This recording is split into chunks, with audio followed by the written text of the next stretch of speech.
Okay, should be live. It's been a while. So we're finally going to look at the speaker safety story. Um, so the story here is that the speakers on these machines are pushed very hard on purpose to make them sound loud and nice, and there's a lot of equalization and things like that. And part of the issue is that um, the worst case possible signal is not realistic. So this is especially true for the tweeters on the MacBooks, where the loudest possible high-frequency signal you could feed that would go straight to the tweeter is completely unrealistic and never going to happen in like actual music.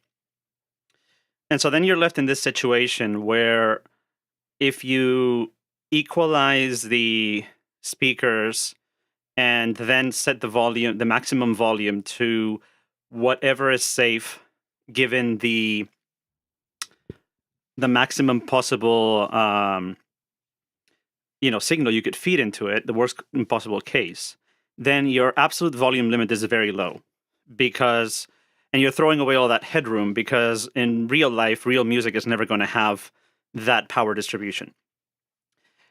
So what did Apple do? I mean, besides, of course, you can limit it in software, add limiters and things like that, but there's an issue with that, which is that it doesn't accurately model how much stress the speaker is actually undergoing. And also, it's less safe because then you have an open loop system and no real feedback from the speaker. So what Apple did is that the speaker amplifiers have a feature that allows the machine to receive feedback on the instantaneous voltage and current. So basically, you are capturing audio back from the speaker output, and that lets you calculate the power that is being delivered to the speaker at every single sample. And with that, you can then have a model for how hot the speaker is getting, because the speaker voice coil is actually allowed to go to like 120 or 140 degrees Celsius or something like that, and that's fine. That's allowed for micro speakers like these. That's considered okay. But, there's only a small factor difference between that and like 250, which is where the solder starts melting and so is the plastic. So this is research that I looked up. This isn't specific to Apple. This is something that phones have been doing for a while, usually in some kind of DSP firmware. It's basically required for micro speakers to sound reasonable. It's just not something you see on laptops very often, and one of the reasons why laptops kind of sound terrible, even though they have bigger speakers than phones. So Apple has implemented this on Apple Silicon Macs. They implemented this feedback system that basically models the temperature of the voice coil and the magnet of the speaker as two independent, like physical things. And then the power transfer between them, and then limits the speaker power if it exceeds a threshold. They implemented this on the M1 Pro Max laptop series and further laptops after that. They did not do it on the M1, the MacBook Pro 13-inch M1 and the Air. Those use just the speaker processing, but there's no feedback. However, the hardware does support getting that feedback on those machines. It's just not used by macOS. So we already have good speaker filtering, good equalization, and we also have some limiting for because this temperature story is one way you can destroy speakers. The other way is just by driving them into resonance or into certain power versus frequency points where they literally just rattle and cause physical damage.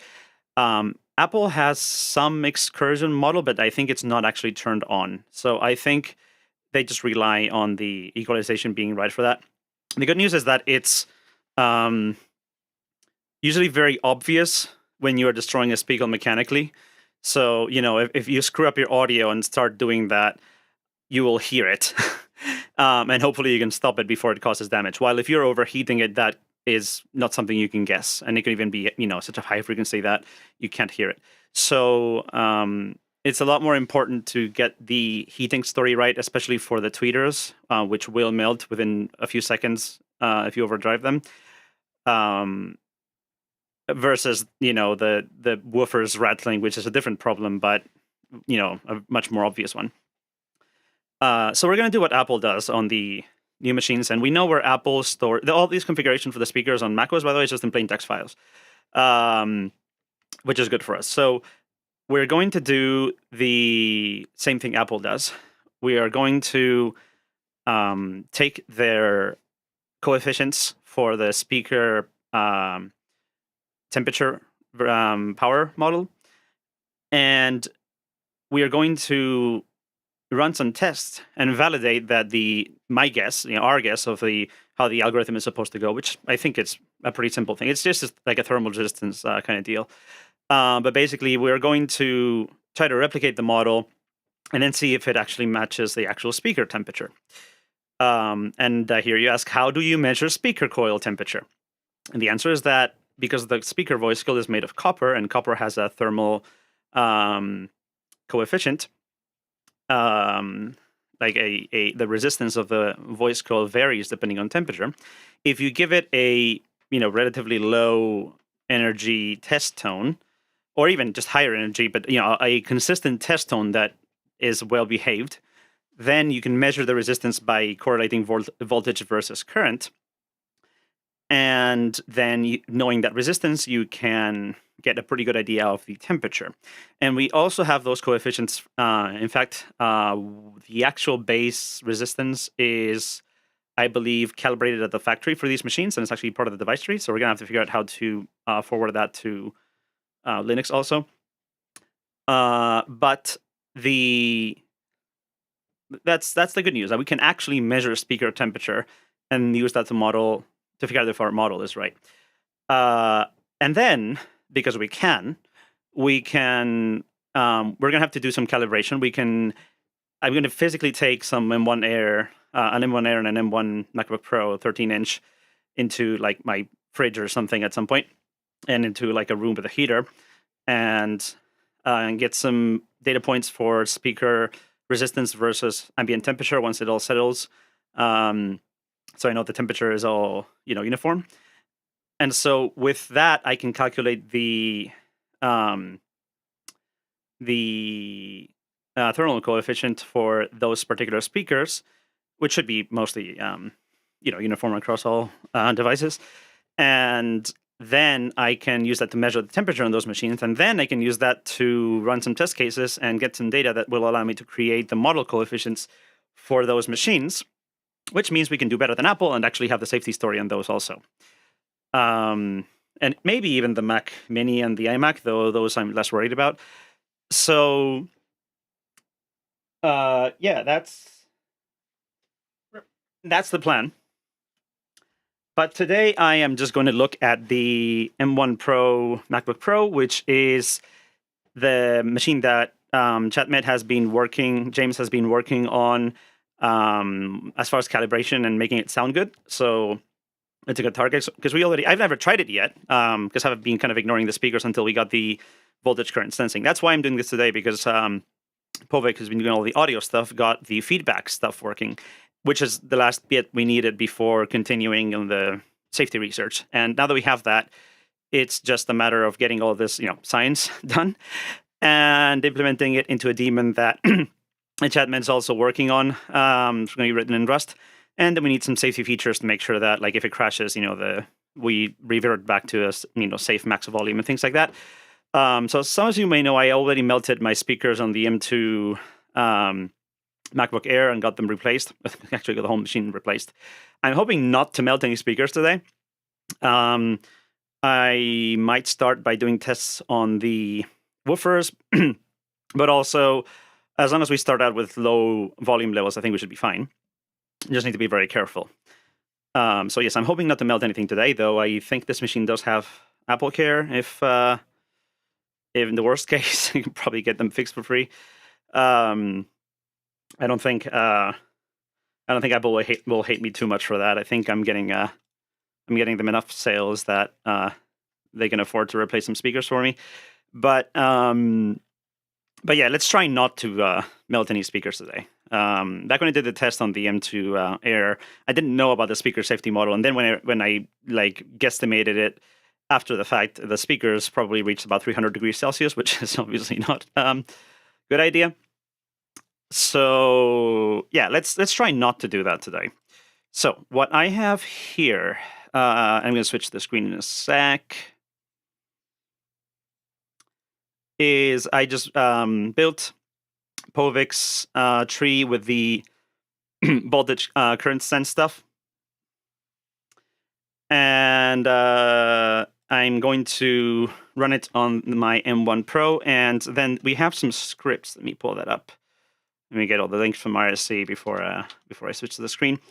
We have some Python scripts, and I also, one of the reasons why I started this a couple hours later than I expected is that I ran into a Jupyter not being installed, and I think I'm going to have to use that to do some of the sciencey bits. So, and I have an old Gentoo here. I've been meaning to move to Apple Silicon real soon now that Sven's got Thunderbolt mostly working.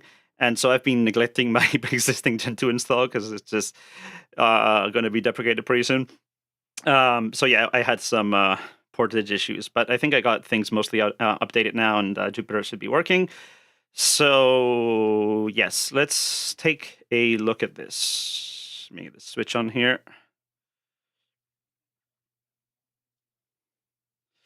So hopefully this all looks good.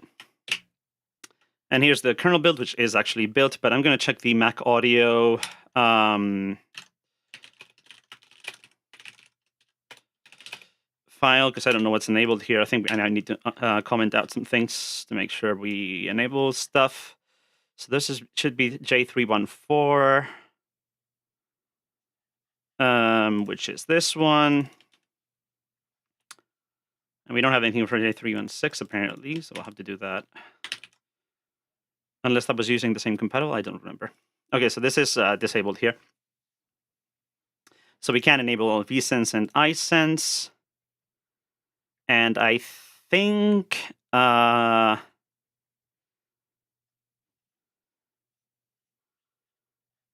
that is hooked up in the device trees.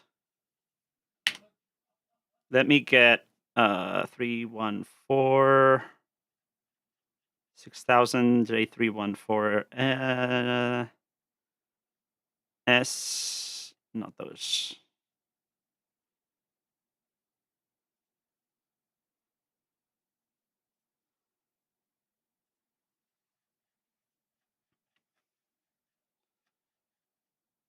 Oh, okay, so we're using a shared J314 Mac audio thing.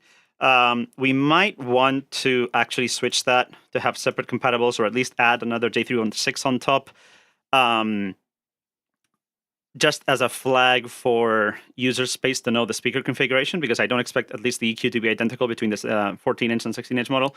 How old is it into Workstation's hardware? The hardware is a 2015 iMac Retina with an upgraded CPU. And it's really getting old in the tooth. So yeah, okay, so this should be fine. I mean, we do need to enable this here.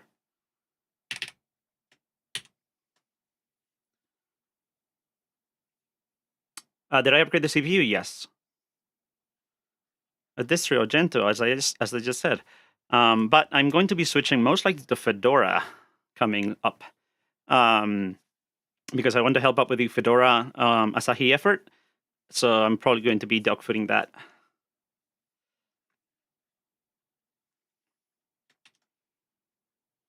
So I think that's all we need. Let me just double check that the codecs have the vSense. Yes, we have the slots here. And that thing, which was, I saw the commit that added that.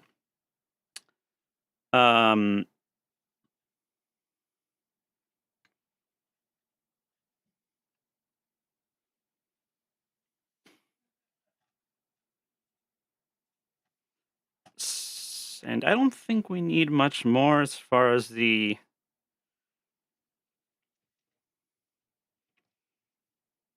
other stuff is concerned, SoundDA, MCA0, MCA1. Is there a mapping for the PCMs, or is that just implied? Povik knows all about this audio stuff. I don't. But no, I think that's all we need.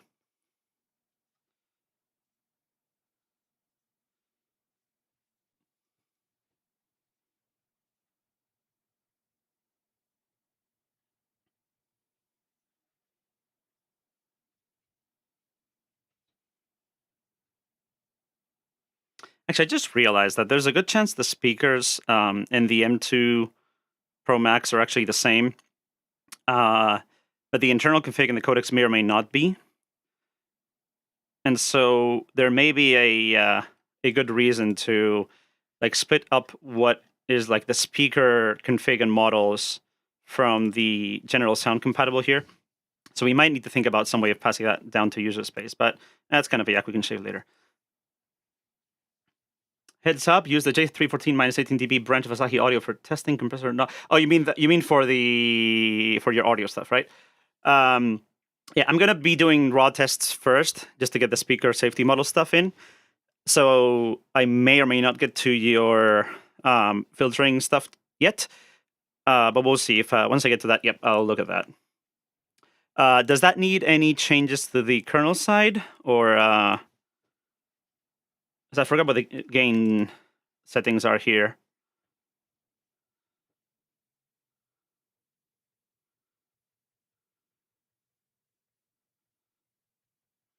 So we said 15 minus 3, so this is minus 18, right, on all the speakers. Didn't you say there was one where you needed to bump it up to the extra 3 decibels for, like, because otherwise you were running into headroom issues?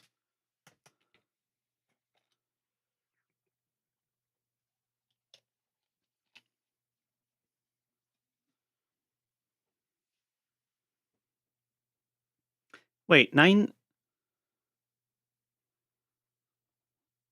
Wait, how is 9 minus 16 and 15 minus 18? That doesn't make sense.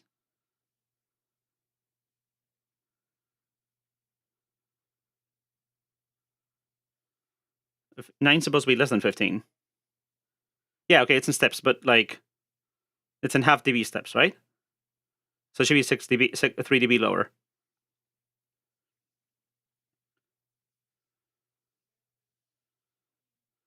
Okay, so I do need to set this to 15 then, don't I? For the minus 18 dB branch. Then 9 should be minus 12, sorry, minus 21 dB, shouldn't it? If 15 is minus 18 dB, 9 should be minus 21. I should open the codec datasheet also, because I also need that to make sense of the calculations.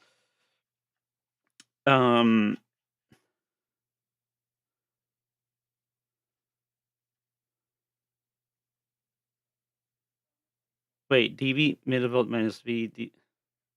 What?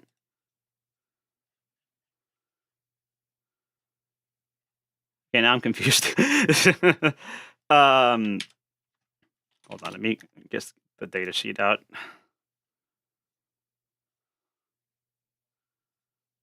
Which I've downloaded 3 times apparently. 15 will set the amp gain to 18.5 dB millivolts. Okay. And then won't 9 be 3 dB and V less than that?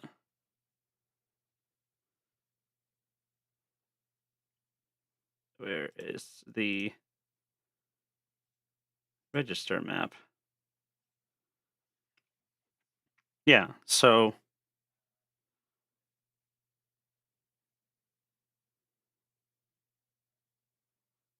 Oh, sorry, I was reading it's not minus 18, it's plus 18. That's why I was confused. It's not minus, it's plus. So, 15... Wait, no. Oh, 15 is, sorry, F. Yeah. So 15 should be 11 plus 7, 18.5, yes. Yeah. Okay. So yes. 15 should be 18.5, and 9 should be 15.5. Yes. And so then, but then shouldn't I use 15 for that branch?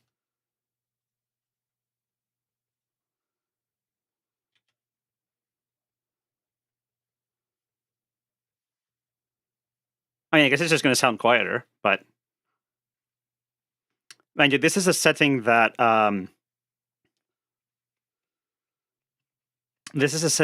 the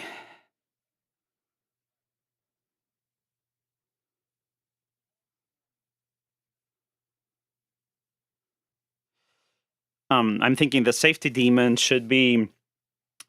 We probably should just hard code this setting, so it's not even limit volume. We should just set it to like a fixed value, and then have the limiter take control over the digital volume control, and just use that for the limiting, because that setting is not enough for full safety at the minimum value. And then we can just have software use software volume controls for that. Yeah. But I think we should probably just have the kernel fix that amp gain volume setting, because it's just less confusing and less likely to lead to trouble, even not just limited, but like fix it outright. However, it should still expose it to user space as like a fixed value, so that the daemon can look at it and decide that that's the amp range the amp has been set to. We just don't let the user change it. And I think that's a reasonable way of doing it. So we always sure that the codec settings and the daemon settings are always synced, but this setting doesn't really need changing. The same as macOS. macOS also doesn't change it. So yeah, it should be read-only. Does this deactivate make them into read-only, or does it actually close them? Yeah. Anyway, I think I'm fine with 9 for now for experiments. If we don't get them hot enough, we can change to 15, but I'm pretty sure we can. Because I melted them, at least on the M2, I melted them with this setting at 3 dB lower, so we'll see. So right now, okay, I'm going to need some notes. I'm going to put them in a new file somewhere. So hold on, let's do it like this.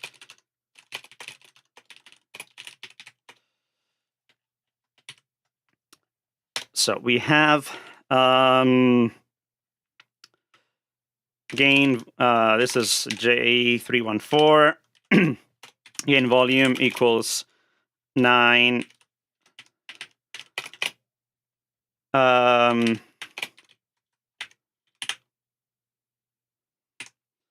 Which is 15.5 dBmv.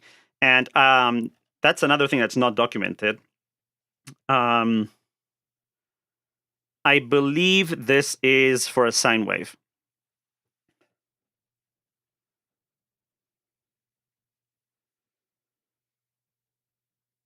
Like RMS sine wave, full scale, I believe.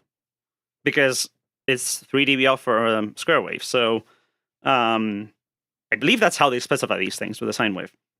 But I have no particularly good way of measuring it unless I tear down one of the machines, which I don't really want to do right now.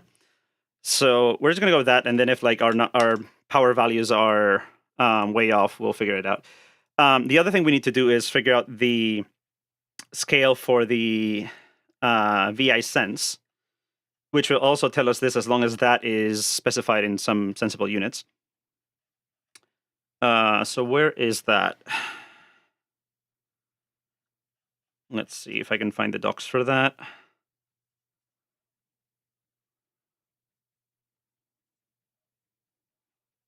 Current and voltage sense.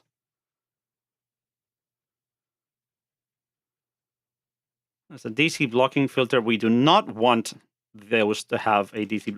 I need to make sure. Okay, let me add some notes on the to-do list. This is not urgent right now, but I don't think we want a DC blocking. Well, no. If there's a depends on what data we get.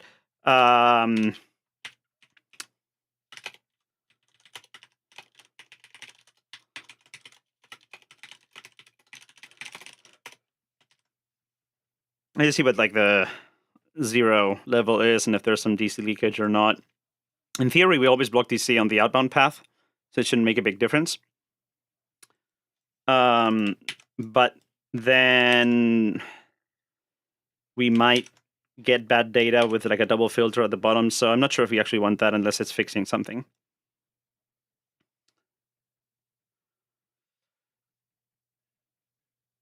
Okay, so where is the data on the...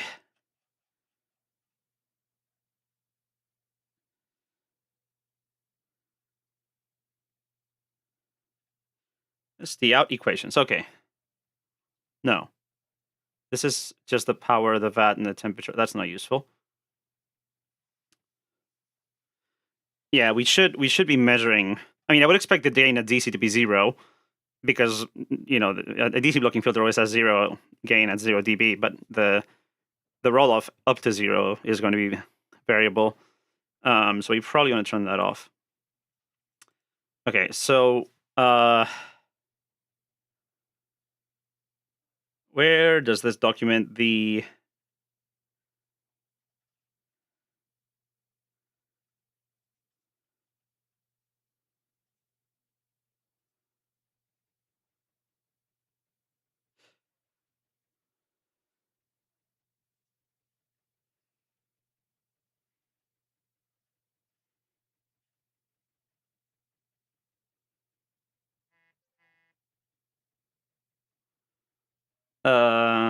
TDM NSB data launch? Where is that documented?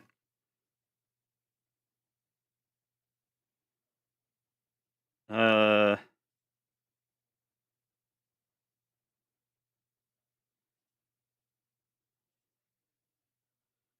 know I saw that somewhere. Maybe it's under electrical.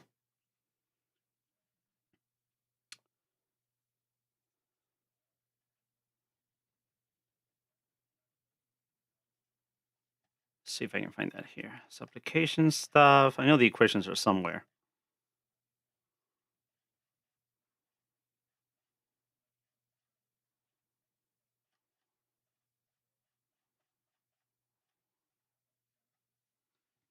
I know the equations are somewhere. These are the VDD ones, but electrical characteristics, amplifier.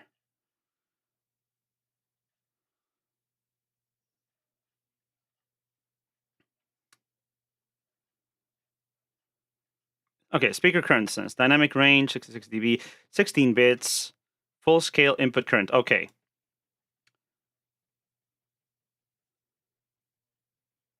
Minus 6 dB FS input signal level. Does that mean minus 6 dB FS on this 16-bit number?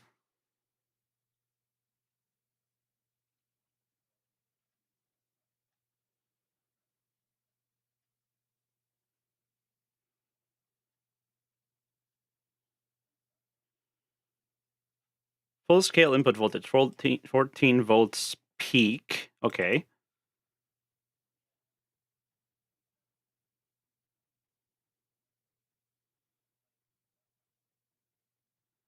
Why are datasheets so bad? Like, okay, does this mean 6 dB, minus 6 dB FS is the full scale current and you can't go above that and that's 3 amps? Or does that mean this is something else and 0 dB FS on the iSense is 3 amps? Well, the good news is we know the speaker resistance, and assuming this full scale input voltage one is real, we're going to find out real quick if which one of the two it is. Okay, so let's see.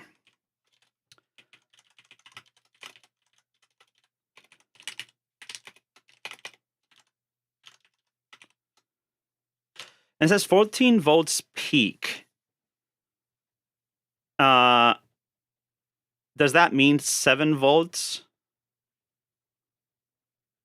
half range? I think so. Or, well, it says peak, not peak to... What does VP...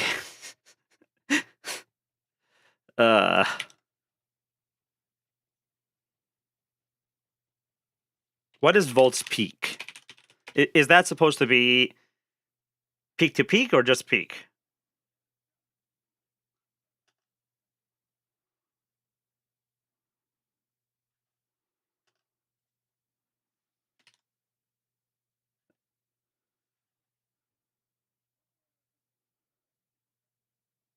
Okay, it's supposed to be the half wave peak.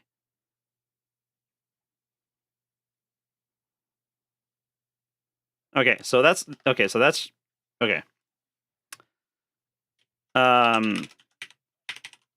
We'll go with that. iSense. I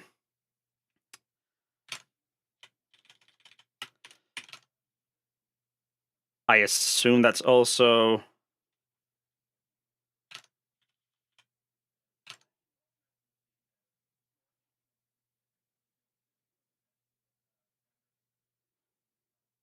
See, the funny thing is the peak voltage or the peak current are also the peak to peak voltage at minus 60 BFS. So maybe that's what this silly story is about. But like 3.75 amps RMS for a sine wave at wait, that wouldn't be RMS because it wouldn't be half. Yeah, no, it should be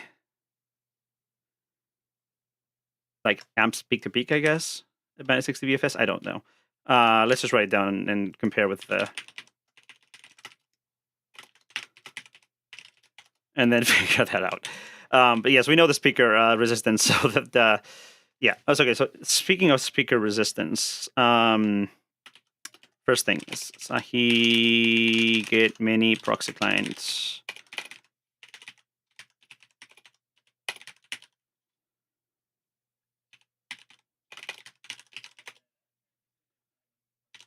Okay, so we have I think I just named this Pro AT.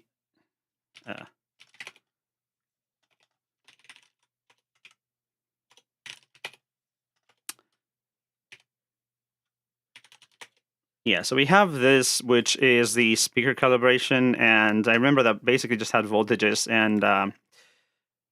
and resistances. I should make a decoder for that. I don't have a decoder for that yet.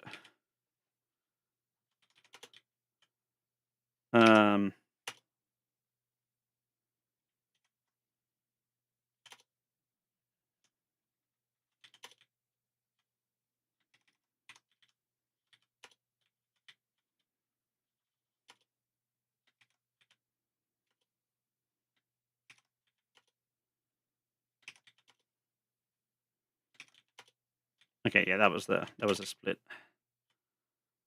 I think no, the 8A is there somewhere.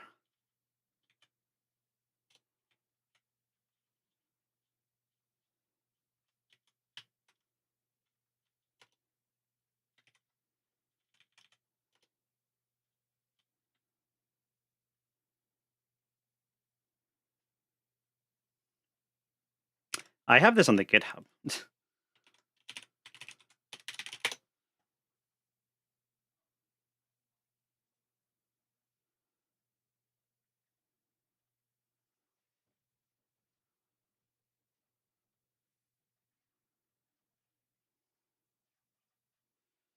Okay, so it's 4, and then there's that, and then NZD 7.3. Okay, yeah, so that's the right split. Let me. That's probably a checksum at the end, I'm guessing. Let me make a decoder for this first because we're going to need it anyway. And it's pretty easy. I don't know what the header file means.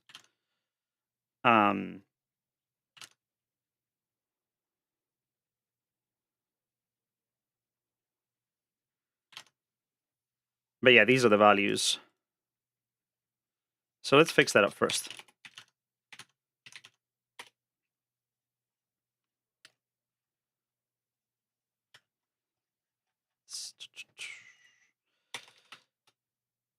Speaker, and that's called.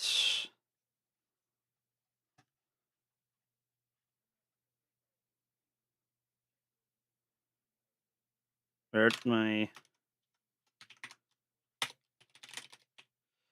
under audio speaker, TL small.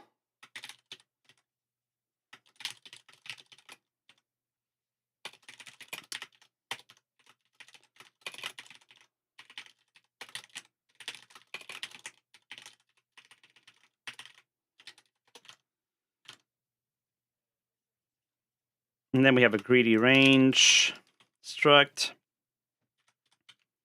And I think we had a list of parameters somewhere. But most of them don't matter except the... Yeah. Let's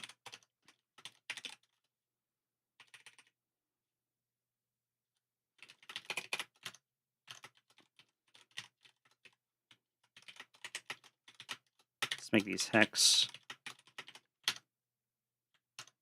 I probably don't need to make those hex. Pad 0.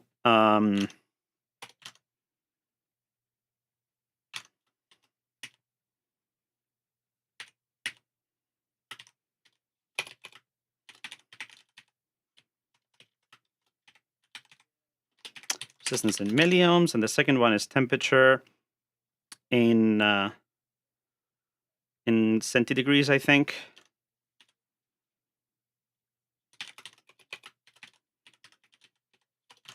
And then we have pad 1, pad 2, pad 3, name, and the name should just be...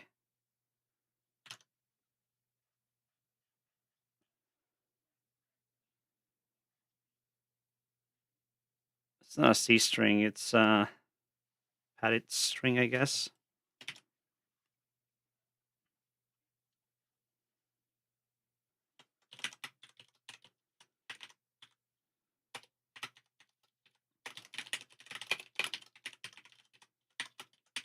Okay, I think that should make it work.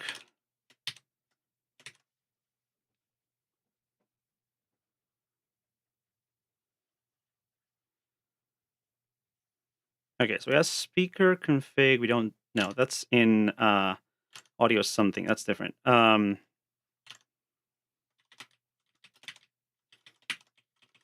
the one that's actually called audio. Enabled channel 7 is interesting. What's the 7th? Is that just like the mic? No, but the microphone should be more than one. I don't know why there's 7 now. There's 6 speakers.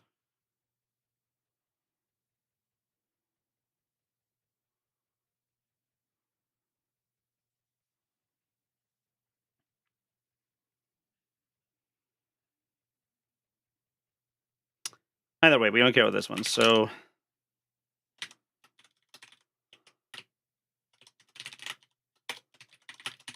let's run the decoder again.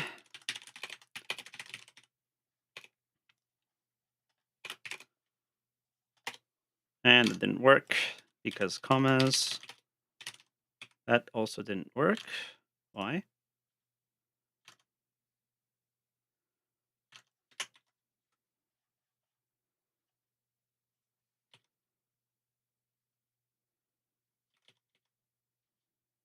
Oh, yeah.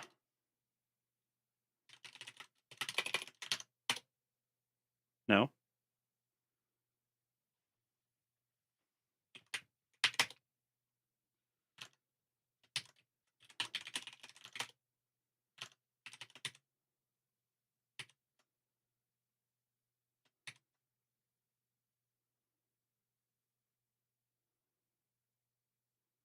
Oh.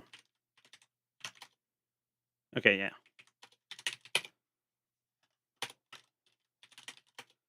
Okay, that's more like it. And those are reversed, so I guess I need a 4cc instead of that.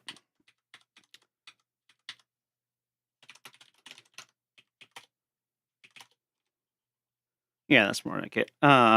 Yes, so 27 degrees, that is reasonable. And it's 3.7 ohms. You can see that some of them are a bit different, but they're basically 4 ohm speakers. So that's our baseline model for the resistance, and that also means that at 27 degrees, which is probably not that far off from the current temperature in this room, we should expect that resistance. So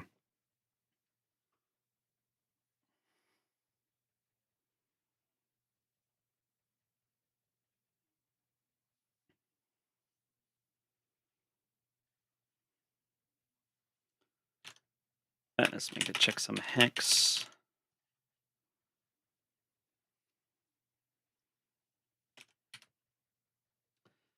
So now that we actually, let me just commit that, because why not?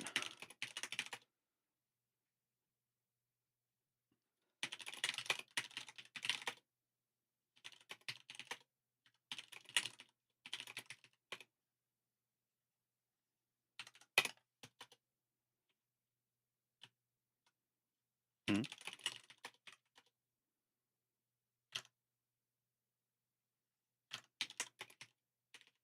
Oh.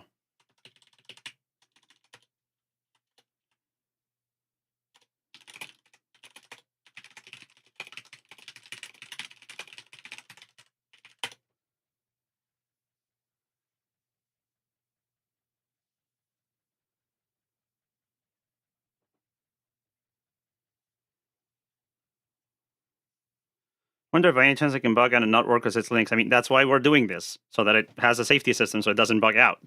Like, it's going to have a watchdog and stuff. And then there's going to be a kernel side lock so that if the user space glitches out, it goes to a safe volume and stuff. And it's going to be written in Rust.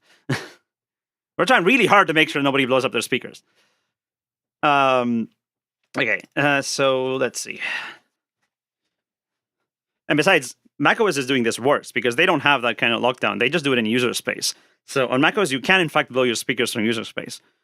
We're trying to make that like at least require deliberately writing something to do that on Linux.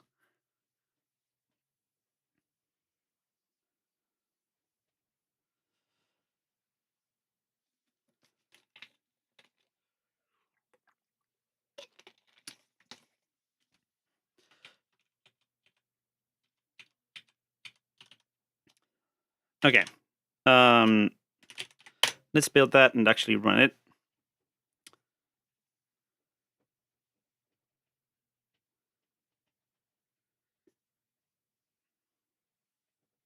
I don't think I need the hypervisor, and it's going to screw up audio with all the time shifting, so I'm just going to run the kernel directly.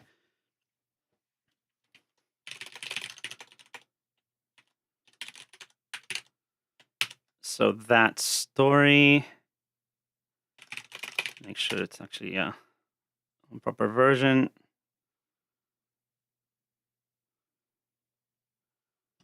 T6000 A314S.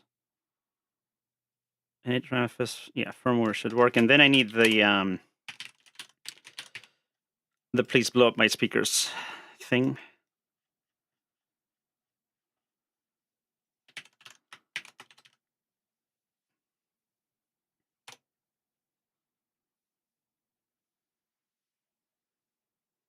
Yeah, I mean, we're going to do the safety in user space because we have to, because we can't do DSP in the kernel. That wouldn't be reasonable.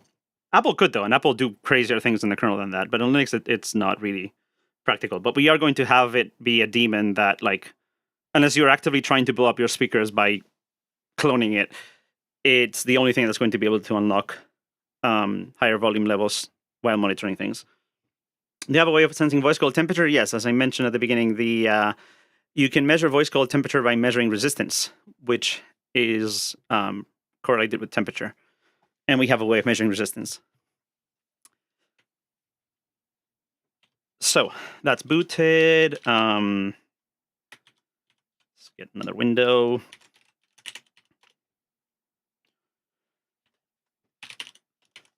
So first I'm going to play around with that Python thing.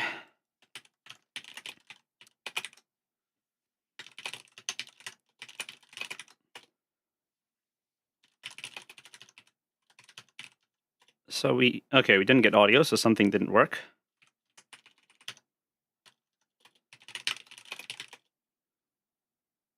Driver can refuse. Didn't I turn it on?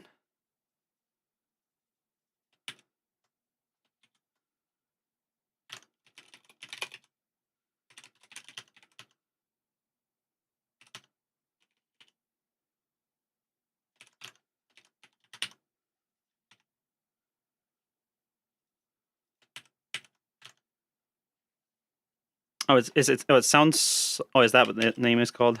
Okay,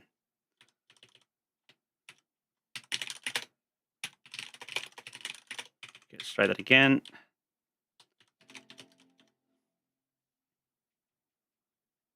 Oh, there's a please find my speakers SSH in the repo.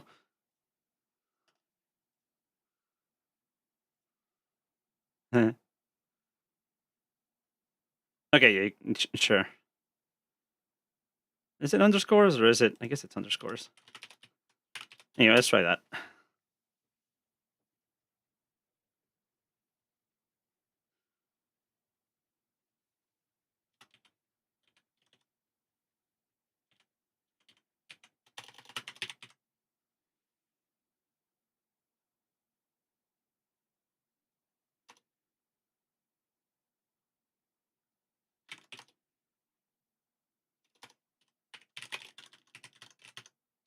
Okay, now we have a card 0, and we have a captured PCM. That's good. Where are there 2 captured PCMs? Okay, interesting order there. So 0 has capture and playback. 1 has playback. 2 has capture. Okay, so 2 is the microphone jack input. 1 is intended to be the headphone jack, and then 0, C, and P are the speakers, I assume. Sub-0. Okay.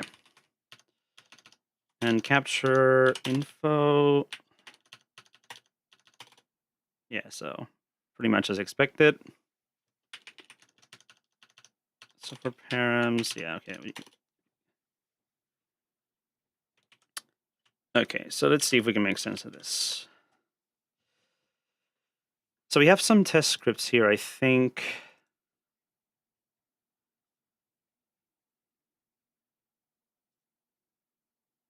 Is it a branch or was it? No. Set up IV sense.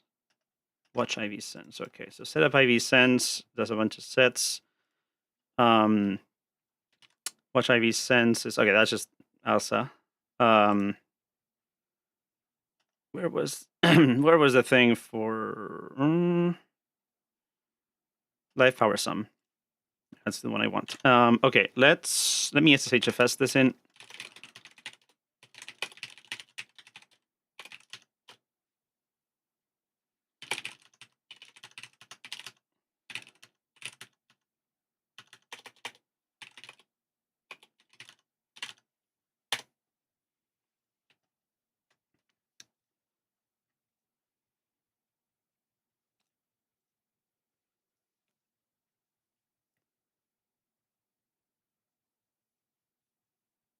What's speakers up indicator?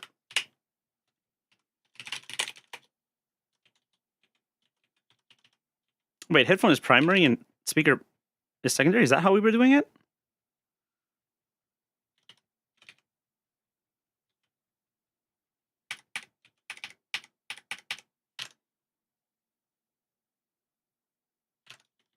Okay, sure. But then we have the capture on 0 and the playback on 1?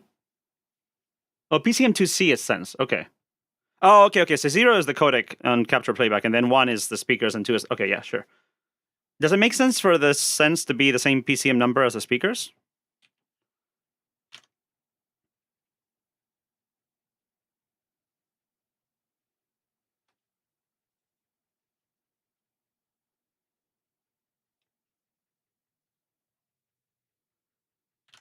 Okay, and so I assume this is just like the stream is up,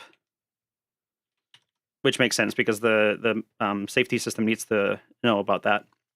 And the safety system should probably also do a soft mute or something when it's down, just to make like triple sure that it's dead. Yeah, okay, so these are read-only.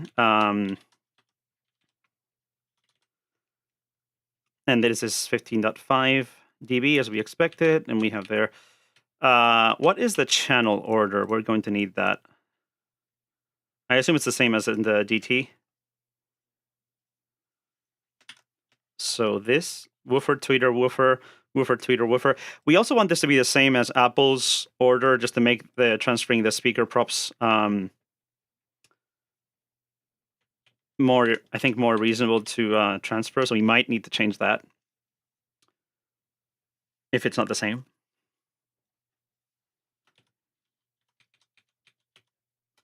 The worst case, we can just map in mini, but it's nice if we don't have to worry about that. Just keep the same standard. Looks like it looks into diversity then orders them by sense slots. Oh, okay. So wait, is the order by sense slots then? Not this one, but rather it's the order in which the sense slots comes in?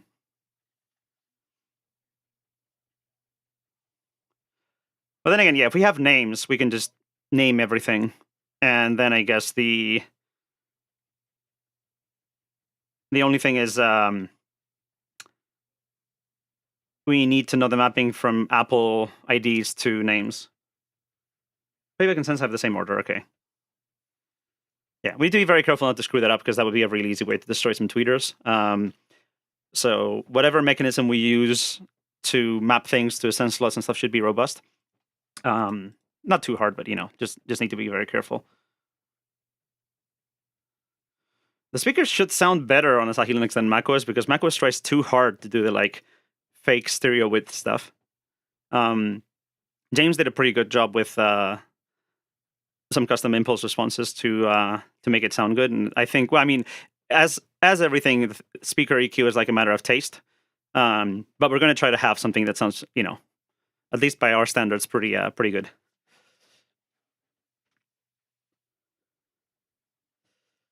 And of course, if you really want to, you could, hack around it and customize it and mess around with it more. But yes, we want this to sound good by default.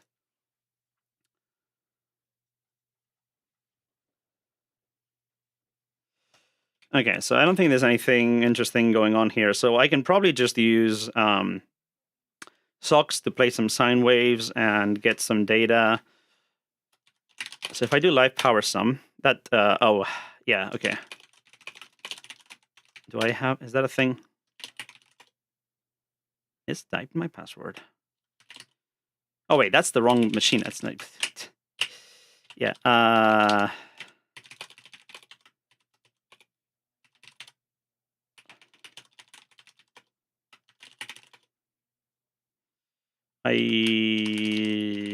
Is that?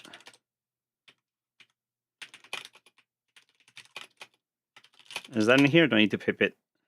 Is it Pyasa? Or is it something else? Let's try Pyasa, but it might be something else. And then that doesn't need to be here. Asahi git Mac audio user util scripts live power sum. Okay, no, it's not that.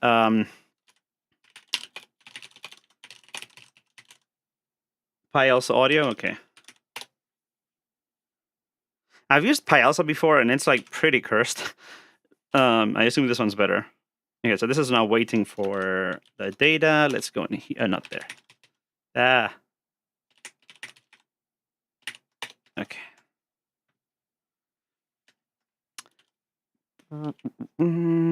Play.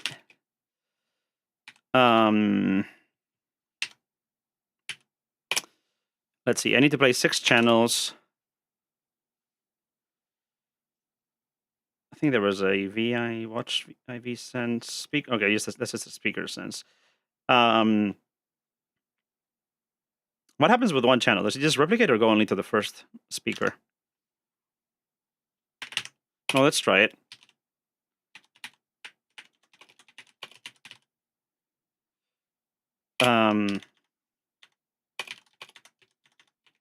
Let me do something really small first. Make sure I don't blow anything up.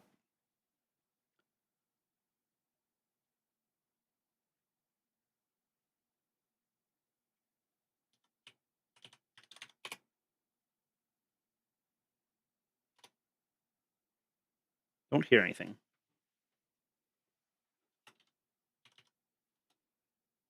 Also, live power sum isn't doing anything. Oh, wait, this is probably in the wrong... how do I get the SOX to use the right device?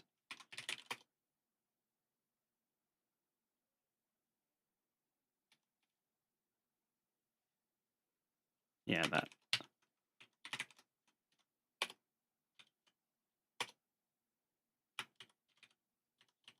Okay, still not getting anything.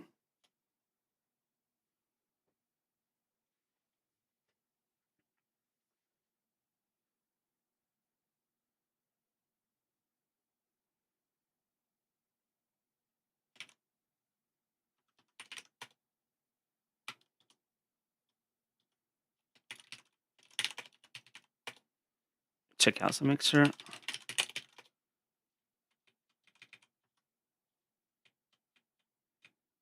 Okay, left tweeter, woofer. All of these are up.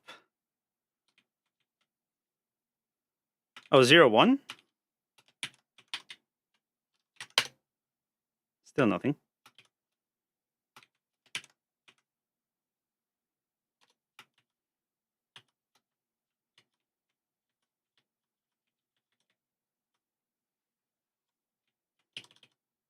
At least that came on, so that's working. But then this one isn't.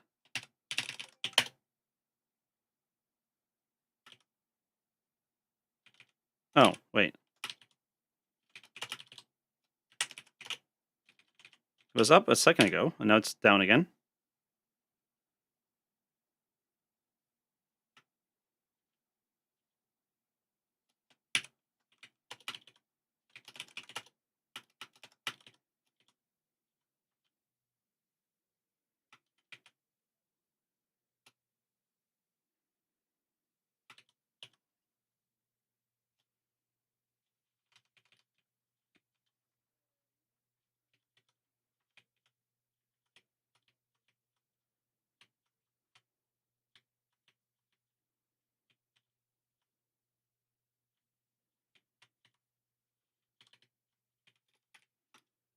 Okay, what am I doing wrong? I know the speakers worked here at some point. Hold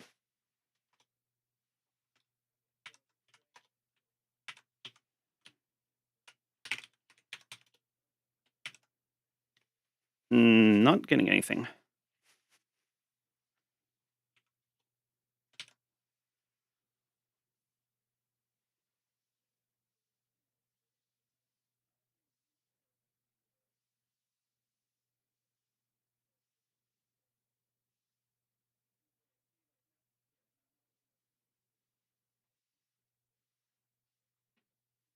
I hope I haven't blown anything up yet. I know this. I know I've played stuff on this machine before and it worked. Should I speaker test? What happened with the DVC? Is that just these? Yeah. Okay, that's just this. No, that's the gains. Okay, let's lower the gains here. To like minus 16 dB. Hopefully it's safe, especially the tweeters.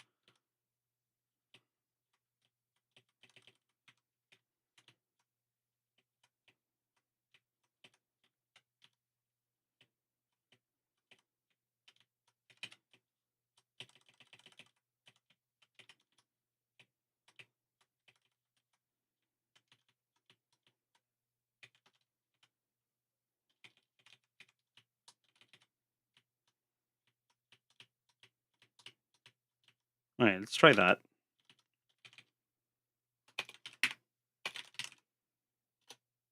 That didn't work. Okay, that works.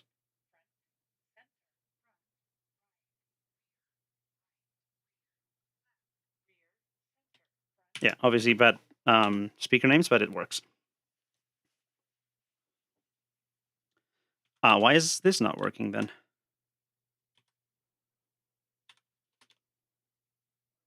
This should be safe now. Yeah, it doesn't work.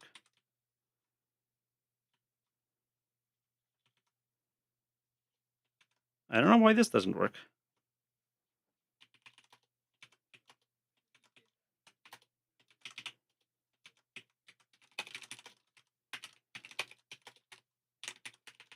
Pretty sure the syntax is right. Sin? Okay.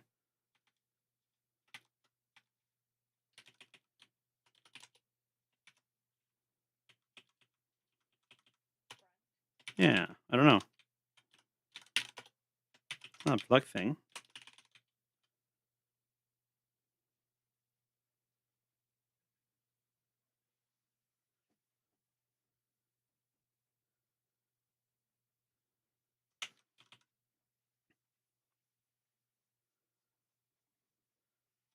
Oh, I can just set like on the speakers. That's nice. Yeah. Okay, let's do that now. Let's start speaker.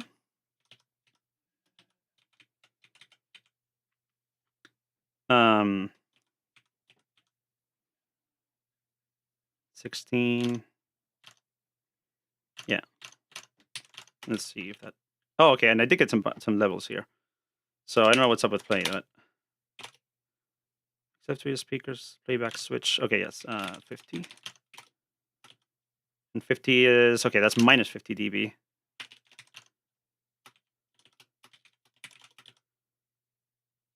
Interesting. Oh, okay. That's okay. Yeah, it has the funny like. Oh, I see. Okay, so it's like starting at 0. So I probably want like 100 minus 16 or something like that. Yeah, like that. So that's 16 dB down.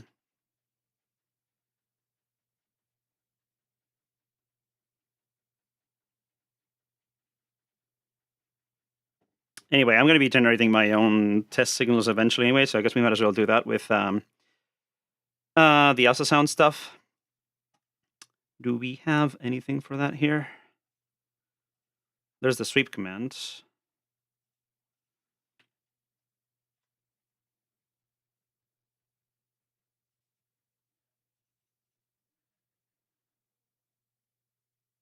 Okay, so I'm going to copy that and play around with it.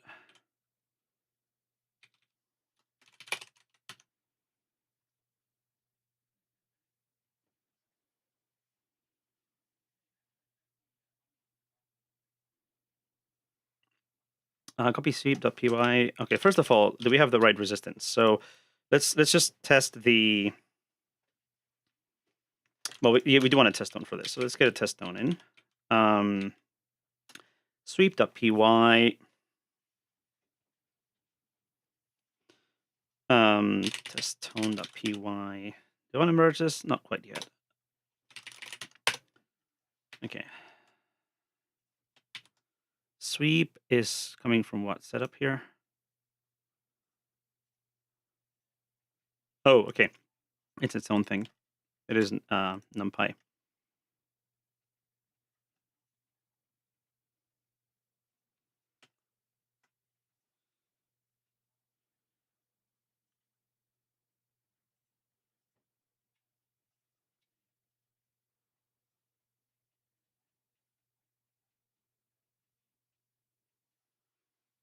Is anyone tweaking the touchpad driver? The touchpad driver is fine. It's the same driver as macOS. It gets the same data as macOS. And it works a lot better than like every other touchpad I've ever used on Linux. So I'm not sure what you're talking about. It's all the magic is in the hardware, and Linux gets the same data.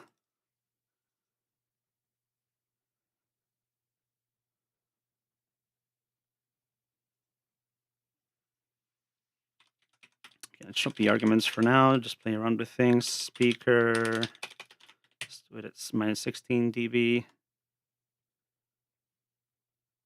Oh, the cuts out thing? No. Okay, that's a lib input thing. It has like has a couple of things. It has the disable by typing turned on by default. It also has, I think, some pressure threshold or something that is a bit too excessive compared to what macOS does. But it shouldn't like outright cut out. I mean, for me, it works fine. So, like, it might be slightly different than macOS due to the extra sometimes unnecessary processing that libinput does, and we can improve that. But that is like on top of the hardware that already works. Yeah, that's the thing. It's like libinput is probably trying to do its own palm rejection on top of the hardware's palm rejection, which it probably shouldn't. But, you know.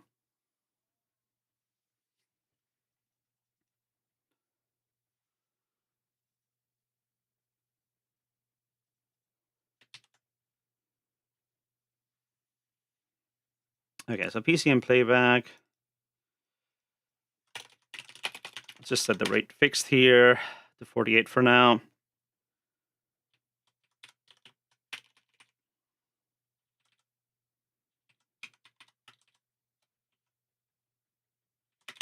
We'll drop that for now. Well, it has the IV. Okay, so we do have the recorder here. So I'm just going to do this with I don't want a sine. I just want a sweep. I just want a fixed sine.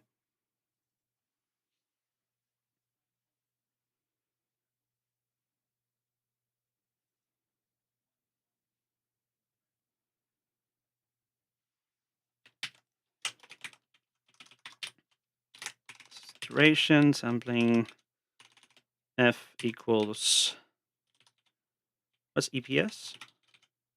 The taper? Don't need that. Let's just say f default to 1000.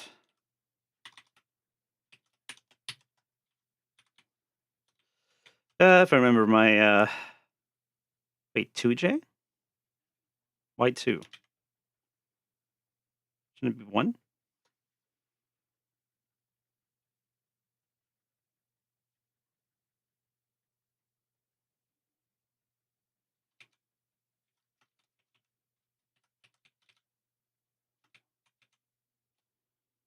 And then we don't need duration. That we need Oh,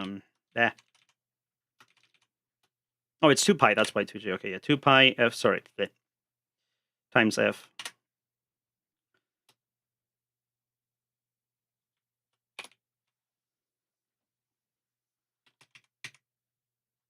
times t.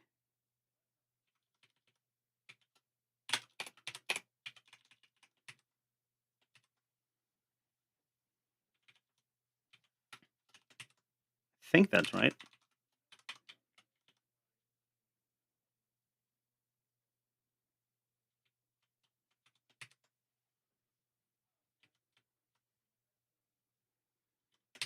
Yeah, that sounds right. So let's give this sine. Let's give it just 2 seconds.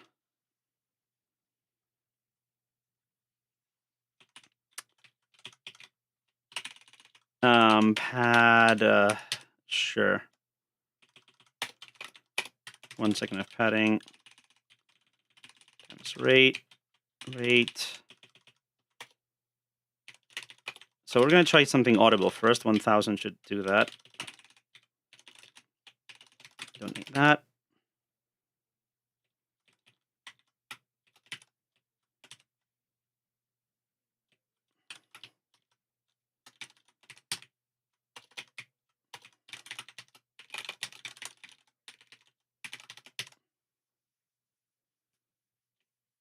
Let's see if that works.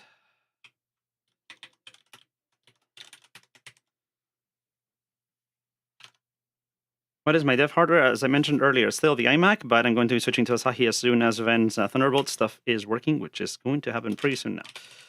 Git Mac audio scripts test tone. So let's try that. I don't need the power sum there. That did not work. Why did that not work? Oh, because it's star iSense and star speaker. Okay. That did not work. Amplitude.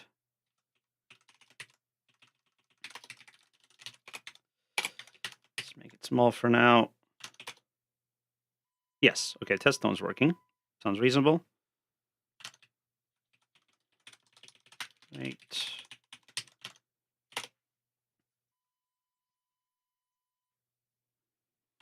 And is this on a single speaker or all of them, or what happened here? Channel's 1. I assume that goes to the first speaker then?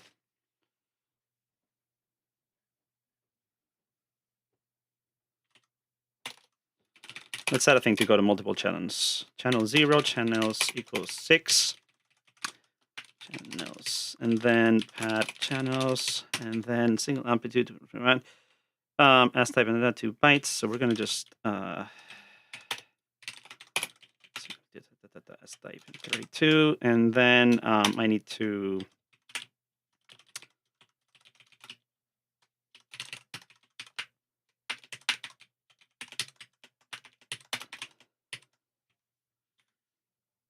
also, should it be 231? It should be -1, strictly speaking, for full scale. And then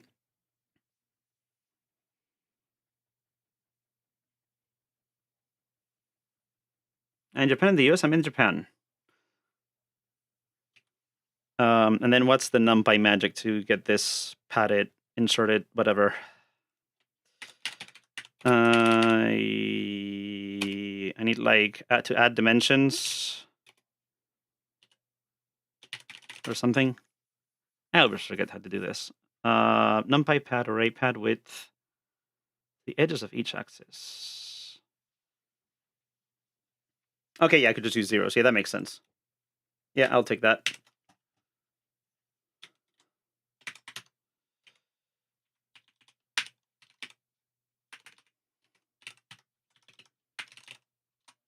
Let's call this all data NP0. I just do it like that. Data NP0s, lens signal channels. And then, yeah.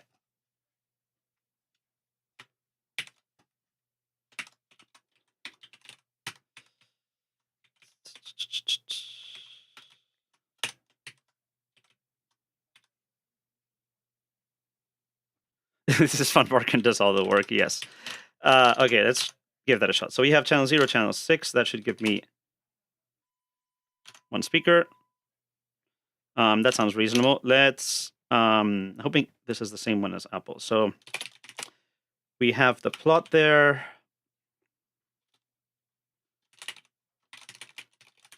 Let's see what we plot. Oh, okay, this is like a spectral graph IV. Okay, so what I really want here is some resistance measurements. So I also just want to save the data somewhere. Rec data, pad 0.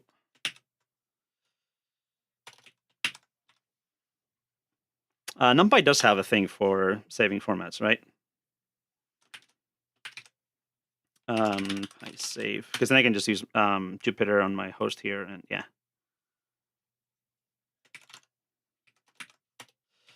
To play around with this. So NumPy save.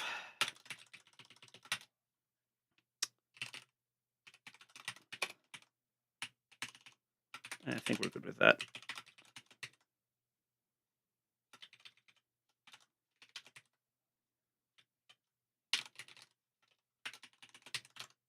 Okay, so let's try that again, and not that one.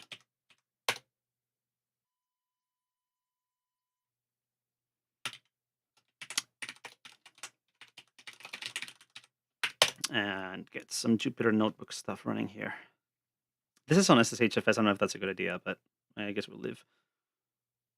About doing this protecting the kernel distribution space, can we steal one of the main coprocessor cores? No, we can't. We can't run our own firmware on most of the coprocessors, and it would be a pretty complicated thing to try to do that and drive the speakers, even if we found one that would make sense to do this on.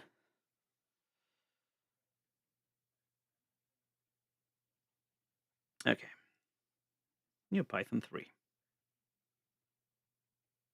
Yeah, I'm going to be stress testing the safety stuff with I Won the Loudness War, which is probably one of the most loud songs in existence. Worse than running anything at 150%. So that's going to be my stress test. And I don't mind blowing up some laptop speakers if that's what it takes to make sure nobody else does. Yeah, Leap. Yes and no, but the thing is you can't actually drive the speakers from that. Like you could do the DSP there, but then the kernel still have to run it and shuttle the data back and forth, I think. And you can ask Povit, but I don't think that makes sense. And plus, we do need Leap for the microphone format conversion. Okay, data equals NP, data equals NP. Is it load or read? Load. IV sense dot MPY. And how do I plot stuff in Jupyter? It's been so long since I've done like this kind of stuff. Oh, great. Thanks for the screenshots. that I can't copy and paste. Just give me an example. Come on. Like half the results are in Japanese because of Google. That's fine. Okay, yes. So first, let's do that. How do I create a new? Control B? No. Whatever.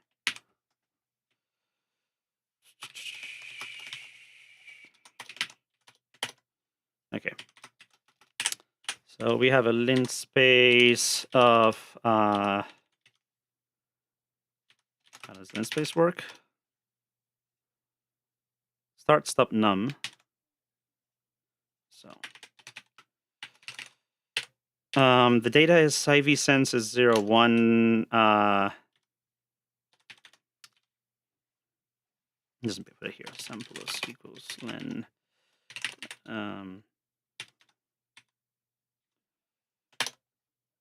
So 0. So that again? Start, stop, num. Okay.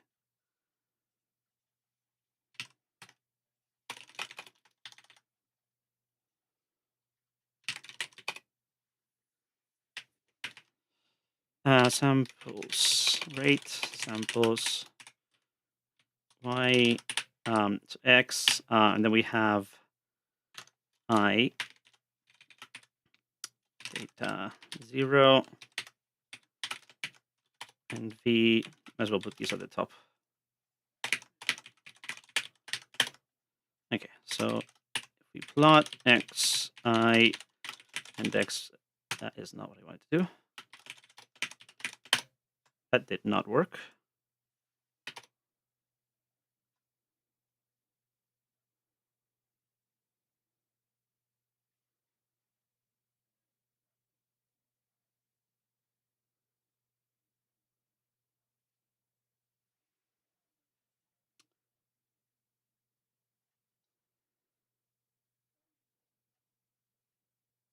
X and Y must have the same first dimension.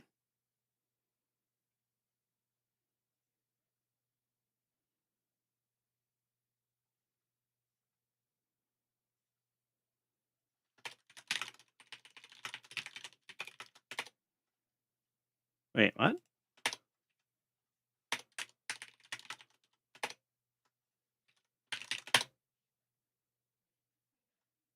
Wait, why are these bytes? Shouldn't it be 16-bit numbers?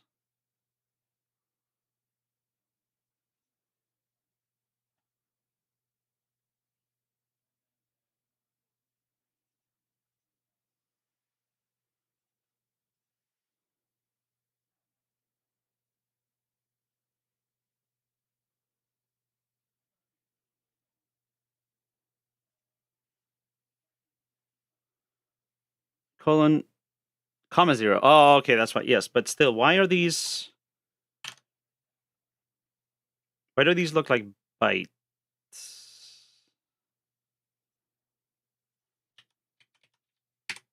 Yes, thanks. Okay, that still didn't work.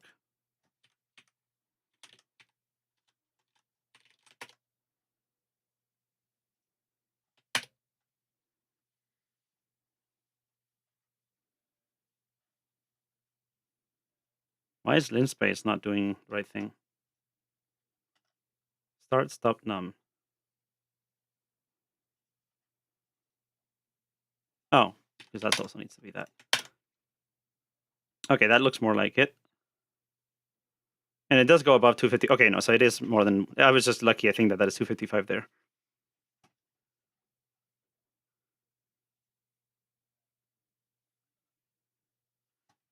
Okay. So let's... I'm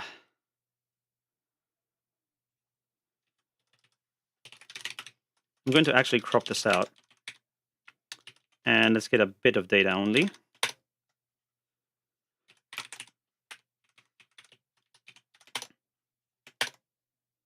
Don't need to print that anymore. Okay, that looks reasonable.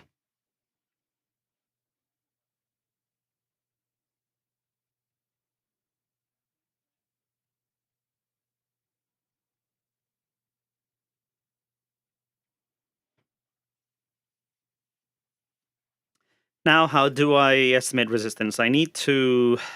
the problem is all the near zero values are useless. So I basically need to like take like a... And also there's sampling issues to deal with here, but an average mostly take care of that.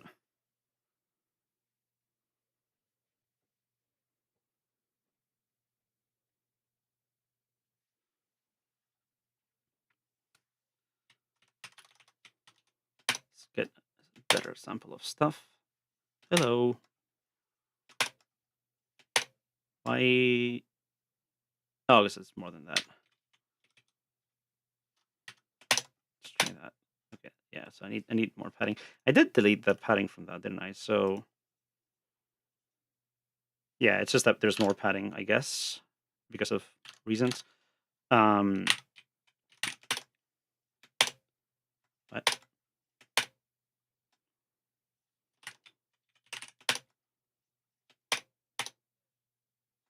I'm confused. Oh, not len.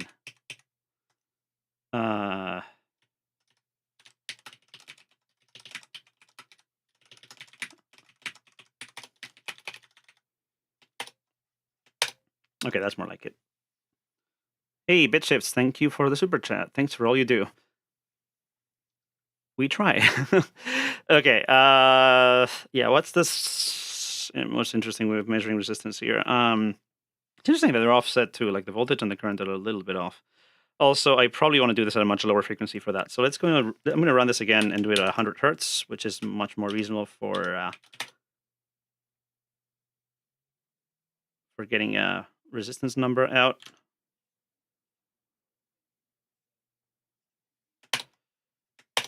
Okay, that's much better.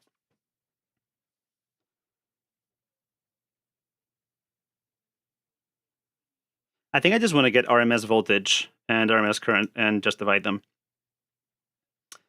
So numpy, give me RMS. Tell me there's an RMS function somewhere.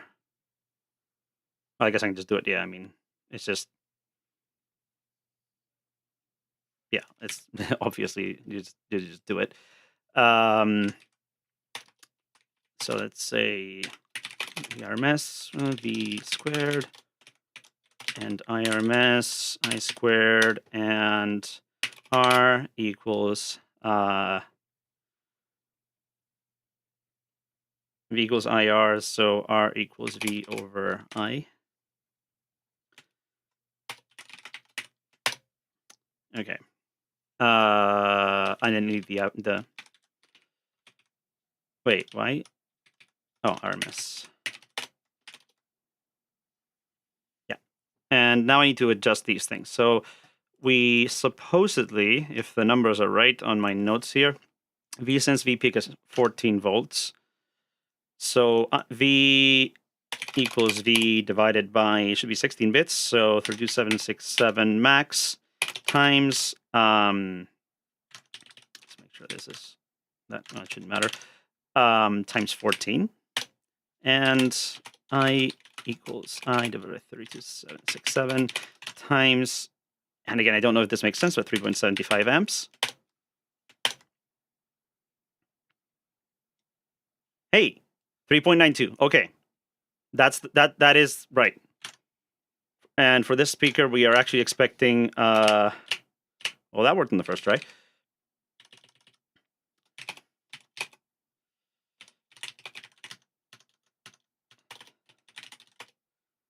Assuming it's the first one, we're expecting 3.7 at 27 degrees. It's a bit off, but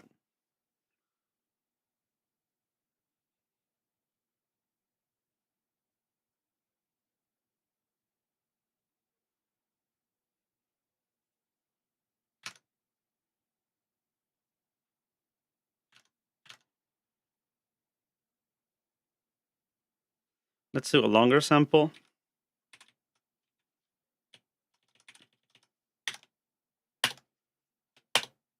3.95 doesn't change that much. Yeah.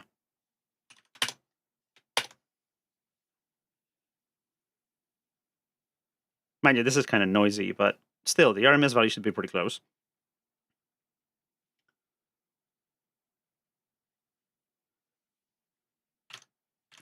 Because that's larger than expected for these. But the other thing is that I don't know if these calibration values are for the raw speaker resistance, like at the terminals, and then the amp is seeing something else.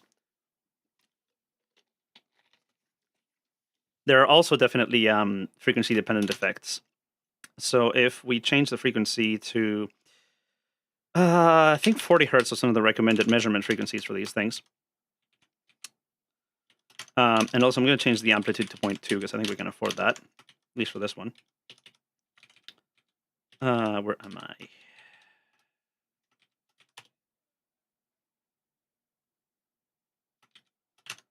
And then we reload. That's still 3.95. Oh no, 3.7. Okay, look, 3.78. That's closer. That's much closer. Because yes, this stuff is frequency dependent, very much so. 3.76, 3.78. I'll take that. I might have. I think it's just looking at the numbers. I would say these are the woofers, and this one's probably the tweeter, the second one. So I think we probably have the same order. But I'm not sure actually. No, because then this one's lower. Okay, might be the same. But yeah, that's pretty close. And I think that's one of the measurement frequencies we had. So I have somewhere else. Asahi vendor, is it vendor bins that I put it in audio? Yes, I think it was here. So this is acoustic ID. This is acoustic ID 8, so AAD 8. And the speaker protection stuff is, was it this one? Yes. So the calibration information is in here. And then it says pilot amp high dB, amp low dB. The pilot frequency is 43.0664 hertz. So it makes sense to use that test frequency, which is really close to the 40 that I saw in a paper somewhere. So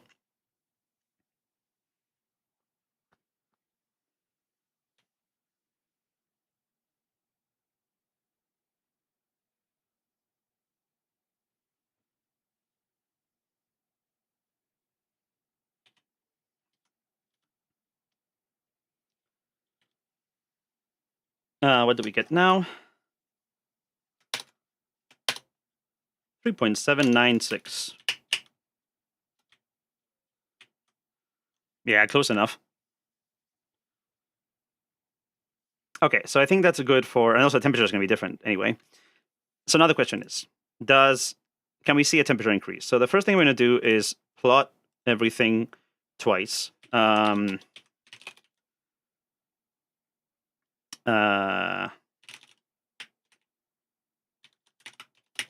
Actually, I can just do the whole thing, and then instead of taking the RMS for the whole thing, what I need is like I need a, what am I looking for? Sliding average. Come on, Google. Moving average says yes.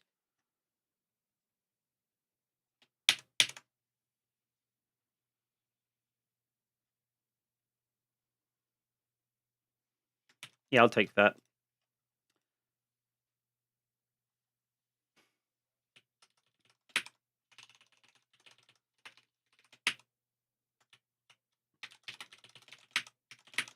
And so we'll take array-like axis, flattened array, weights.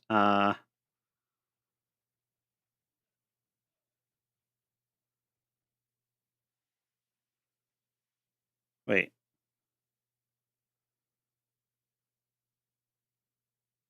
Not weighted average. I need a moving average. Hold on.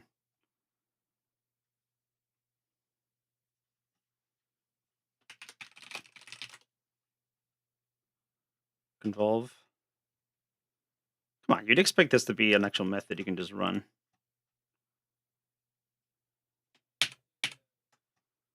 Okay, fine.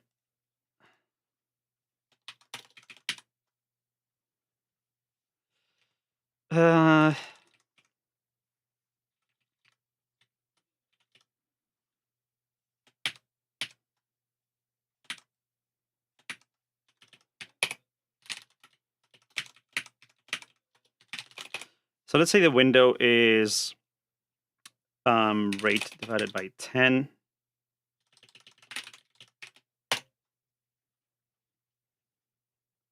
Okay, look, the resistance seems to actually be increasing. So we're going to plot that.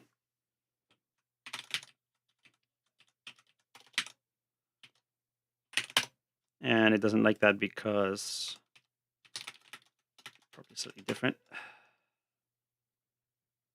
Interesting. So it, oh, well, yeah, because, hold on. Because what? Well, let's not do the samples thing anyway.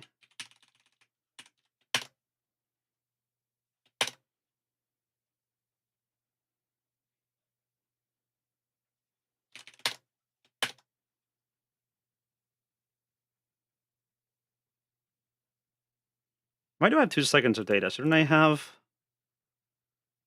Oh, yes, I did have 2 seconds of data. Okay. Yeah. So over 2 seconds, the resistance is pretty much constant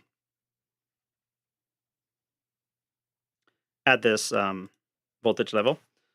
So let's set the amplitude to 1. Remember, the power is still very low here, so it should be safe.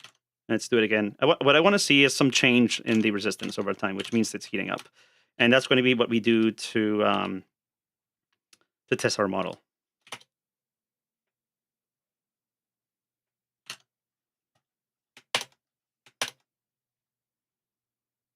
I think I see a slight increase there.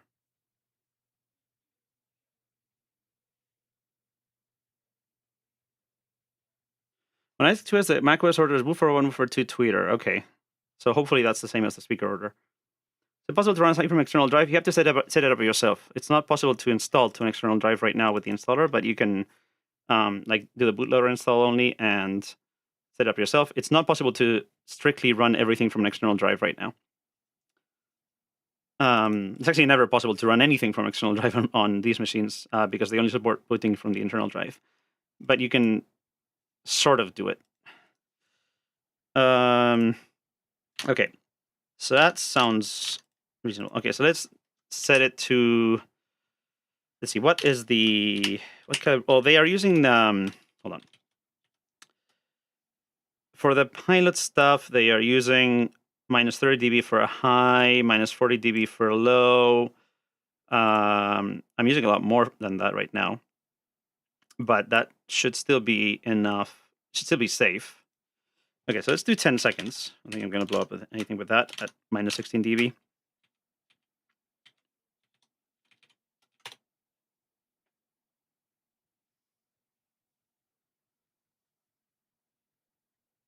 Also, keep in mind, these are the woofers that have much longer time constants than the tweeters. The tweeters will heat up way faster, and those are a lot scarier.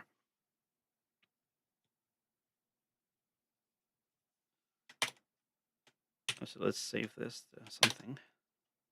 Okay, yeah, look, you can see that heating up and then somewhat stabilizing a bit.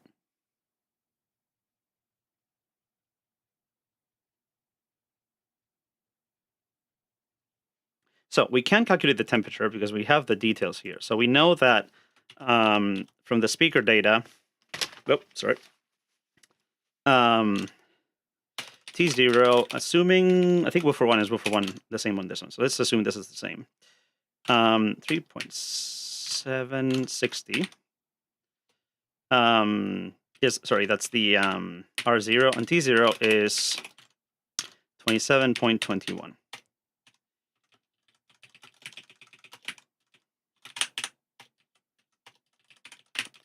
So then the calculation for the temperature, I think it's just based on the temperature coefficient, which we have somewhere here. We actually have 2 coefficients. I don't know if we're supposed to like linearly interpolate them or what.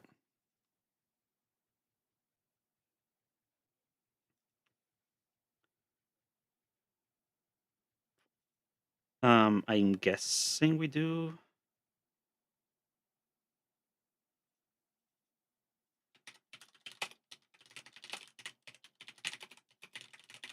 I think those are the standard coefficients anyway. 0.63. Yeah, that's about right for the change. But I think it varies depending on temperatures. So what's the...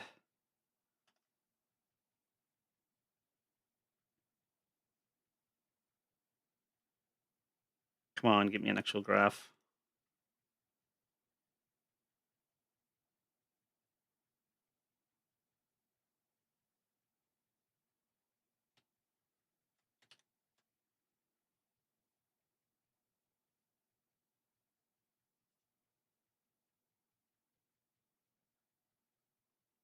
Oh, okay, so there's like... No, that doesn't make sense.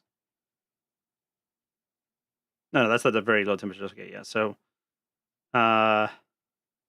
looks pretty linear.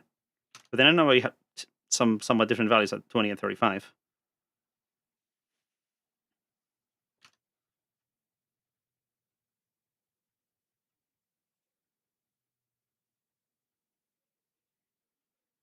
Well, it's fairly linear. What am I supposed to do? Like, we use this to derive like a second order equation or something? But also, the coefficient is dropping, while here it looks like it's increasing. So I'm kind of confused.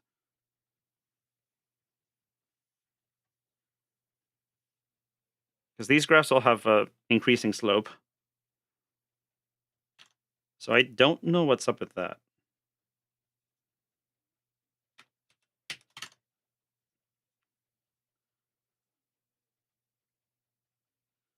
Anyway, it's only a 10% difference, so we'll 10% temperature difference is not that big a deal.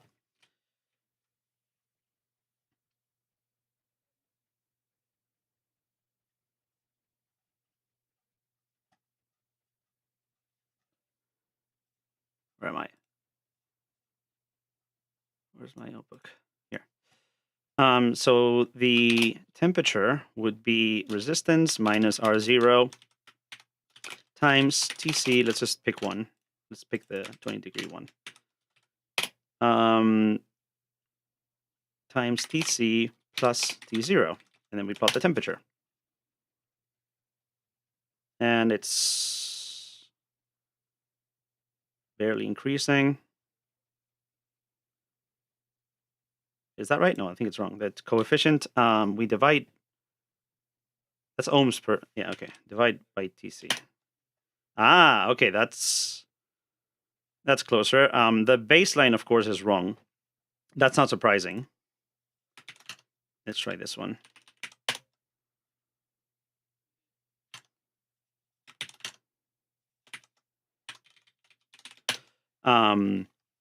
Because a small change in resistance is going to result in a large change in expected temperature, and that's obviously wrong. So then we need to offset this. Instead of plus T0, what I really want to do is just guess, say we're at 25 degrees. Well, actually, no, the speakers are a bit warmer here, because there's already, the case is a bit warmer.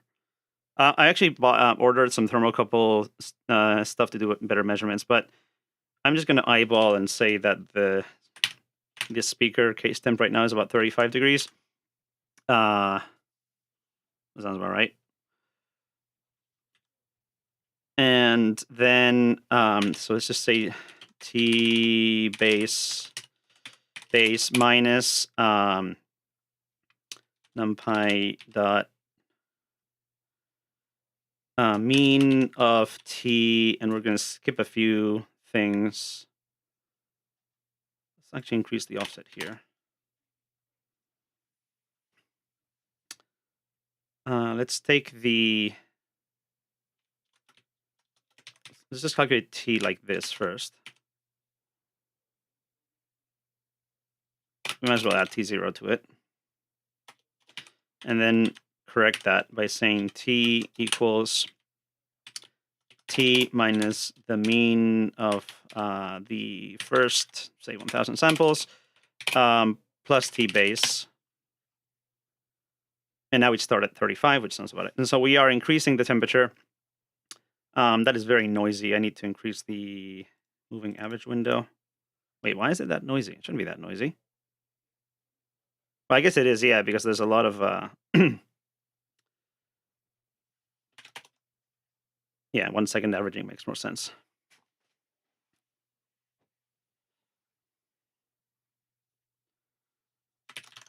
So yeah, the temperature coefficient is...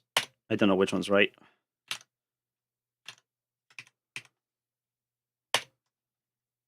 But it doesn't make that big a difference. But yeah, okay, so that's the curve for the subwoofer heating. So at this power level, I'm obviously not going to blow anything up, assuming that temperature is right. It doesn't sound like, 16 dB below, we are already 3 dB down. And these are the woofers, which I think in my crazy test that I blew up the speakers on the M2, I did the math and it was like the woofers were barely at the edge and this is a lot lower. So let's do a much longer test. Let's do a 60-second, let's do a 100-second test.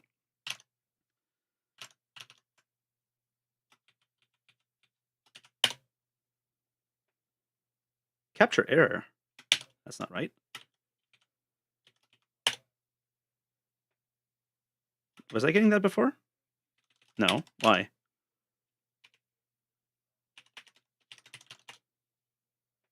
Why does duration affect the cap? Oh, okay, now it works. What is error no 32? That's a pipe. Okay.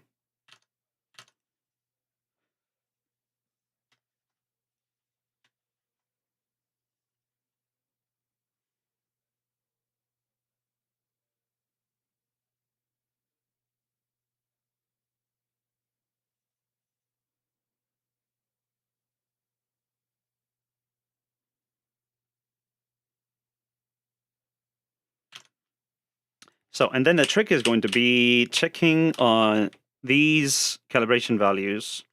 Oh, so these are... I might have the wrong speakers here. Yeah, I do. Okay, I want channel 0. So channel 0 has... speaker name, woofer left 1.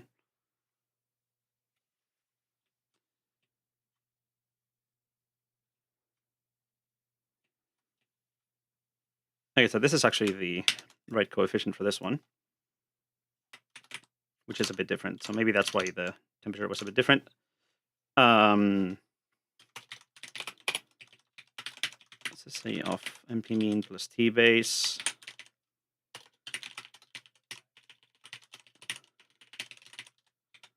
And let's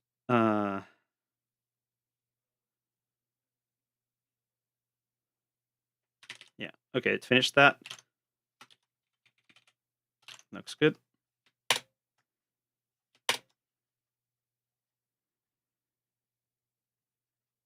Hey. Okay, yeah. And see, this behavior is what you expect. This curve at the beginning is the voice coil getting up to temperature. And then this is the magnet responding, which is why it's still going up. Except now the y-axis is weird. Why is the y-axis weird? Because I need plus off there. 105? No, that doesn't, right? What did I do here? MP mean. Oh, sorry. Minus MP mean plus T base. Minus 35? Okay, let's not do that. What temperature does it think we have with that constant? There's no way it's starting at 70. Oh, is it because I... No, it might, because I did drop an offset.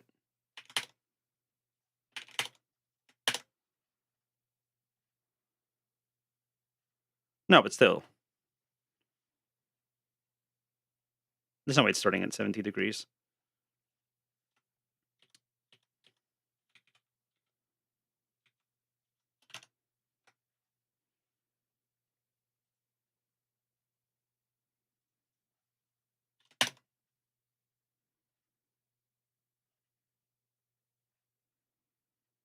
Oh, but actually the moving average over 1 second is a bit too much.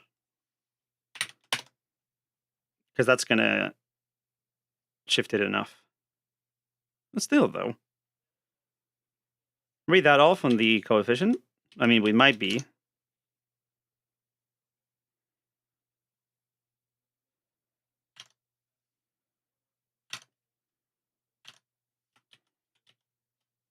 Let's try this one. It's going to be closer anyway.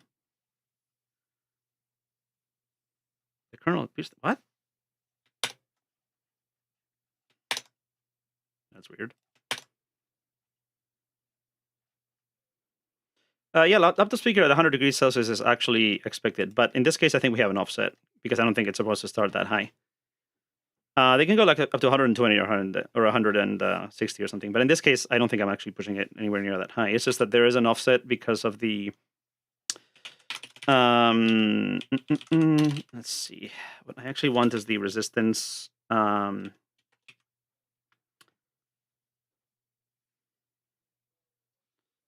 base equals mean R. Let's do 500 samples for that. And let's actually give it an offset because otherwise we're confusing everything. I think we do want probably at least that actually.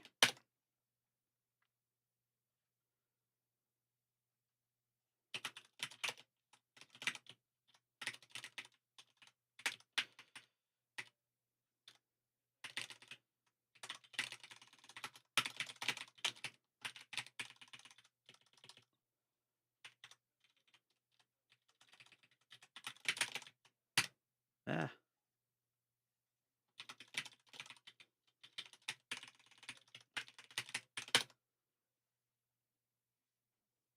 Yep, the temperature limit on for this is for the voice coil. And the temperature limit for the voice coil is right here, 140 degrees Celsius. That's how they make them loud. They get hot. But again, it's not actually this high for this test. We just have an offset.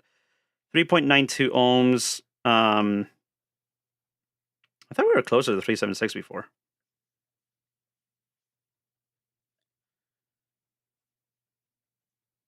Maybe it is getting hot quickly, but I don't think it should be getting... Well, maybe. Okay, let me grab these samples. Let's grab the first second and just look closely at it.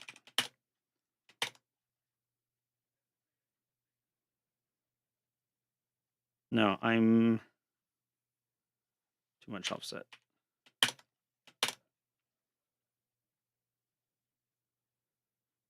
Oh, interesting. Even when there's no signal, it still has...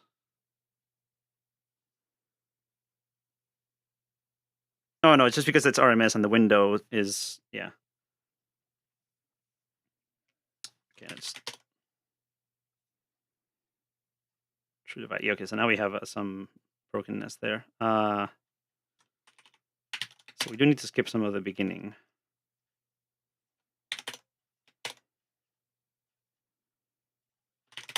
4,000 samples or so. Close. Okay, so 5,000 sounds about right for getting rid of a bit more, 6,000. So make sure I don't have any weird effects at the beginning. A bit more, 7,000. Why is so much though? Why is... I guess it's just the Asa buffer size or something. Okay, so this is pretty much where it starts. So it shouldn't be getting... Yeah, so 70 isn't right there. I thought I got less before though.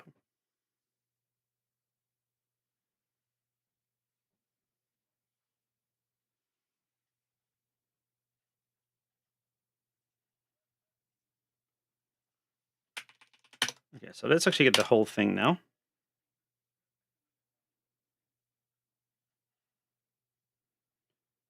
And then we do actually want to average out more. Okay. And so, yeah, I think we just have...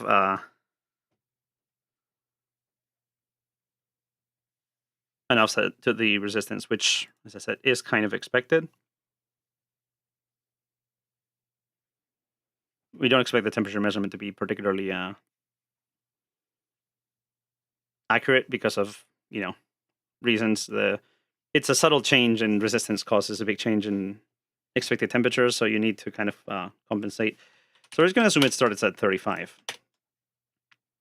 But more importantly, the question is the delta, is the change in temperature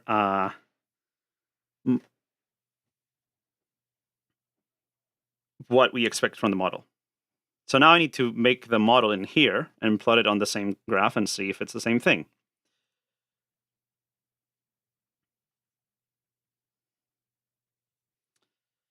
So let's call this RC and TC. It's not 0. These are the RCal and TCal. TCal, and this is TCF, the coefficient. So I don't confuse myself.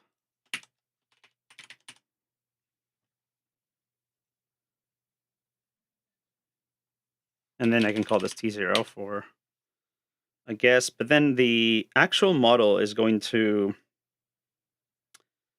have a guess for the ambient temperature that is something else. Yeah, 50. So that's what it uses to compute the model. But that's obviously not the ambient temperature. So we're just going to use the same guess here and see if we come up with a similar curve.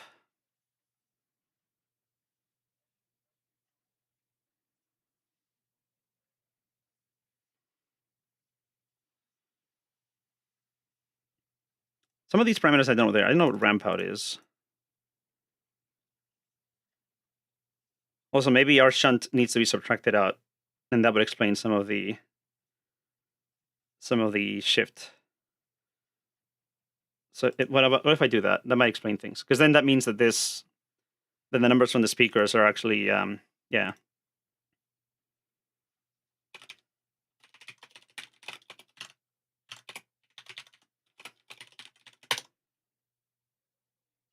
Okay. Now the offset is a lot closer. 11 degrees, and it could well be that they're actually warmer than that. So I'm just going to go ahead and guess that needs to be added to get the right numbers. And then also, if I use the other coefficient, I bet I might get something closer. This one is 3.8. Mine just wrote because I don't know why we have two coefficients. Why is the kernel dying?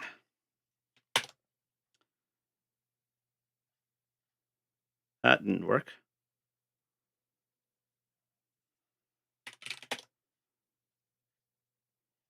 Okay, 18. So that does, yeah, okay. So then that does mean the coefficient is right for the higher one, and it probably has some relationship that it should be linear or what.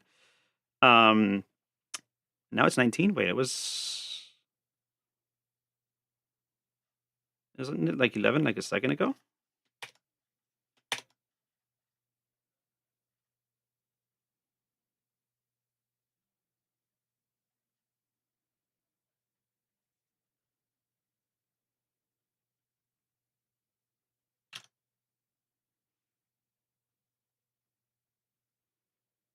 I think being a shunt, you don't want to subtract it. No, I think what they mean by R shunt is the resistance that the amplifier measures with the speaker shorted out, is my guess. Which means it's added onto the speaker's actual resistance. I mean, it doesn't make any sense to have like an actual shunt across the speaker like that, because that's like nothing.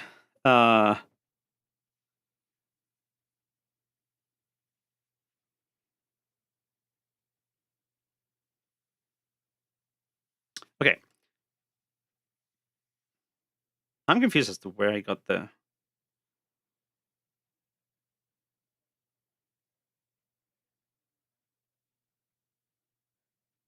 But okay.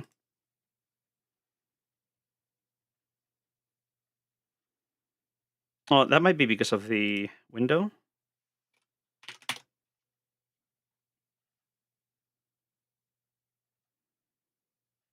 I'm not sure. But also, yeah, the moving average here is kind of going to be shifting in the wrong direction, I think. Or not? No, maybe it is actually using the previous one. N equals N equals minus. Yeah, it is shifted in the wrong. It's not centering the moving average. N colons.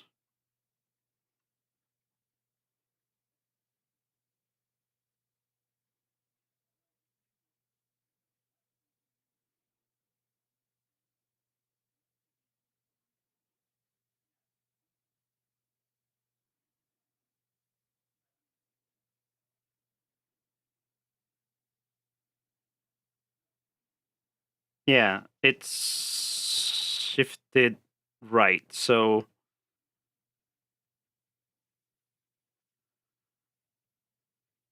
I actually want like a centered moving average, which means this should be at N divided by 2.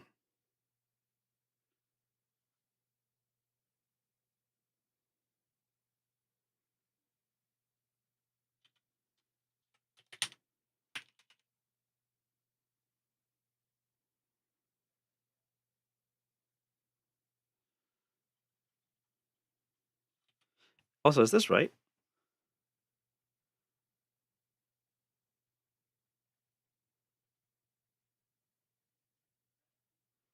Yeah, the divided by N is right, but the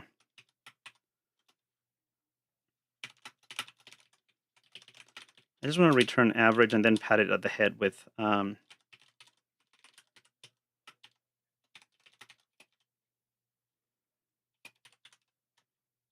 something like that.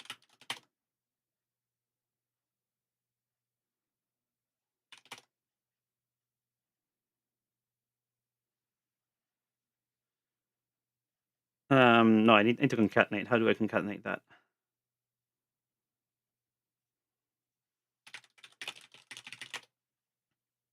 Numpy concatenate.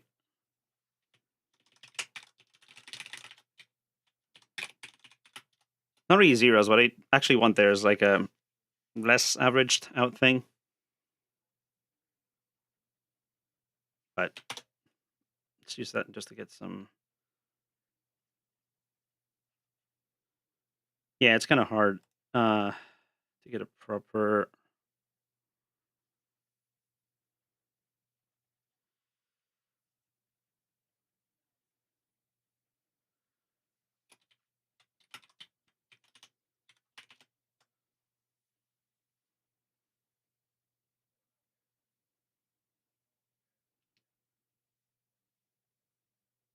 Well, anyway, if we just do this like this, and then there should be an offset of whatever the moving average window is. And we can just correct for that. Oh, we can just visually see the model is offset in that case.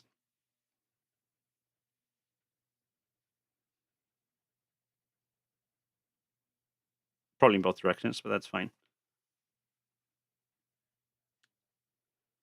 Okay.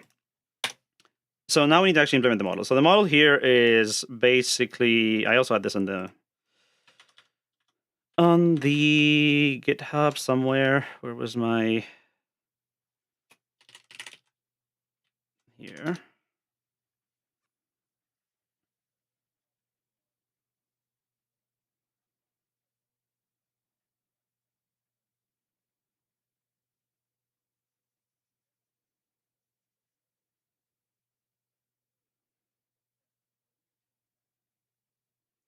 So the easiest way to implement this is with like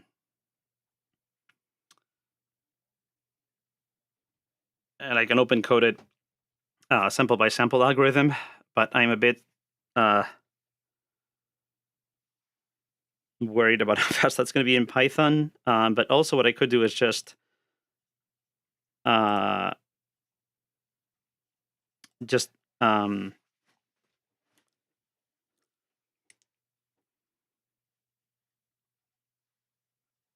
P equals NP mean, so that the power should be pretty obvious.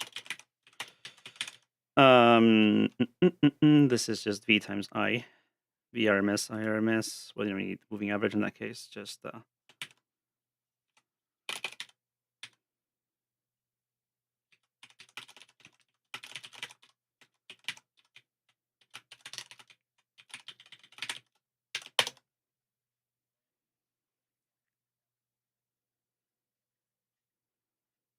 Why is that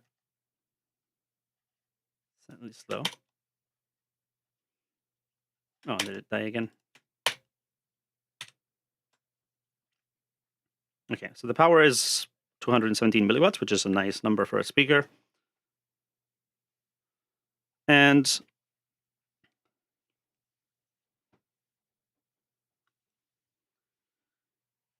so let's just simulate this over a larger time step, just so I can just do it sample by sample and it doesn't take forever. Step equals a tenth of a second or something like that. That should be easy to do in Python. And then we have our initial values, tmag equals t0, just guessing. T EC equals t0. For I in range.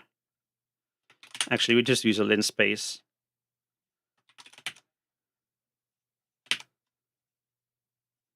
Yeah, 0 to samples rate, and we want time equals samples rate.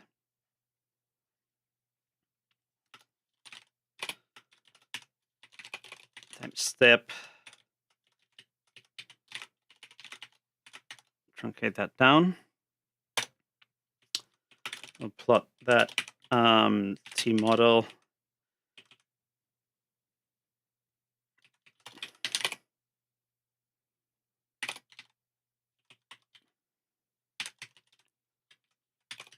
For T and X model.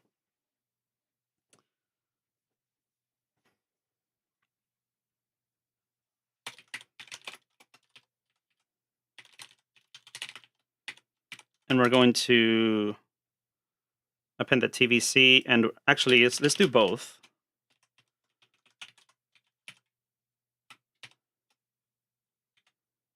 So TVC-Y and tmag-Y.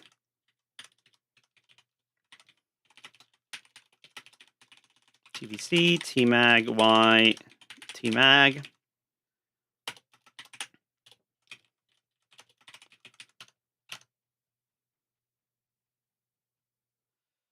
Yep, some speakers can get pretty hot.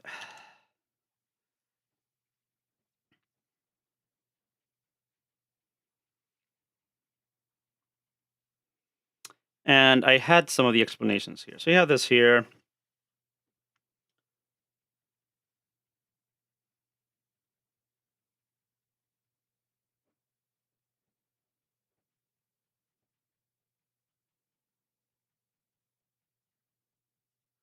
Yeah, so what we do is I think the model here is tmag is t0, tvc is t0, and then tmag target is t0 plus we need the tau. Tau mag equals what Apple was calling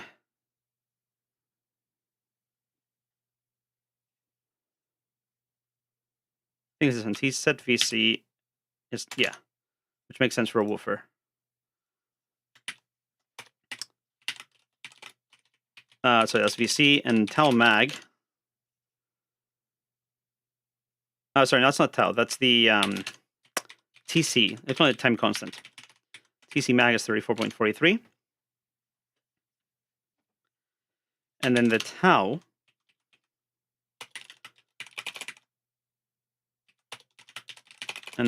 for mag is 192.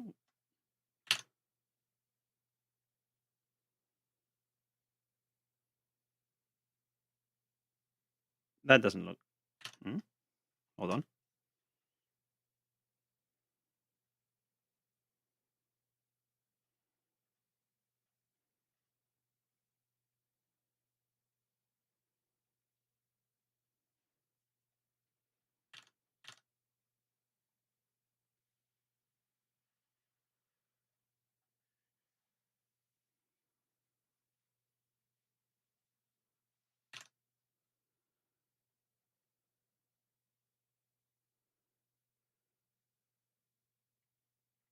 Okay, no, sorry. Tau is the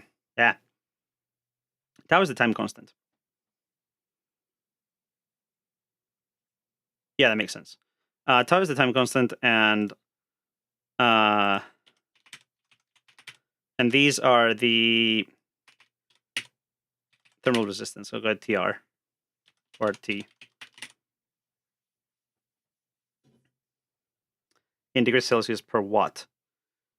And then the power is known, which means that would be T0 plus power times thermal resistance of voice coil. But it's not T0, it would be Tmag, because it's on top of the magnet. TVC, sorry. And then the Tmag target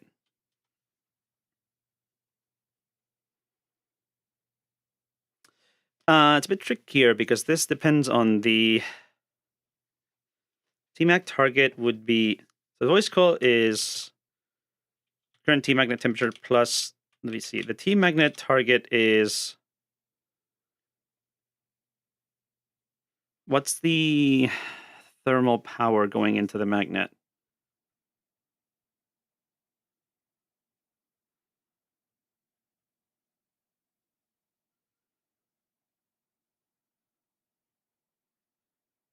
It depends on the thermal resistance between the voice coil and the magnet. No, it depends on the...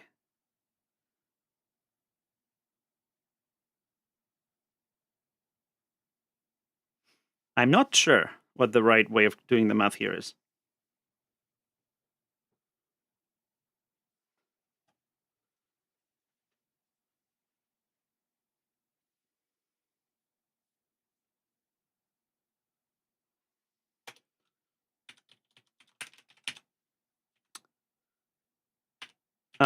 But anyway, the simple thing here is then, let's just try like this first and see if we get anywhere close. So then the temperature of the voice coil would be based on the tau, which is the TC, and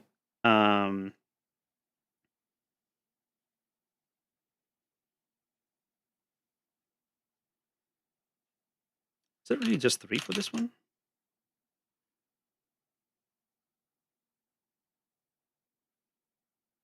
I guess.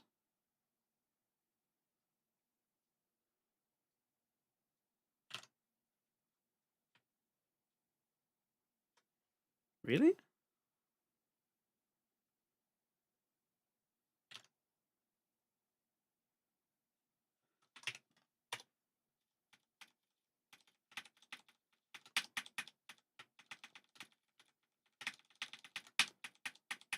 Interestingly, there's like... Yeah. Okay, so I guess it is that, yeah.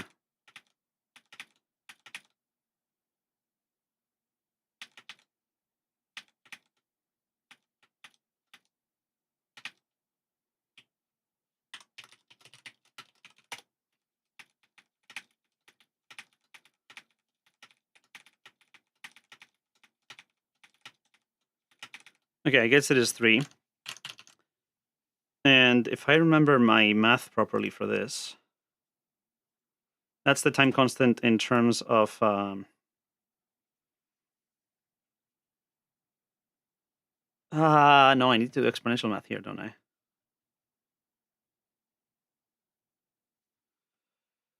What's the like typical one-pole filter thing?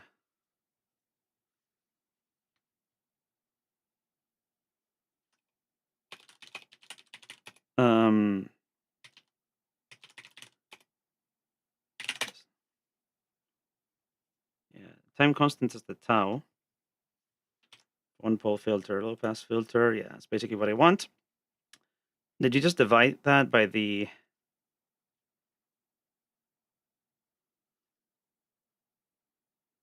discrete time?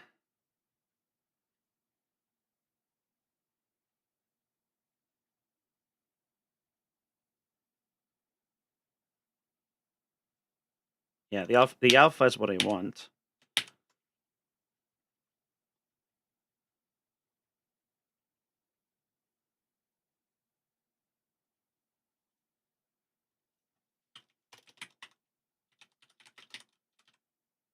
TVC is step,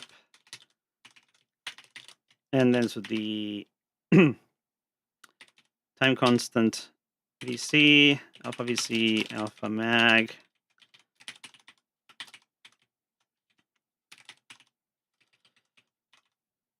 And then TVC, the alpha is multiplied by the current samples. So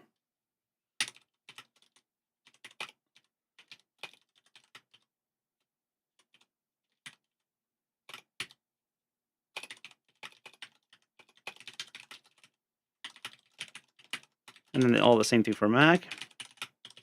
Assuming the mag target is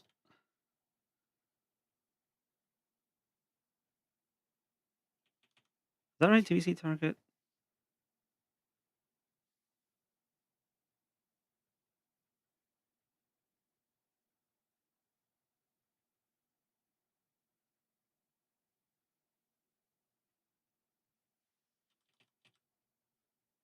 And I guess this would just be T0. Yeah, because it's just ambient.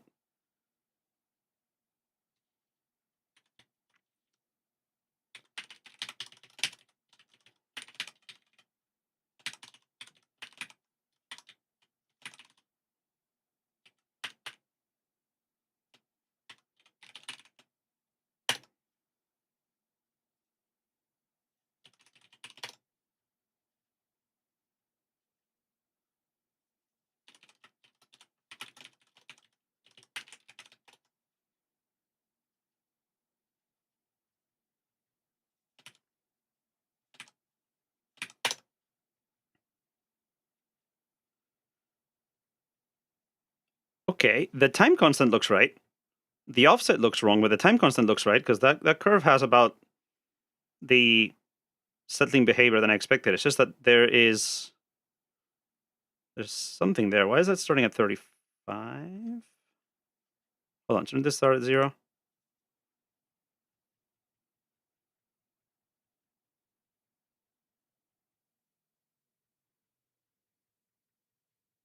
Wait, why is it tcal?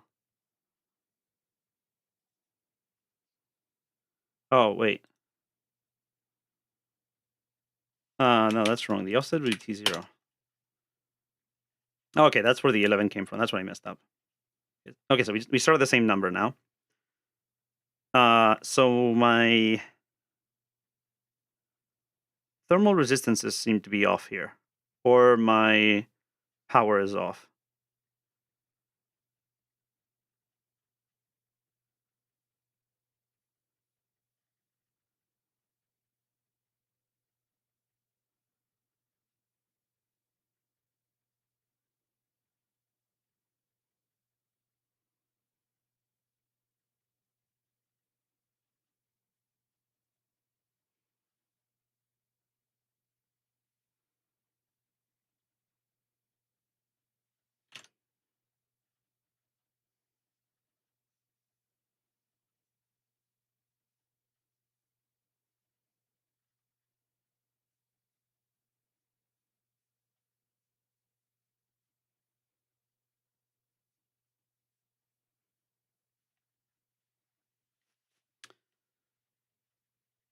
Let's just make up a factor just to see what happens. If I do P equals P times 3,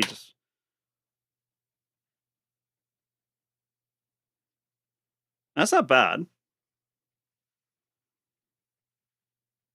And remember the graph here is like a bit offset, but that doesn't look too bad.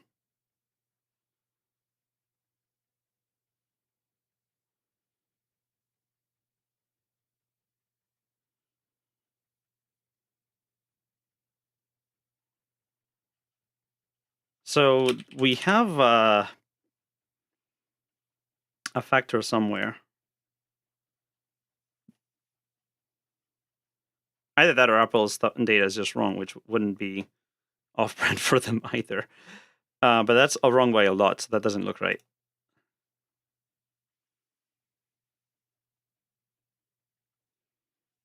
Shouldn't be based on my step. The step shouldn't matter if I make this like 0.1.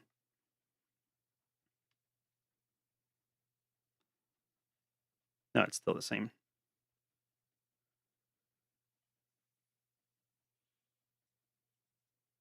I get these right. RTVC, TSET VC, TSET MG. These might not be.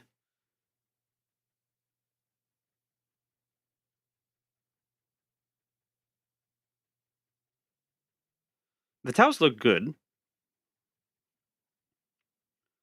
because the curves are not that off. I wonder what REB is, though.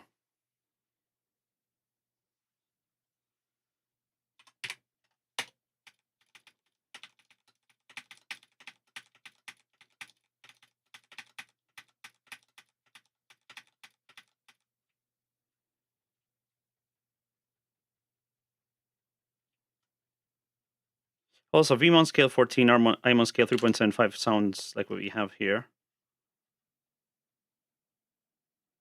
Yeah, so that's the same.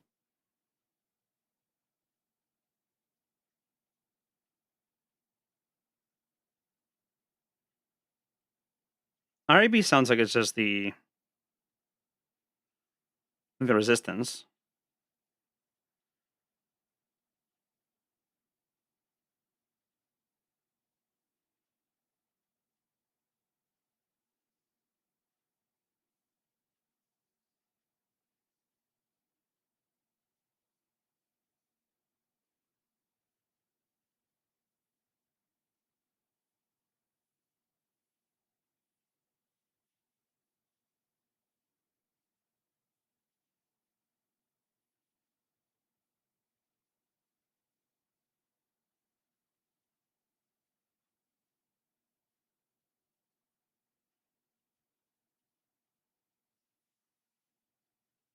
So where could a factor of about 3 or 4 be coming from?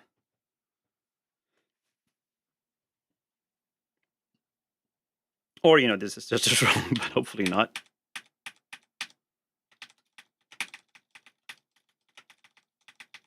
This is AID8, and I do have AID8.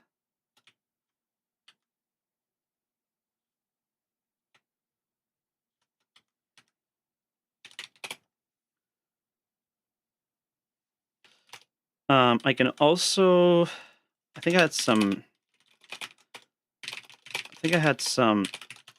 strings somewhere I can find, because this mentioned some of the constants.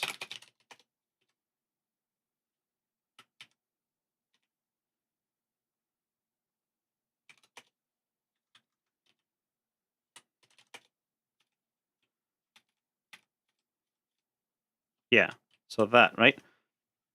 DC resistance, thermal resistance, and Celsius per watt, magnet, thermal time constant in seconds. That looks right. Assuming these are the same values that we saw.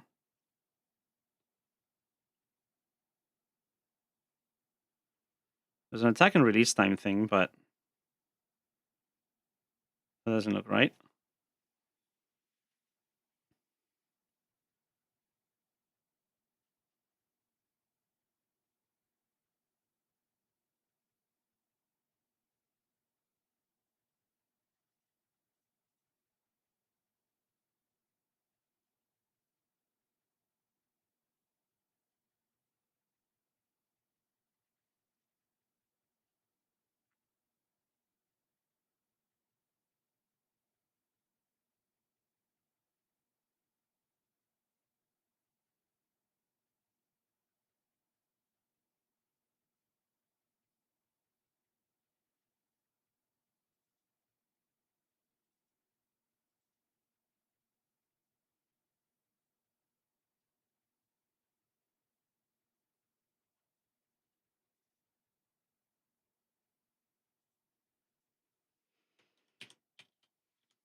I don't think microphone. I think it's just not talking for sometimes.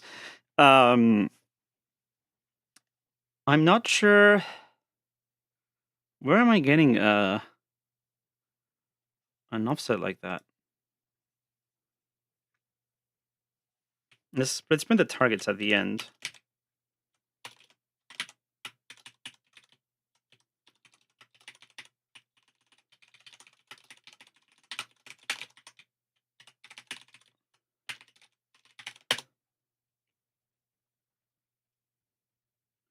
Yeah, I'm only getting 42 and 44 for that, which doesn't look right. Wait, why is Tmac just 42?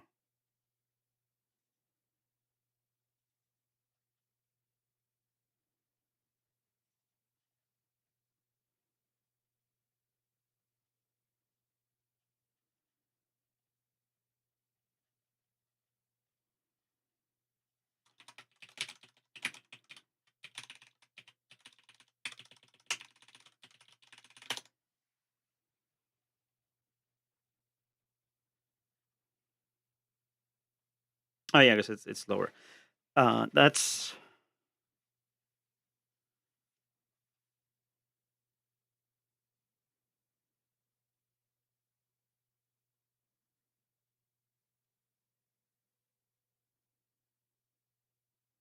yeah. I guess the target has to be just the power times the magnet's thermal resistance, because all the power has to go into the magnet eventually.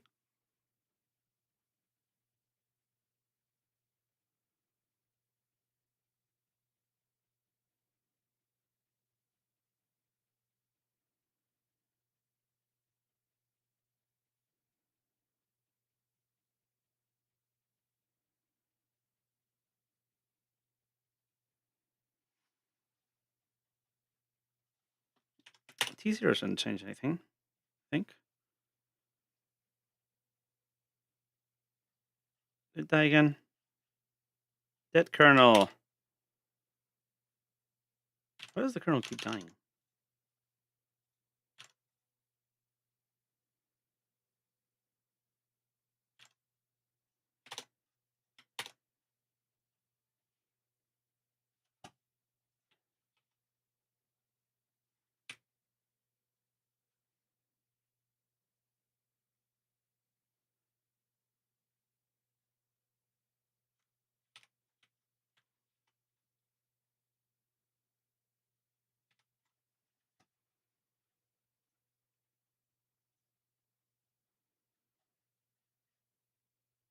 Yeah, no, the offset doesn't do anything because it's all relative.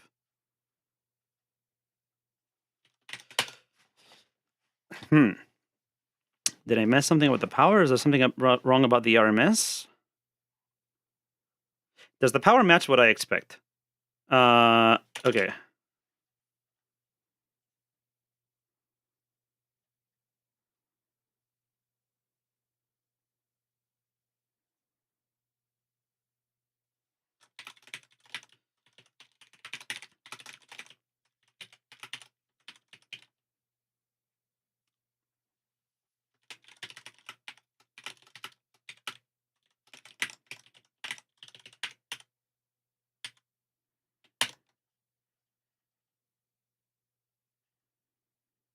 Hit the mean.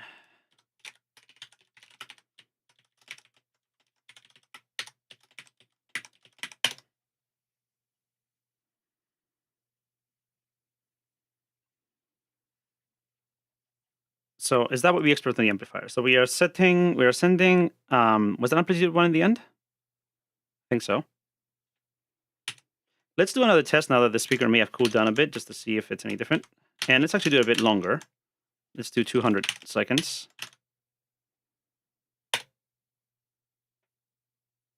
I hope that capture error is just dummy. And it wouldn't tell Asahi Linux works fine. I mean, you run the risk of melting your headphones on any device at high volume if your headphones can't take that volume. But I would expect most headphones to be fine with the max volume from, typical devices. That's not something that is specific to any particular device. There's no way for the device to know what is a safe volume for your headphones. But usually, they're designed so that typical max outputs are not going to destroy them.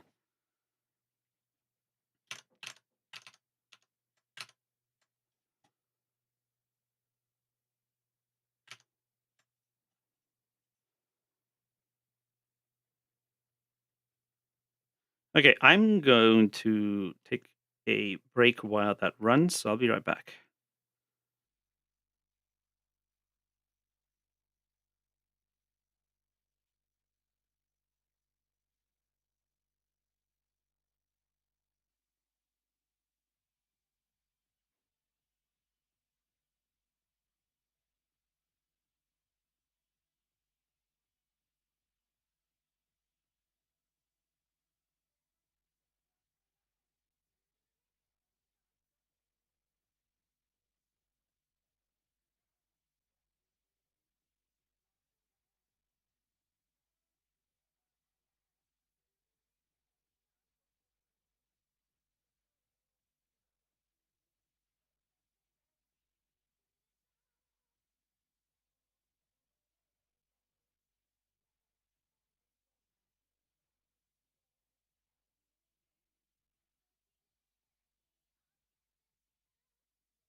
I might know where the problem is. Did it finish running? Yes. I don't know those capture errors. I hope that doesn't break it.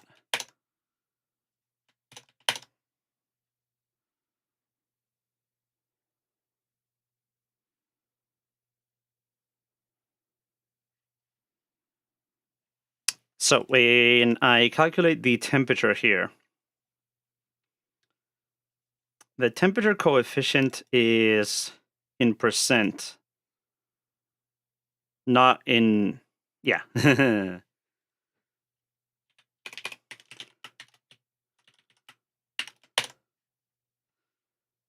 It's the change in temperature in percent, so over rcal, and now the kernel's dying again. That's where the factor of 4 comes from.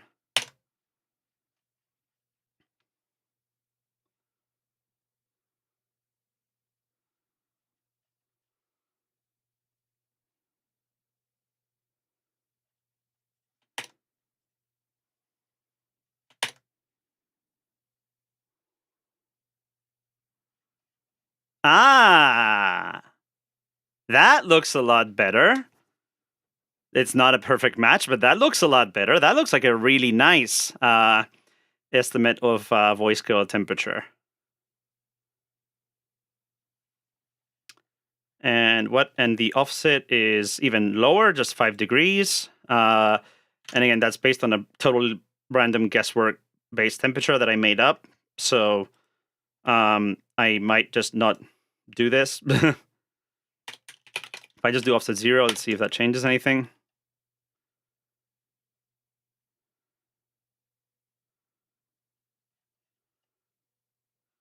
And then I need a T0 to be the right thing.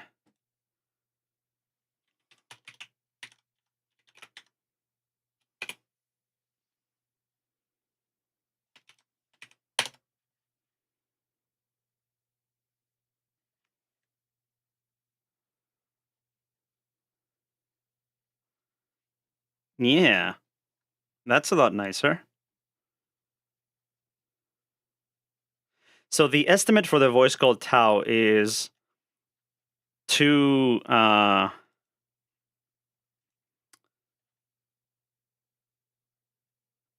RT is a bit low. The time constant is a bit low.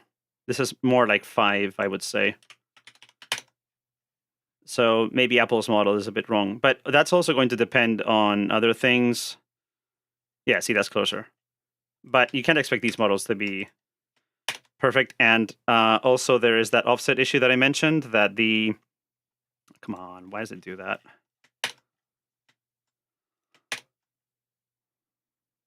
Is the kernel actually running now or what?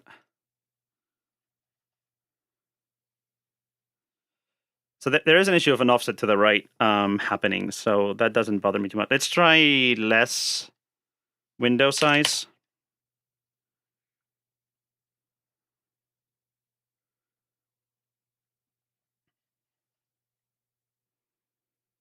Yeah, and then to make sure that I have the right T0, because this is a 40 hertz test signal, so if this is actually not enough.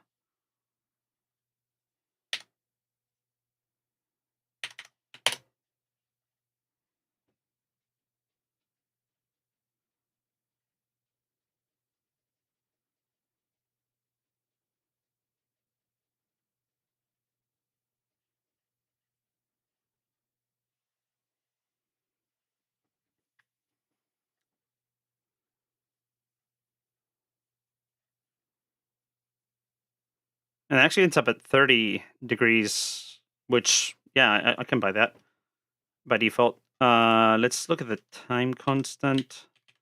It's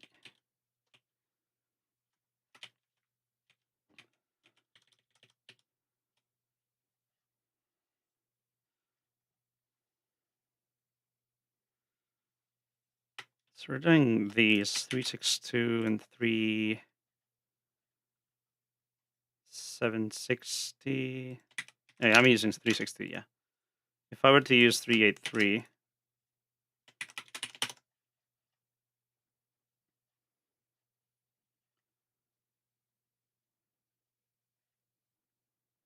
oh, no, it's actually closer, kind of. The curve is actually a bit wrong.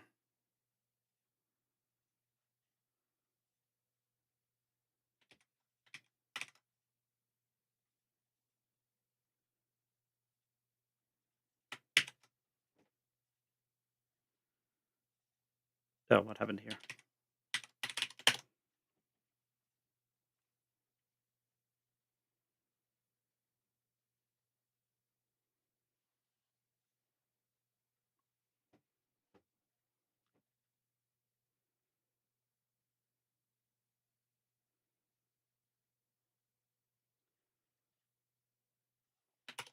So I don't know what the intended like interpolation between those time constants is. But also their driver's not going to use that because that's just used to actually measure the temperature, and we don't have their calibration tools. So, but this, yeah, at least using that 35-degree time constant, it looks like we get a graph that's like slightly offset, but the curve looks really close.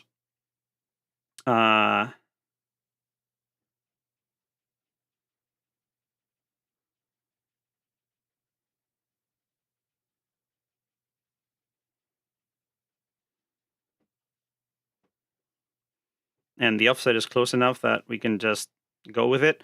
I think we can use this model.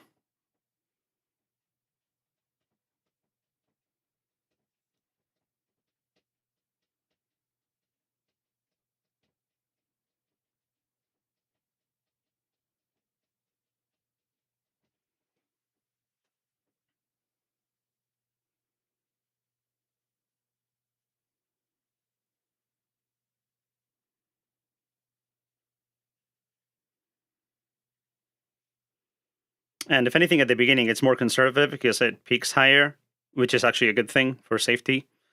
And then the long term is, who cares about a few degrees like that.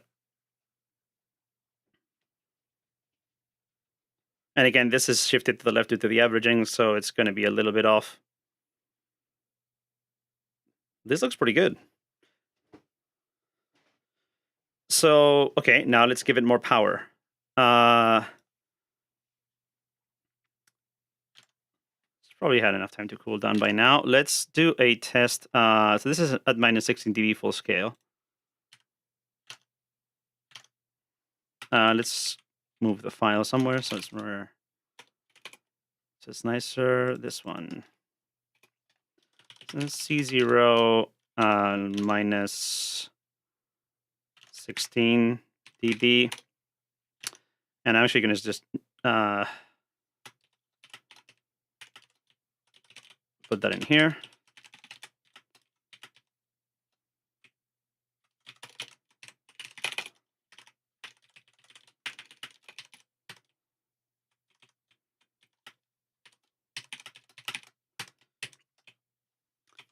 So because this is based on power and 3 dB is twice the power, and the delta here is less than 10 degrees Celsius that we've gotten to, we should be able to do 4 times the power and not destroy anything, which means 6 dB higher.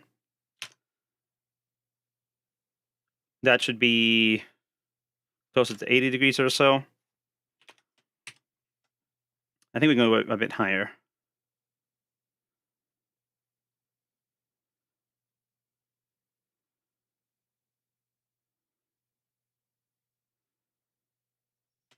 Let's try minus 10 first. And no, let's try minus 8 dB.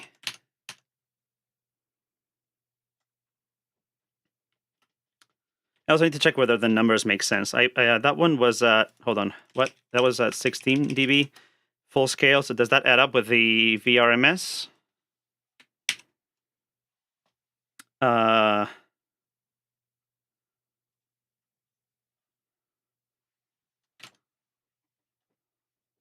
The amp scale was 15 dB millivolts, so that's almost exactly, yeah,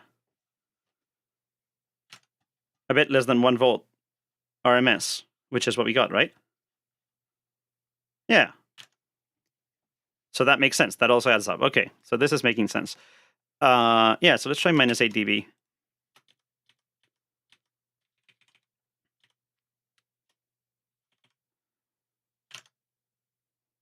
So 8 dB higher. It's minus 10. Let's just play a bit safer. Okay, minus 10 dB it is.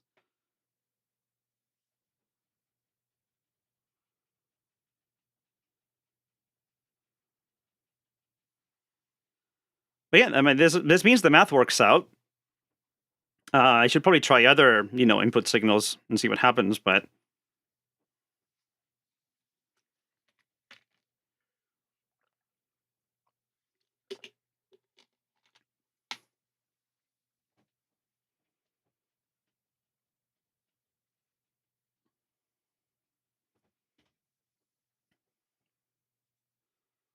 So then we're going to want C0, and this is minus 10.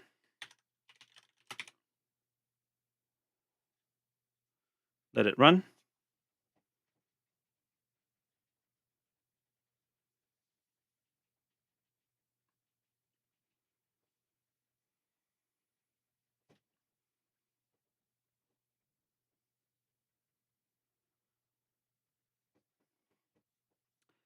But yeah, no, I think this pretty much means we can just implement this in the Rust code. It pretty much works exactly as I expected. Then we need something for the actual limiting, and we should have debug output where we print the expected temperature and like resistance guess. And the resistance guess is probably not going to be that useful at actual audio frequencies, because then you get like inductive effects, I think.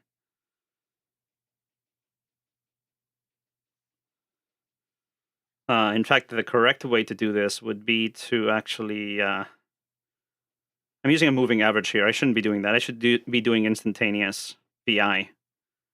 And then just take the average of that.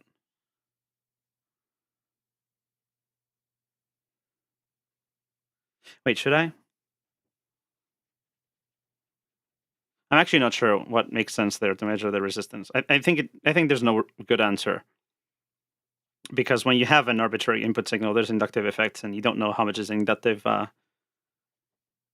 and how much is resistive. You could just filter out the low frequencies and try to use that, I guess. Which effectively is what this moving average is kind of doing, but not exactly, because it's taking the RMS, which includes the high frequencies. So yeah, it's a bit questionable.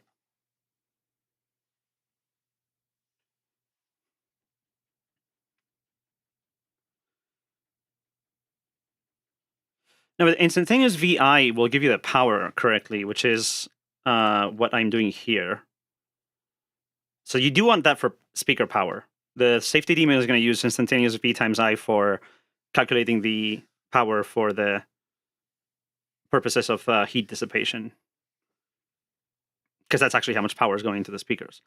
But the problem is that for calculating the DC resistance, it doesn't really make a lot of sense, which is effectively what we want. So I guess we just have to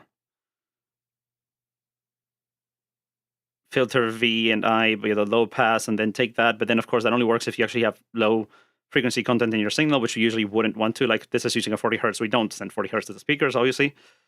What's the other thing? What was the LPF we have? I think it was like 2 hertz. That is going to have an impact. The LPF on the woofers, yeah, is 2 hertz. And that also means that for testing purposes, I'm going to want to lower the LPF on the tweeters to 0. Because when you're testing the temperature like this, you do want like 40 hertz into them, even though it doesn't make any sense.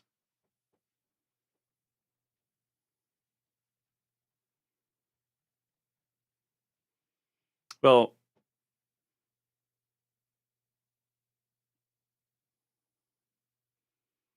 what do you mean instantaneous UI is apparent power? No, apparent power is the average, right? Apparent power is RMS volts times RMS amps.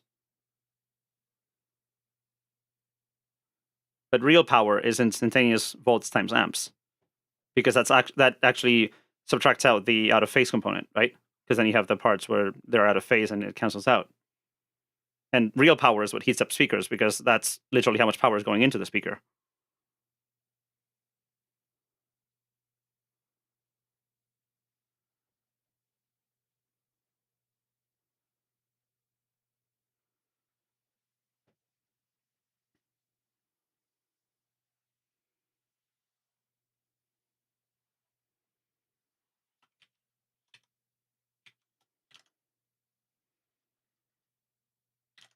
You done?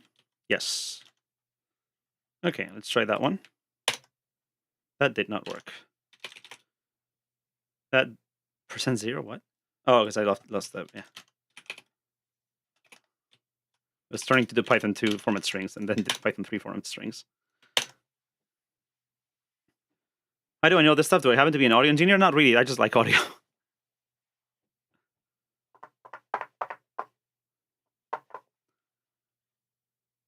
Okay. So this time we are underestimating, which means like the cooling is better than expected. That's fine. We're overestimating. It's good to overestimate, so I'm not going to complain about that. We're still doing pretty good for, an open loop model.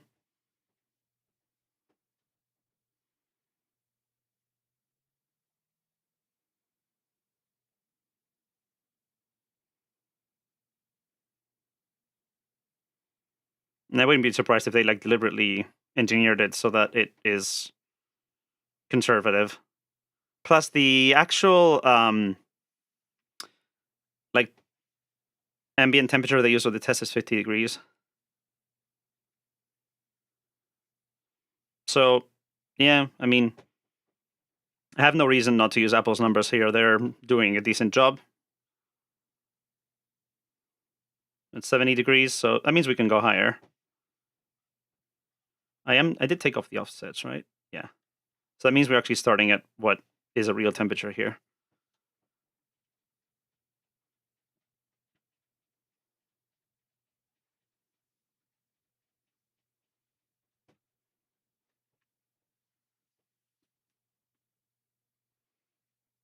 So now we're like 30 degrees up. We can do another 30. So that means we can do twice the power again, not destroy anything, which is 4 dB.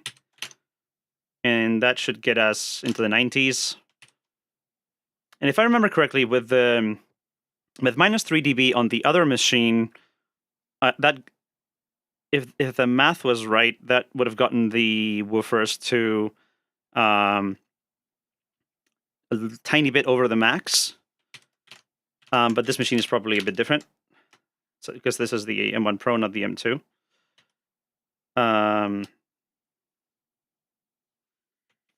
So yeah, let's just do one more.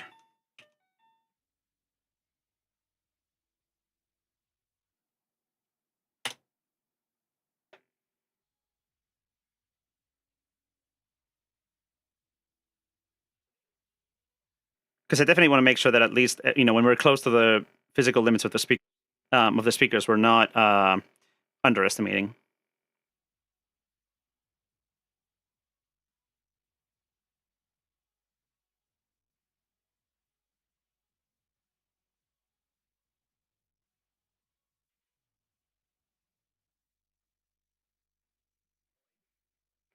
Hold on, this is actually hitting the physical limits. I might be doing physical damage here. Let's not do that then. Hold on, I just realized that. I think, well, maybe not. I'm not sure if I'm actually hitting the limits or if it's just buzzing.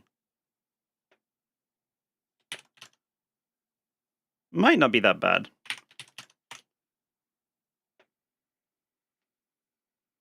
Okay, whatever I'm doing here at -6 doesn't sound...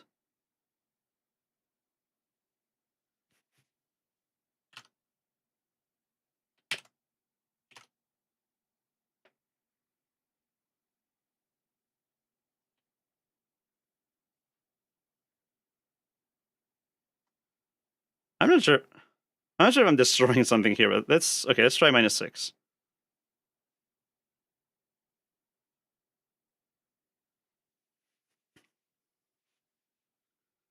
Ah, right, because they're supposed to be opposed, yeah.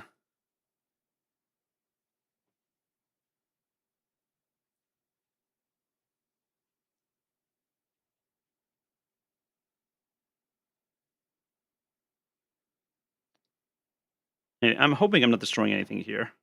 I don't know if you can hear it. It's buzzing a bit, but not horribly. That might give some interesting VI curves if it's actually hitting excursion limits. The tweeter is going to be a more interesting test, and much worse for the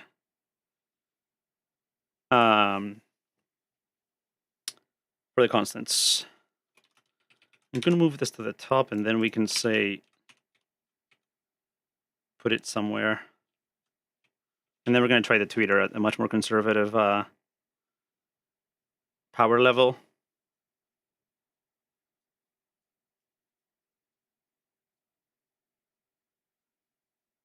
Yeah, and I imagine the tweeter is like probably impossible to break from over excursion at 800 hertz before you break it from overheating. So that's probably why Apple, I think, actually disables. If you look here, they have an excursion model displacement, but they have enable displacement control false. So that sounds like they don't actually care. And we only need to do the thermal.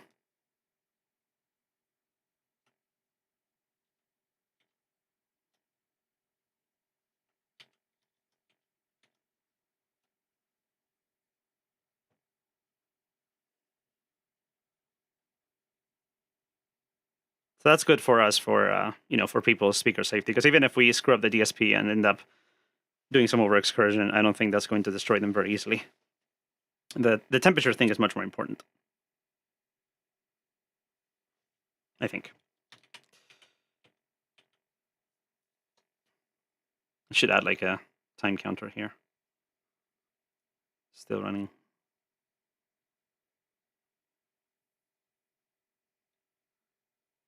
Now the hard part is buffering the samples into Rust from VISense. What do you mean by buffering the samples?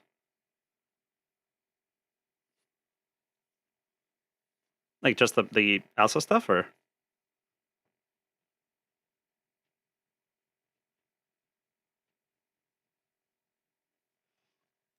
So then the other thing we need to do is actually set up the safety model.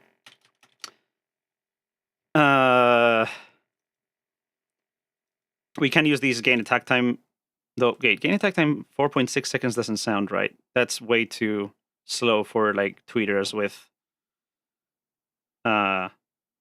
real tight limits. I would lower that to like 1 second.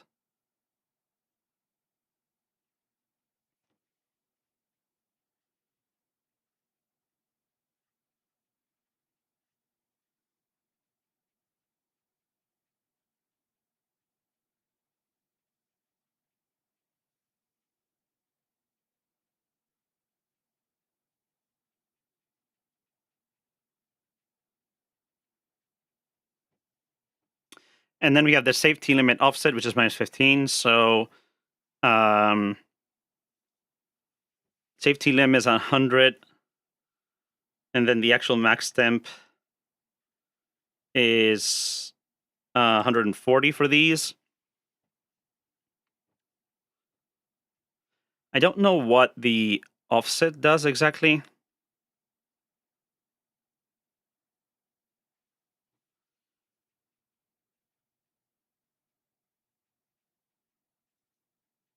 I will buy a 20-second release time, though, on the thermal. Because you don't want it, like, writing all over the place. We do probably want to, like, print something to the syslog if we ever hit thermal limits, so users know that they're, like, pushing their speakers too hard. And then we get to test it with some interesting torture cases. Okay, so this is finished now. Yep, -6 dB.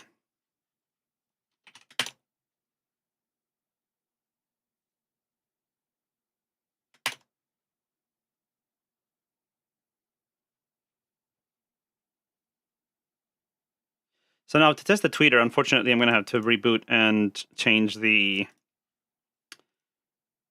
turn off the limits.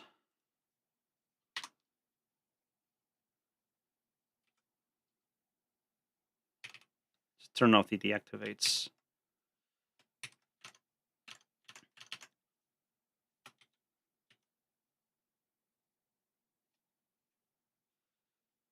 So how'd the math go here? Oh, wait, what just happened?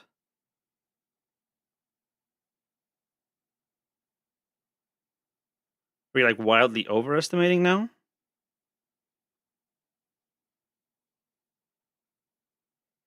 Now the model is like power 1.7 watts.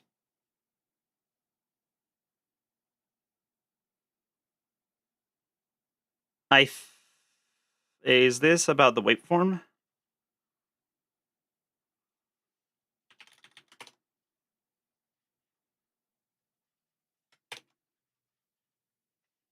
No, they're still in phase.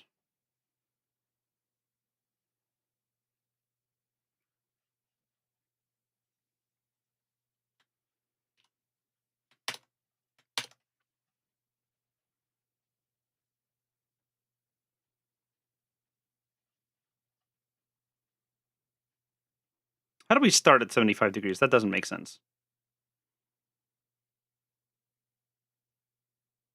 Oh, is it just because we...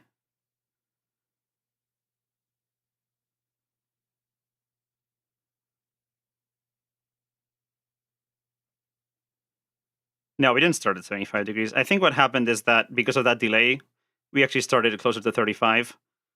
And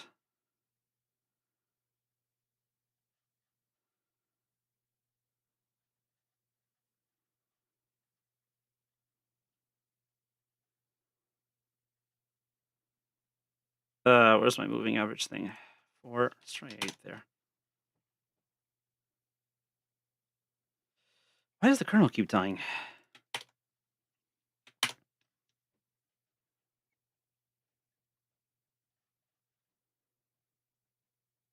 No, I don't think we started at 75 degrees. Our start's 4.55? No. That doesn't make any sense.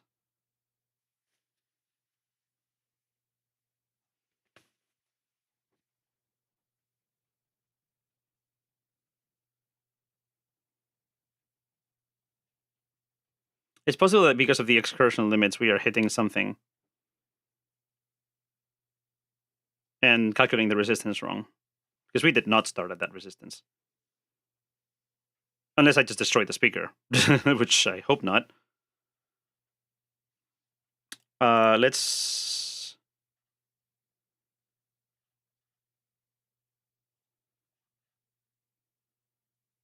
Because like this, I'll buy a bit over 100 degrees. It is possible I just damaged it. Let's do a thing.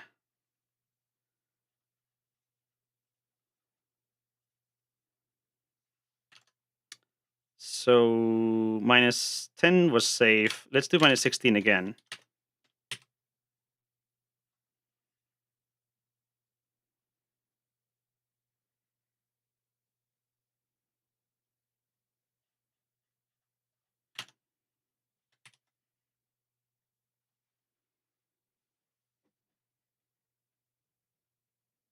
So why is period size 160? That doesn't make a lot of sense. Wouldn't it be like 56 or something?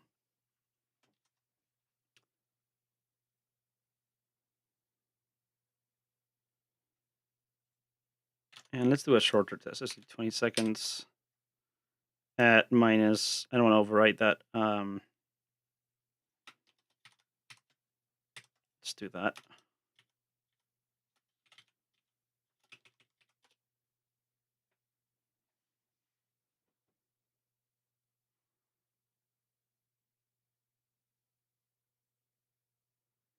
See, the problem is if I damaged it, I'm gonna have to like deliberately blow all the speakers, because otherwise it's gonna be hell convincing the like Apple Care that the speakers are actually broken.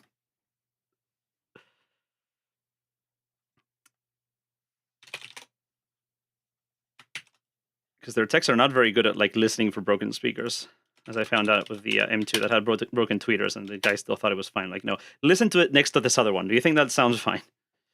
Okay, now we're back at 40, 35.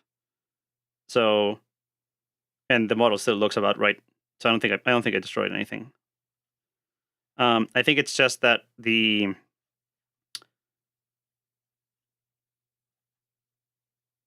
I'm either truncating too much off the front.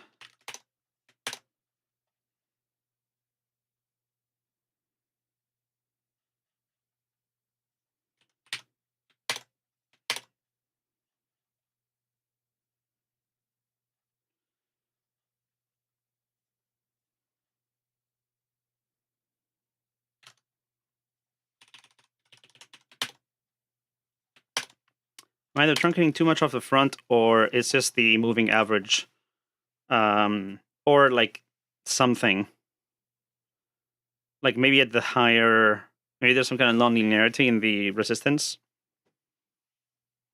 that comes in, or it has to do with the excursion being higher than expected. Because obviously we're not starting at 75 degrees. We're starting at the same temperature as before. So if I force that, if I don't do this, then we'll probably get something much closer.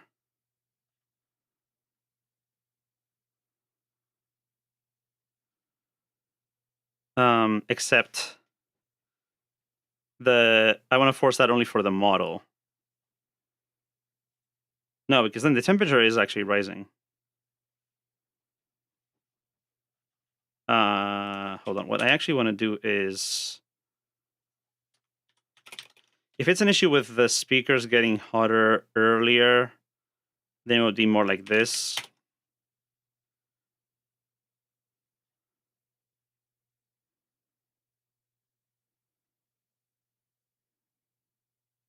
Come on. Dead again? think so.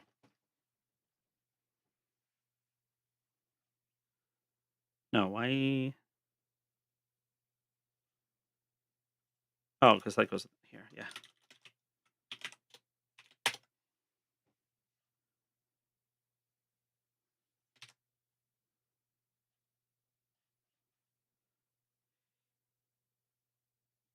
Yeah, so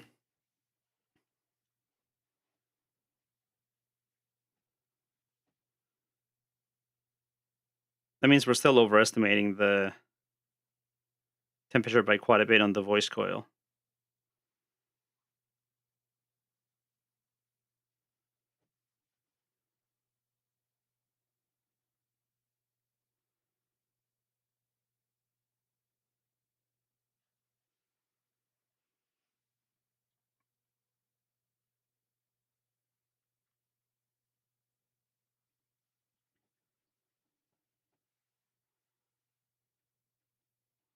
But at least at lower powers, that made sense. And here we're not too far below.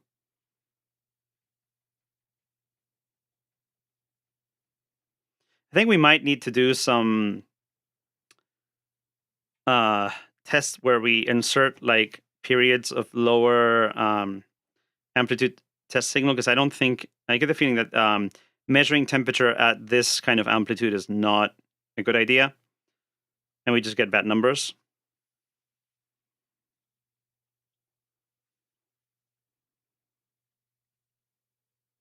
Like the instantaneous heating is so fast that, you know, we miss the very beginning of that.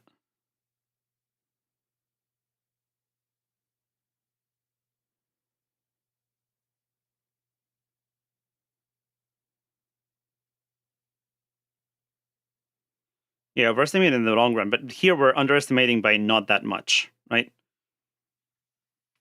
I think there's just an offset here, you know, that this should be more to the right. I don't know why the kernel keeps dying. I don't get it.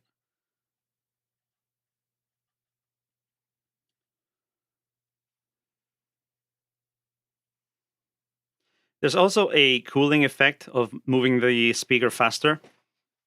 So that also it makes sense that at higher amplitudes, we actually cool down the speaker because there's like a fan effect of the speaker moving, right?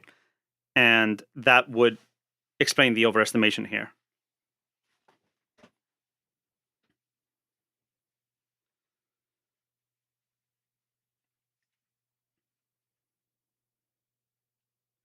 I know their test calibration is at a much lower, amplitude, so this might be fine.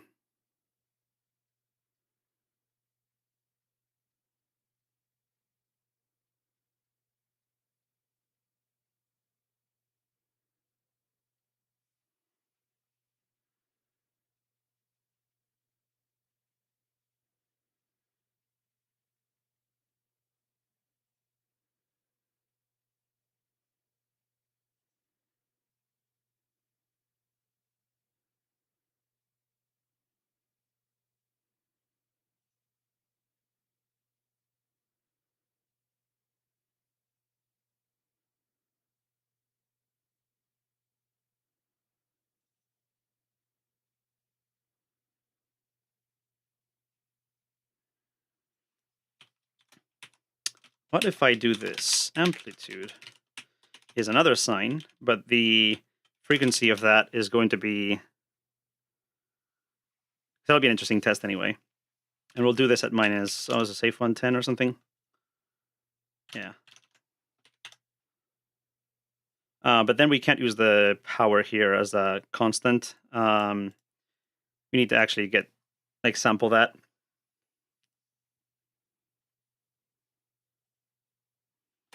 So P equals... and then we have another moving average issue, but...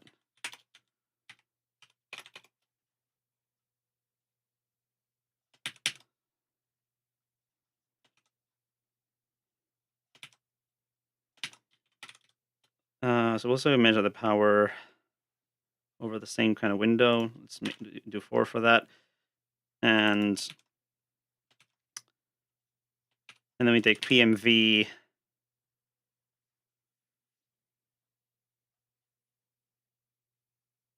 And I need to index that by the time some rate.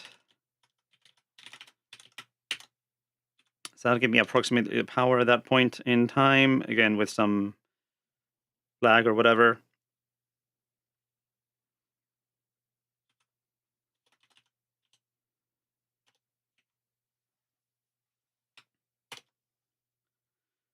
I just realized there's also an effect on power over time due to the temperature. So wait, why is that lower? So next one will be up to time.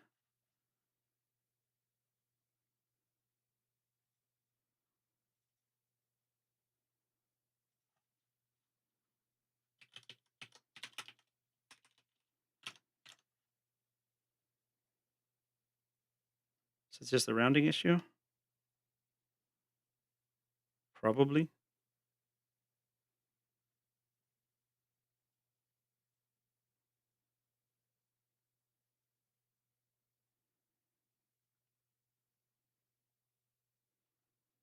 Yeah, because moving average is adding padding and stuff.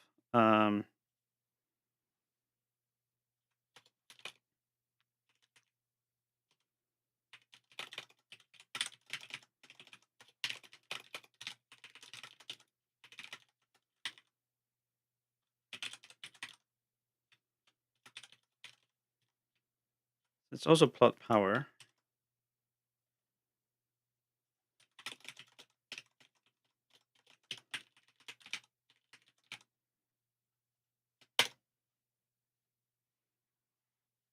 When including the including factor in the model. I don't really want to complicate this too much. I don't think they have that. They have this thermal FF speedup factor. I don't know what that is.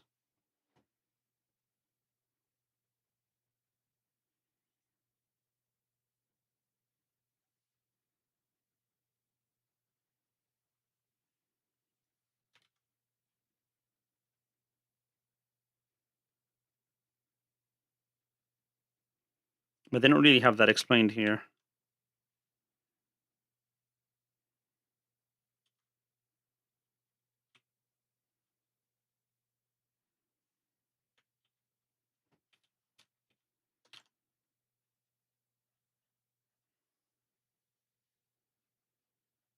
It's not XML, this is X.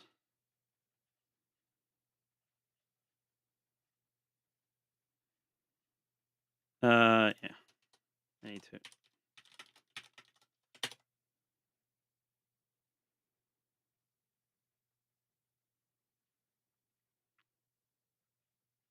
And it's dead again.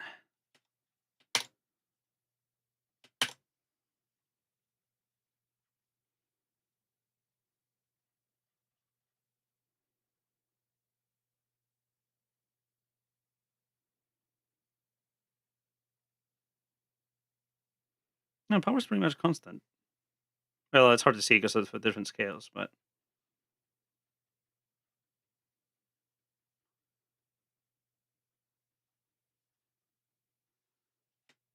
I think, was it plt.figure? To put it in a separate place. Then put the actual temperature at the bottom there.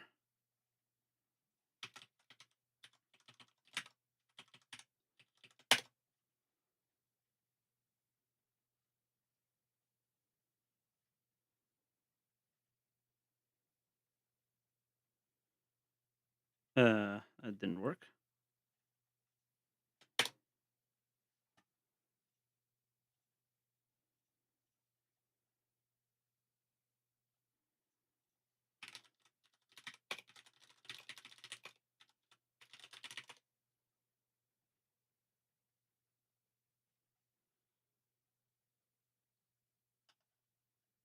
Upload, or can't I just like show? Okay.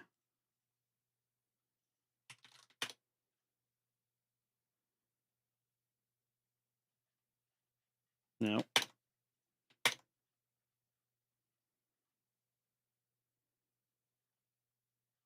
I don't want.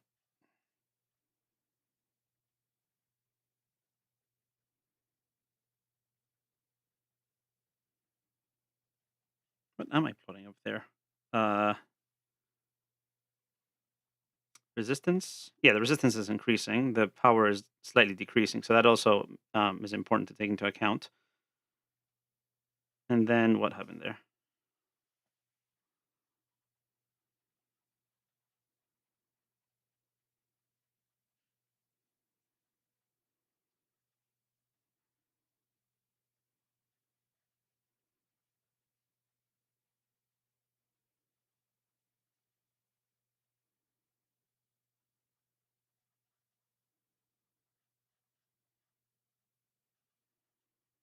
Oh, because this T is overwriting it.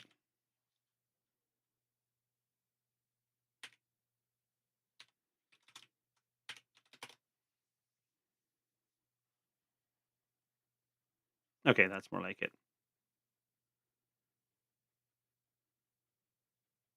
Doesn't change the behavior there. But yeah, I don't think that resistance starting at that high is real.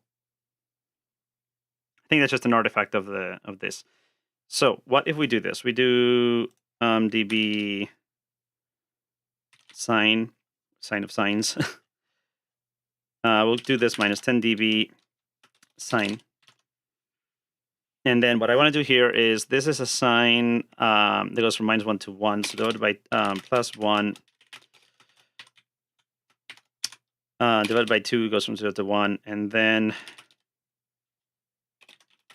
so I want the actual amplitude to be from a bit greater than 0, but like minus 40 dB or something like that. So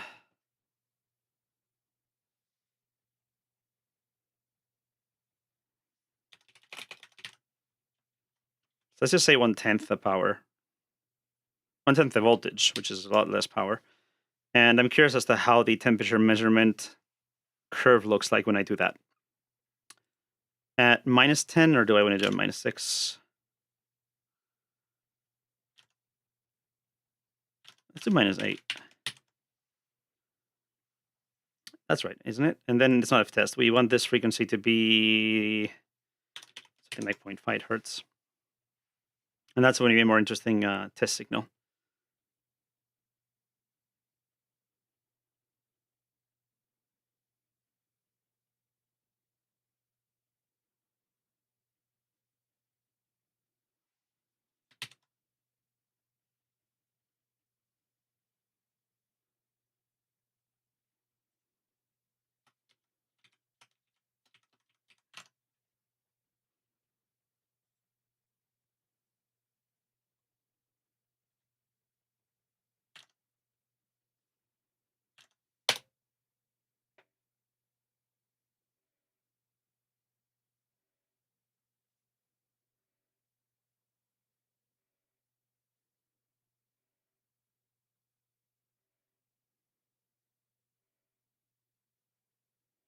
So I can hear it hitting harmonics, but only near the top of the crest. So that was a short one.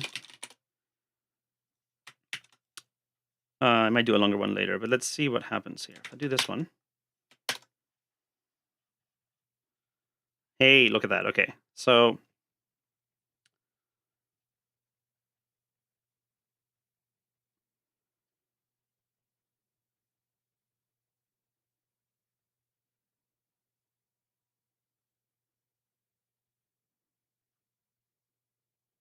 you can see how the curve peaks in a weird way because of that effect, and you can see how the resistance is varying like that. I don't think that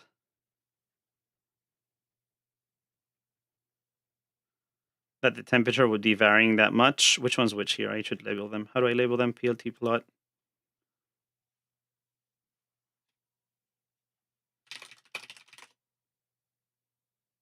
Yeah.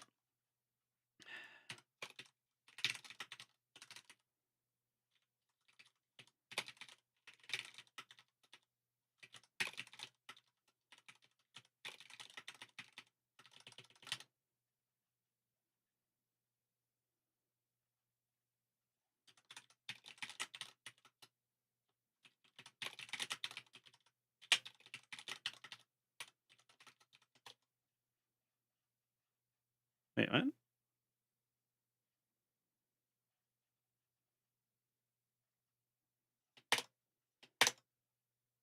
Oh, because I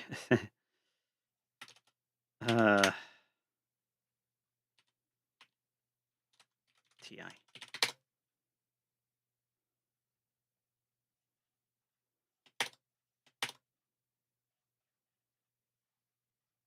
Oh, where'd my labels go? Why are you not showing my labels? Oh,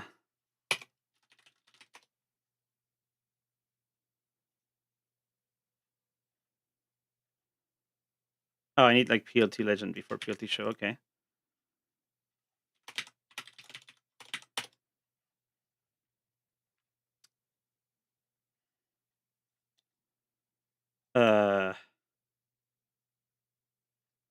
That's interestingly slow, but okay.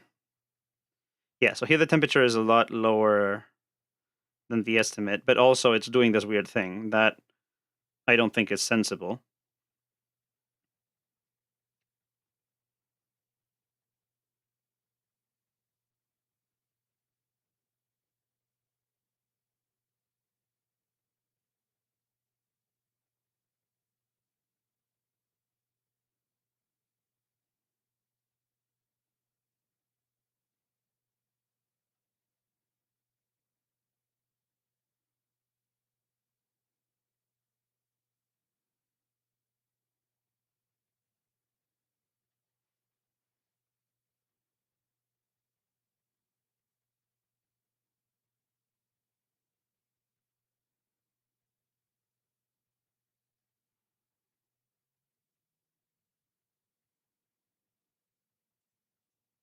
So if we don't do the reset here and actually use the real temperature 0,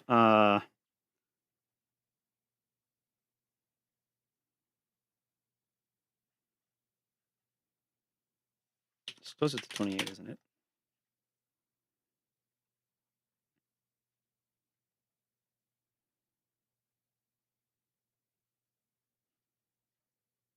Yeah.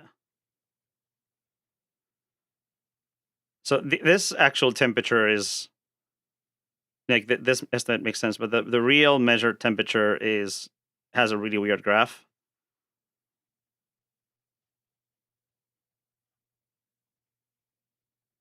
And I think it's because of that. It's because of the some other effect causing the resistance measurement to be different.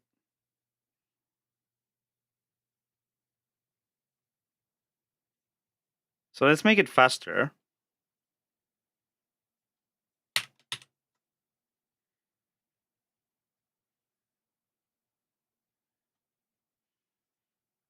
Let's make it faster, and let's also make it start. So what I really want is something starting at 0, not there.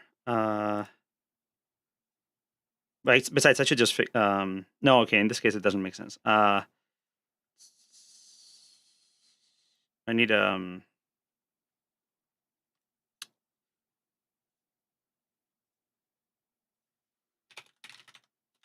need a phase.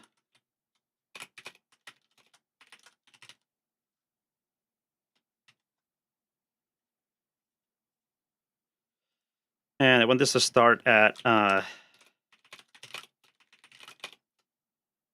minus pi divided by 2.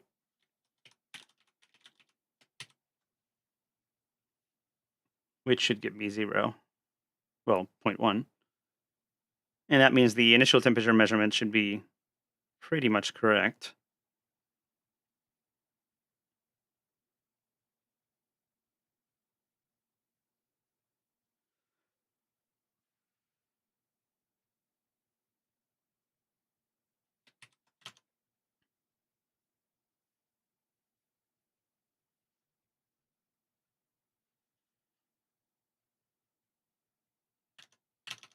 Let's try that. And maybe a bit more lowest amplitude, like 0.2.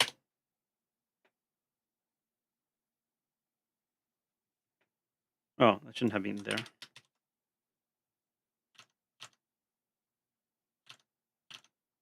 Also, that didn't look right.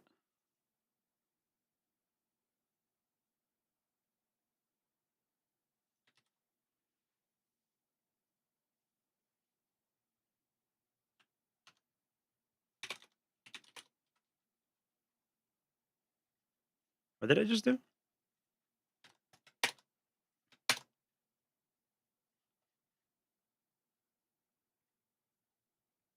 Why did I only get 4 seconds out of that?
Also, why is the power... oh, because of the averaging. At that level, you can see the offset. Yeah, this whole thing isn't very scientific, to be honest. Yeah, I could say closer. But then the temperature is, So what this really needs is like a proper filter, not just a moving average.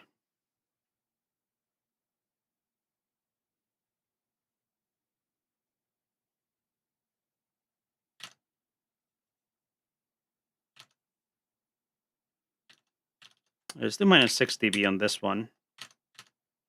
And why did it stop after 4 seconds? I don't get that.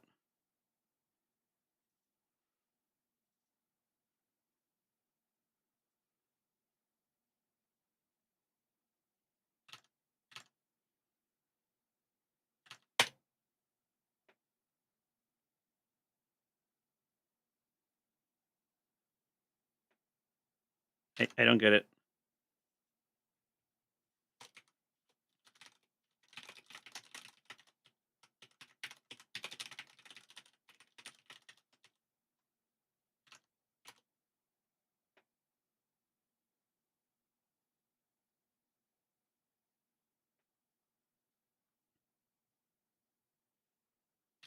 Something's wrong.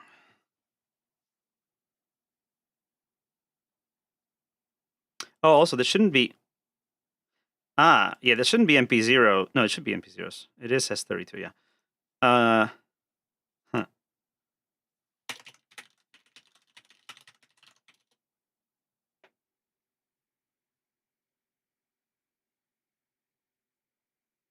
No, it's longer. I don't get it. How does multiplying by the amplitude...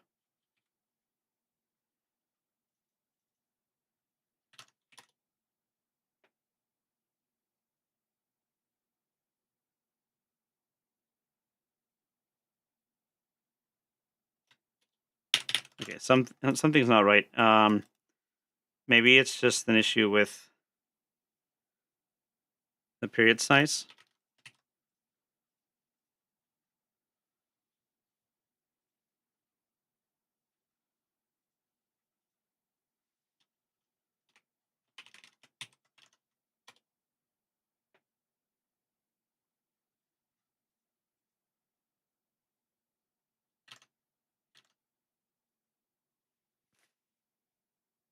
Also, I don't know why I'm not getting that now. The amplitude should be...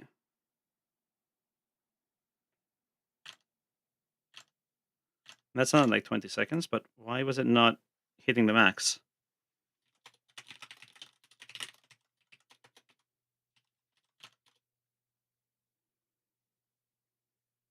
.064 is the start. No, that doesn't look right. What did I do wrong here?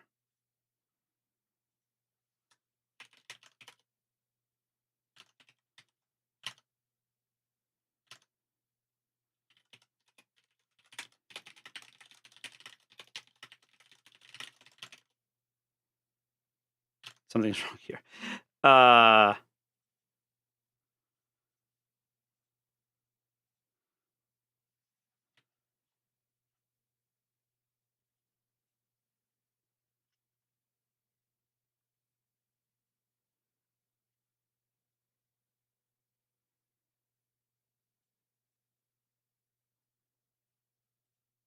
Oh, wait.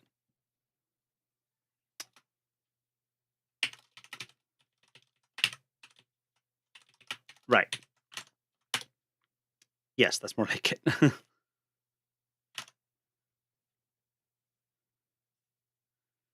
You said that right as I figured it out.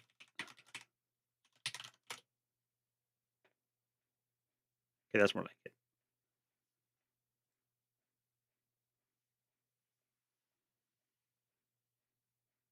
It sounds like it should sound.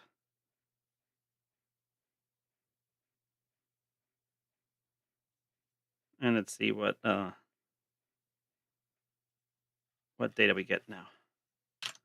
So that's -6 now.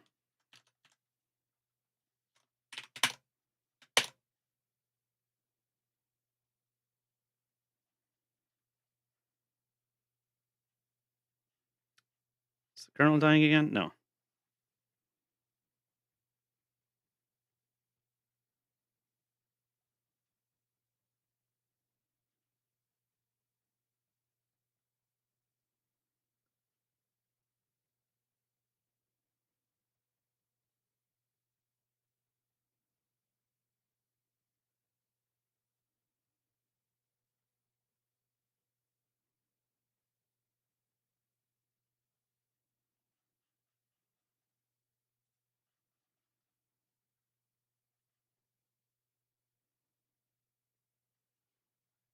So what's the dB range at minimum there? I have it at 0.1. 0.1 -6 dBs is how much? Do I have a log 10 here? Yes, log 10 of 0.1.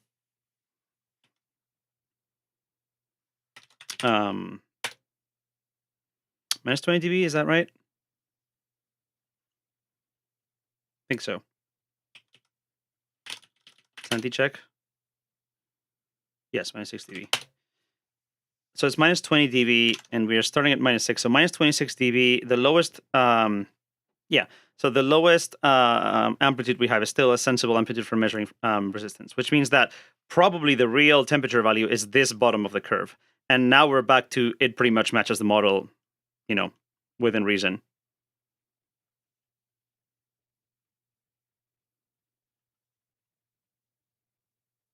So I think like the when you use larger powers, the temperature gets overestimated like instantaneously.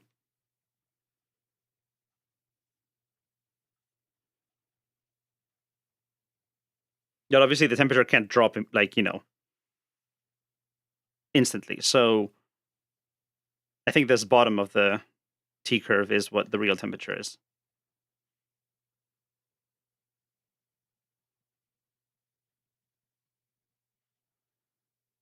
Still surprised they cropped the signal. What do you mean by crop the signal?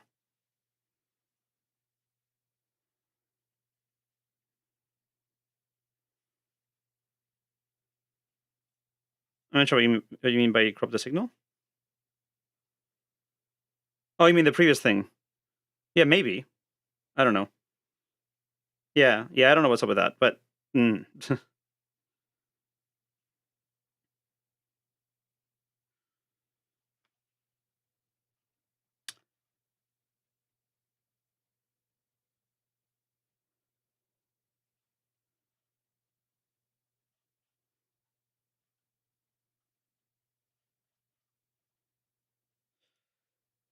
you can even go a bit lower and drop it another 6 dB or so, and then just do a long one. Let's do another 200 seconds. See if long term we still make some sense.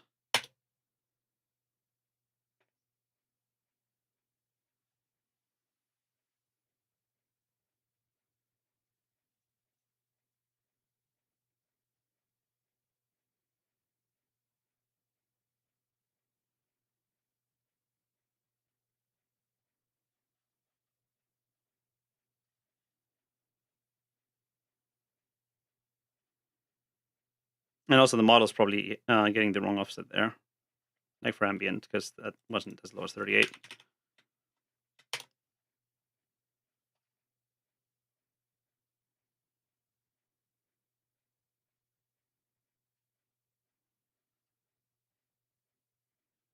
Yeah, so that's closer. Actually, it is lower than that. It's probably closer to 30.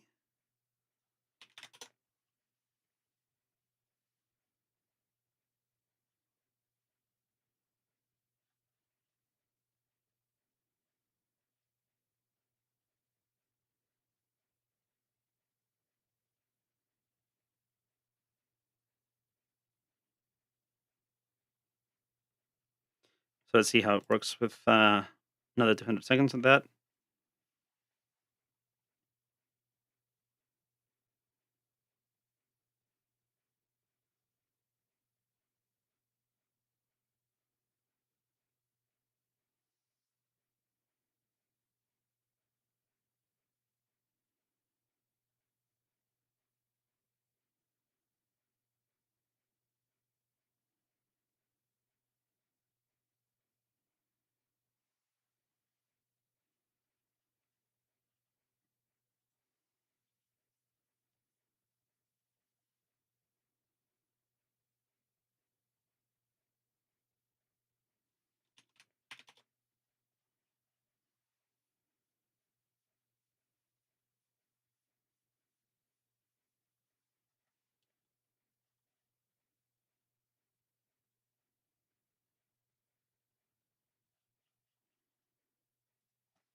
Yeah, so you can see how the temperature drops to.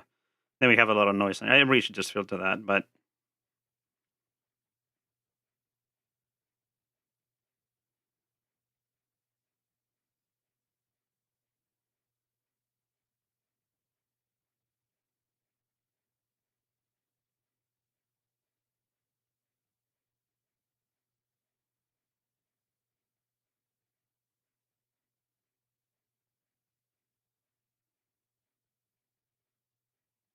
and the temperature is also shifted because of the averaging, so that should be it would end up here anyway.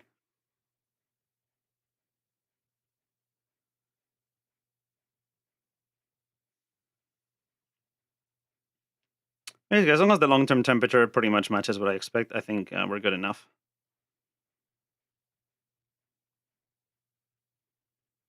Okay, it's done.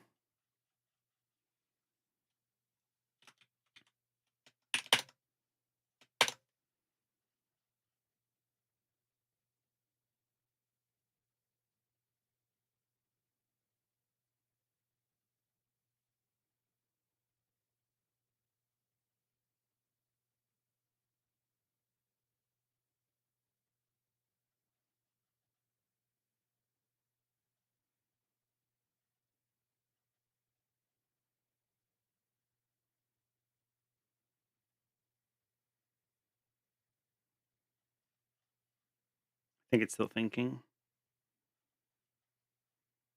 Did Kernel die again? Not yet, I think. It's just the legend being really slow.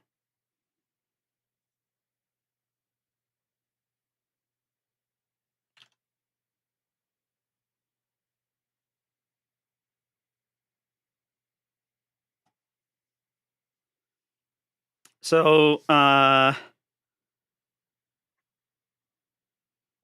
I think the next thing to do is test the tweeters, for which I do have to reboot. No, that dead kernel indicator has been there the whole time, but actually I can hear the fan spinning up, so I think it's doing something.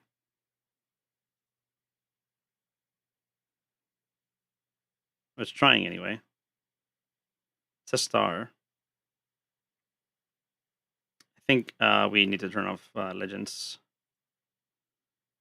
Or set it to something that is not optimal and just give it something.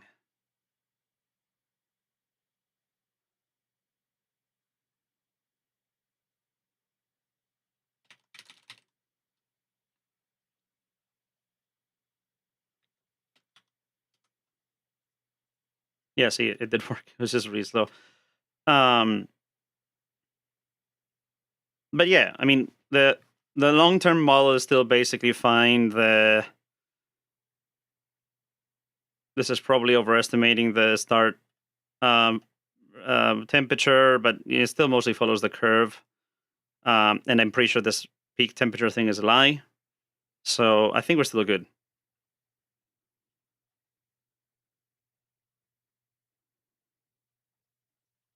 Okay, so let's go back to, let's save and reboot this without the, without the high-pass filters, and try the tweeters.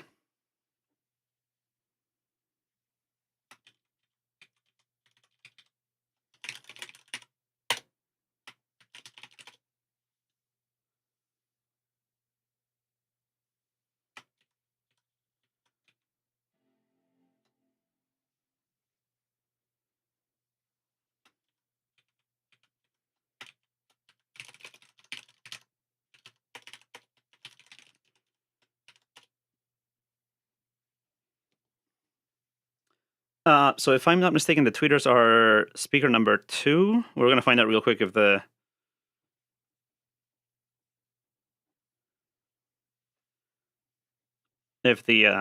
numbers match.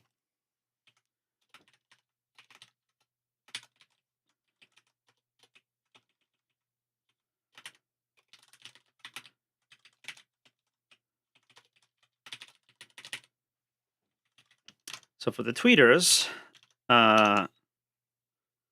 let's take a look at the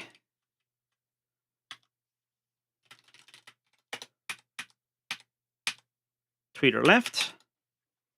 Let's also look at the ADT.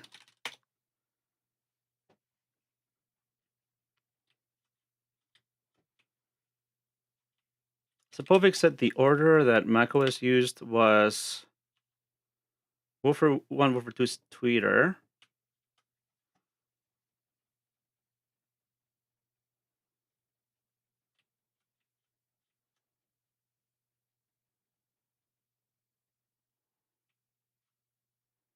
Hard to tell from the powers, from the resistances, which one's which.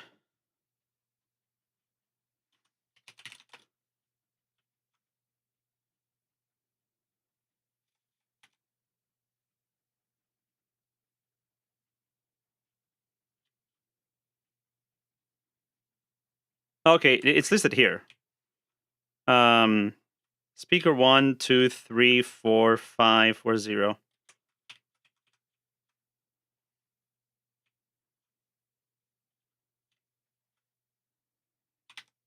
'41, 42, 43. 196, 197. Oh, okay, and this is like the 0th one. Okay. So the 0th one is whatever that is. And then we have left woofer 2. Okay, so speaker 1 is 41. Okay, so they are in left-right pairs then? Okay, yeah, you're right.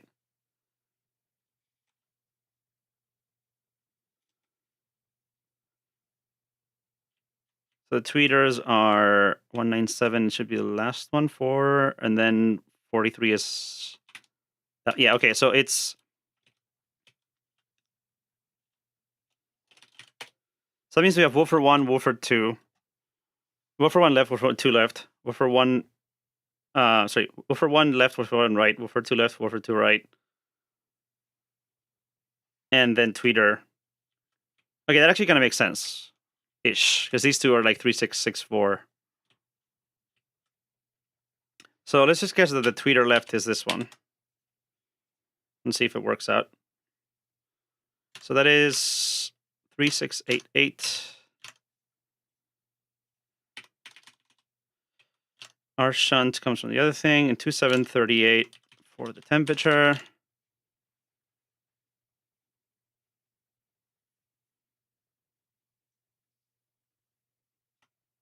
And that also matches the order in here, because we have woofer left 1, woofer... Oh, wait, woofer left 1, woofer left 2, woofer right 1, right 2, and then tweeter left 2, right. Is that the order?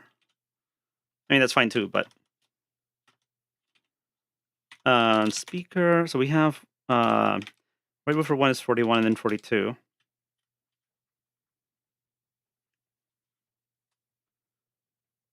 Speaker 1, speaker 3. No, it does look like they're in left-right pairs. So I don't know. Well, I mean, this PDS doesn't necessarily have them in the right order, so.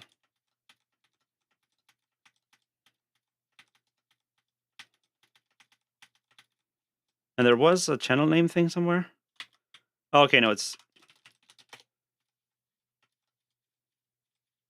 does sound like they have them like that.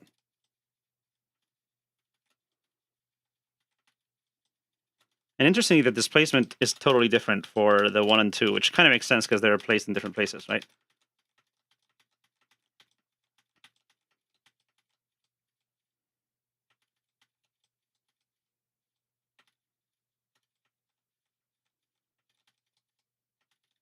Oh, they're all different, actually. KT is... Yeah, they're all different. Interesting. I wonder if this is really right, actually, because I'm kind of wondering if... According to the speaker 1 is... so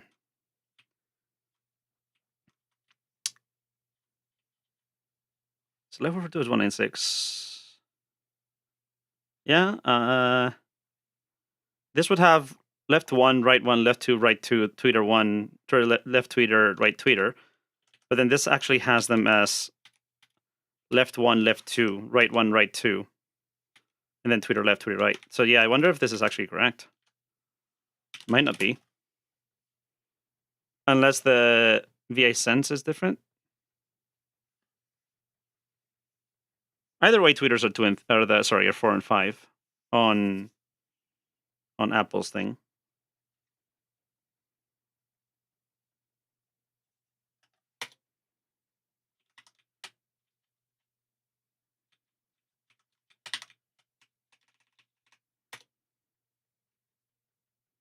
It's possible one of these things. Okay,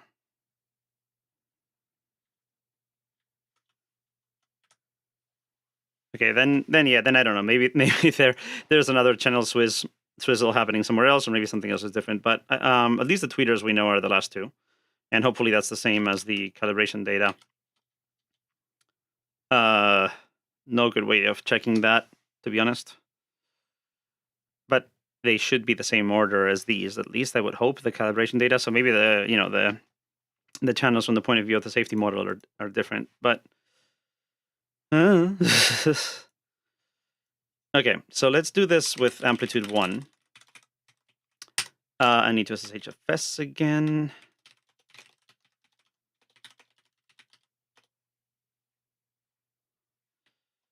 And I can save now. And what's a safe amplitude for the tweeters? I'm going to play it fairly safe and go minus 24 dB. I don't think I'm going to blow them up there. Let's only do 20 seconds because it also matters a lot less. And then the tunings, for the tweeters, we have 306/640, the same pilot frequency.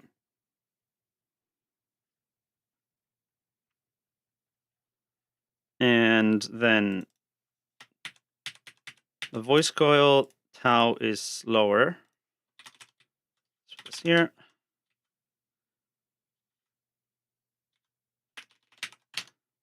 The magnet tau is also lower. And then the set of the voice coil, needs to be higher. And the magnet also needs to be higher because there's a tweeter. The coefficient for the calibration is somewhere there. And then did we get the right numbers there? I think so. And the R shunt is also 0.09, which makes sense because it's probably part of the chip or whatever. Let's just save that.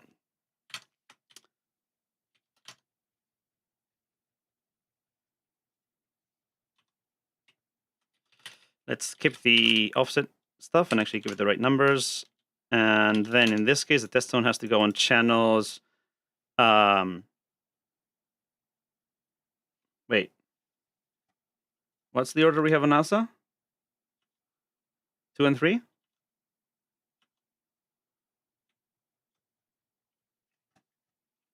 me just run speaker test.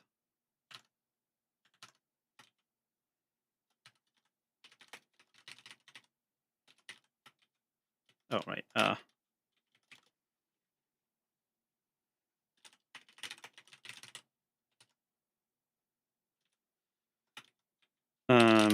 Let's turn the volumes down manually first, just to play it safe.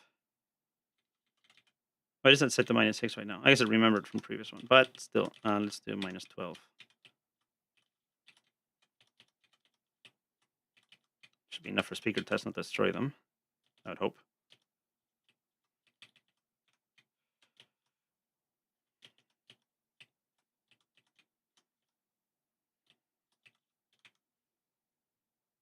Woof 1 LR, tweet LR, woof 2 LR. Okay, yeah, that makes sense.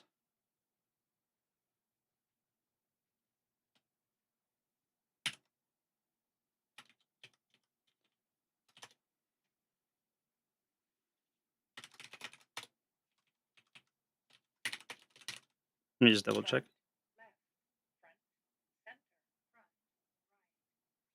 Yeah. So 2 and 3 are the tweeters, yeah. Okay, Python, test tone. So this should be channel 2 for tweeter left. And hopefully this doesn't destroy anything.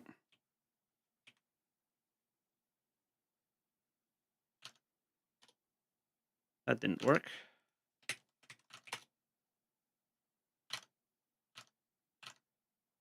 Just 20 seconds of that one.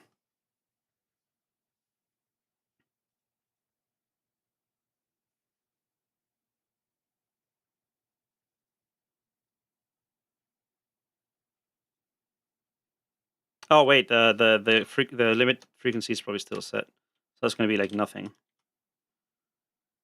Well, let's see what happens. So now the power is going to be no, because this is feedback. The feedback should just be tiny in this case. Divided by 0, yeah, probably. C2. I expect the numbers to be like 0.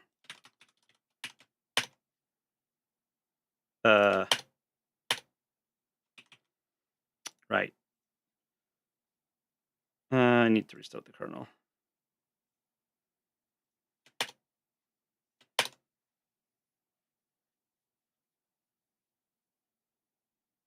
Yeah, something nan. Yeah, okay, it's all like 0. Unless I messed up the. Oh wait, no, I'm reading the wrong IV sense, aren't I? Sense recorder is probably pulling from a random channel chain.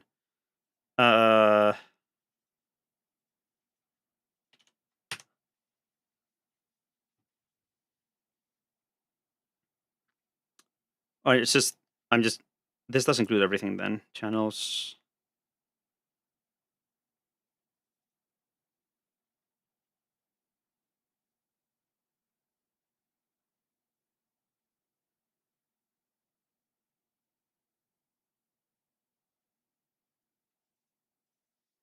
Oh, enchants 2. Enchants 12. Wait, 12? Yeah, 12.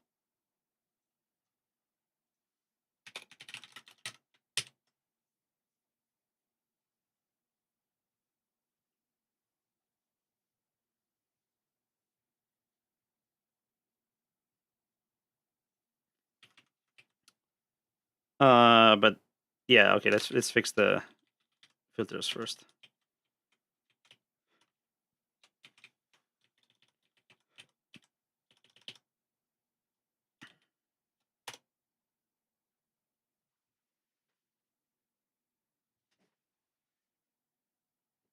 Can't really hear anything, but I wouldn't expect that on a tweeter at that.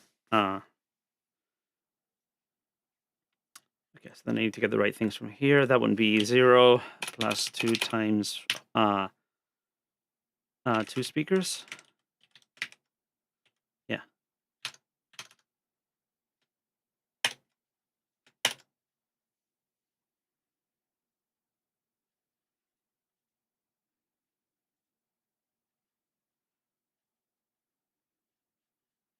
Okay. Hey, looks good. Very noisy because the voltage is low, but the estimate is just brightish. It's even better actually than what I had for the woofers.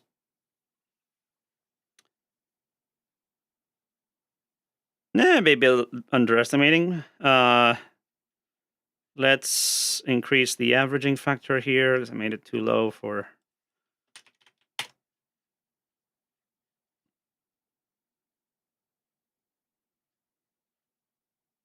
That's not bad. Looks like it's a bit worse, but I would say it's a better fit than the woofer at least. This beginning of the curve is starting nicely. Also, I am way in the safe range, so let's do this at minus 16 dB. And let's do it for 200 seconds. That's 8 more dB. That is not going to destroy anything here. That's 4 times the power. I'm like up by a few degrees. Yeah, it's fine.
Okay, and let's take that.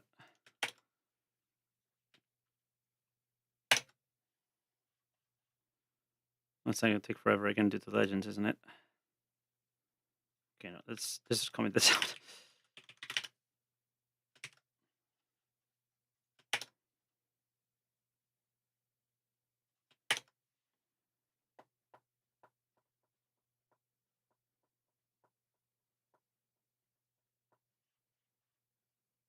That's really good. Come on. That's really good.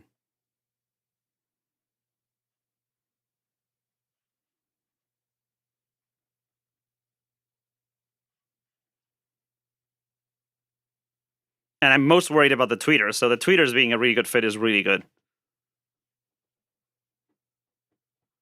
Slightly underestimating in the long term, but come on.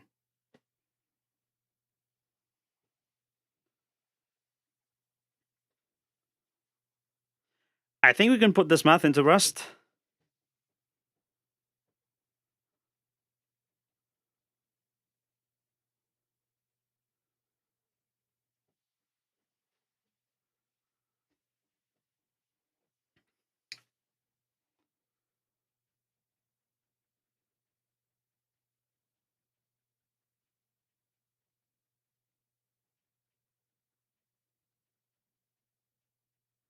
Well, I'm glad my idea of how this is supposed to work was right.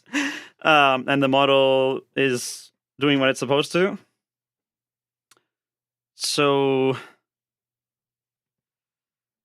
let's see. Do I want to work on the Rust site now or wait until... I guess one thing to do would be to have the Rust be able to take an input data file with the same data just to prove that we get the same output from it as this model. But mind you, the whole thing is pretty simple, so it'd be pretty easy to validate that it's doing the same thing. And then there's the whole story with the safeties.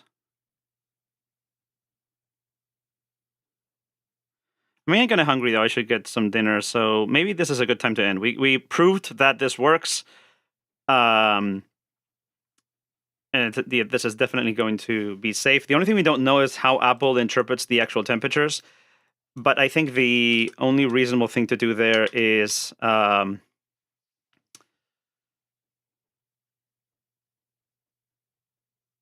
when the daemon starts, we have to assume the temperature is already high, just in case.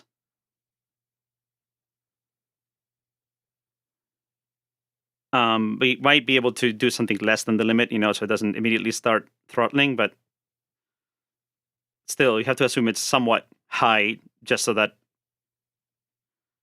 we are not wildly off. The right thing would be to measure it, but that requires sending a test tone, and we don't have a good way of doing that because the pipewire is going to be driving the test tone stuff, of course. Though, actually, no, wait. Isn't there a thing in the amps for that? Because if we can do it through the amps and just override the outputs with a test tone,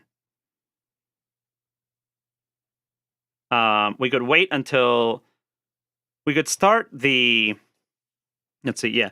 We could start the temperature assumption at high, wait until user space starts driving the speakers, and then we could just make it so that, like, for the first, 0.1 seconds or something, we send through a test tone. I think there is a thing for that here.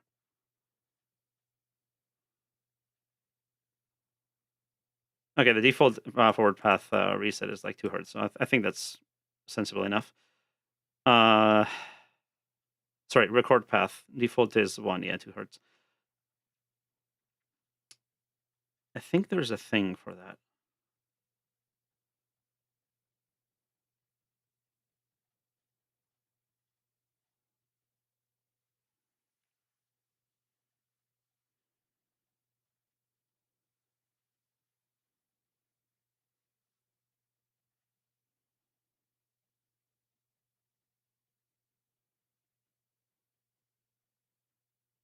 Mind you, Pipewire...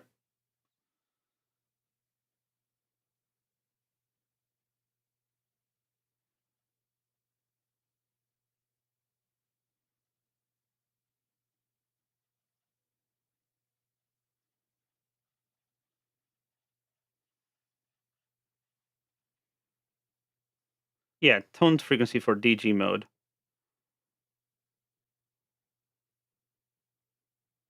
Oh, but it only has, like, really high frequencies or DC. Which is not what we want. We want a low frequency. So that doesn't work.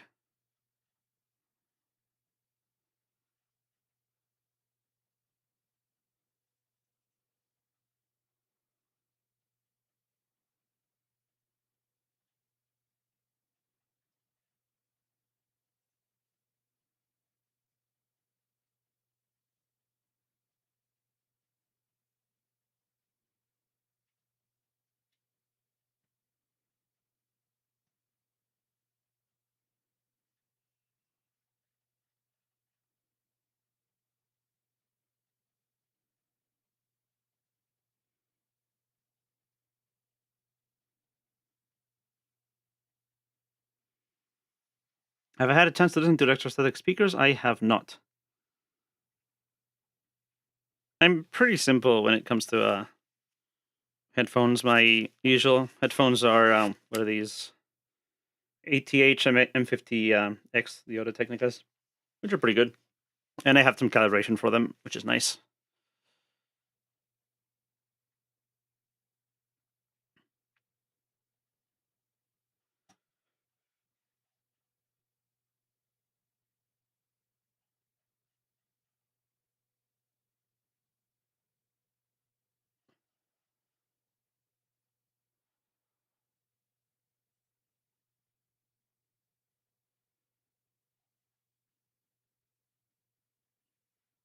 Yeah, no, we can't use the test mode. I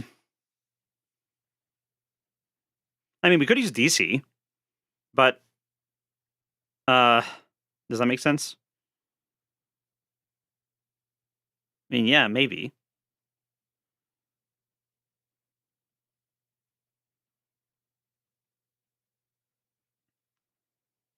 But one thing the daemon could do is just try to open the device when it starts up to do a quick test.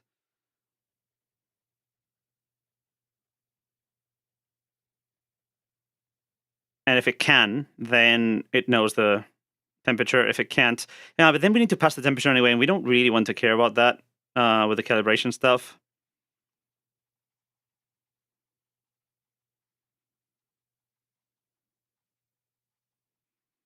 Because if we don't pass, if we don't do any calibration stuff on end user systems, which we probably don't have to, then we don't even need the per system calibration data, because that's just used for what I did now for validation. For when you're running, you only need to know the current power and the hard coded model. You don't care about the baseline DC resistance at any temperature, because you're not actually measuring resistance then. So then that means we don't have to worry about forwarding that data, which is nice. Though we might still want to for being able to run the calibration more easily from Linux.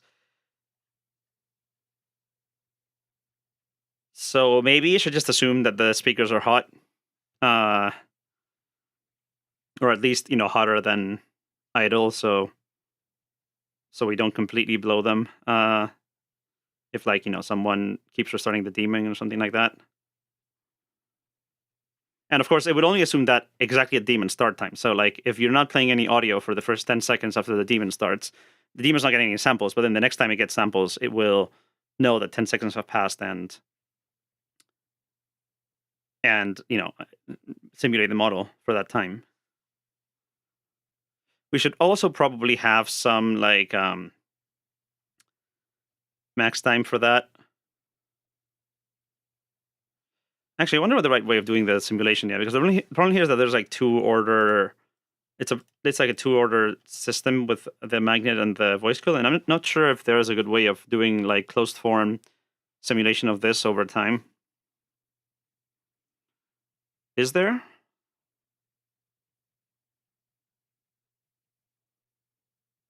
Well, I guess yeah, because you can do closed form of Tmag.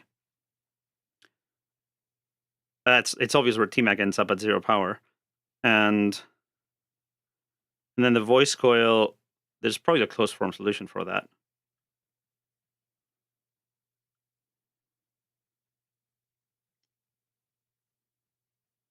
You can probably solve that, or at least approximate it.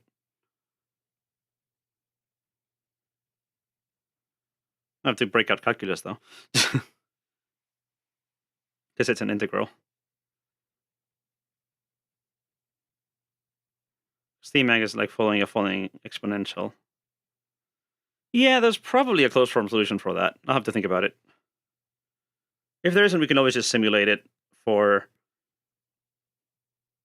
And the normal time step for simulation for the daemon is probably going to be 1 sample, because why not? It's not that much. It's not what you're saying. You're not saving much CPU power by only doing the power multiplication and then averaging it out instead of just immediately running these functions. So the runtime solver is going to use a time step of 1 sample. However, if we're catching up from a number of silent samples, then we can just use something like this, and we can also just have a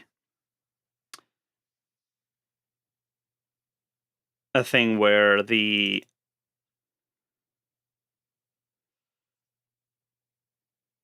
if the time passed exceeds the magnet time constant by like 5 times or something, then we just consider it reset to ambient.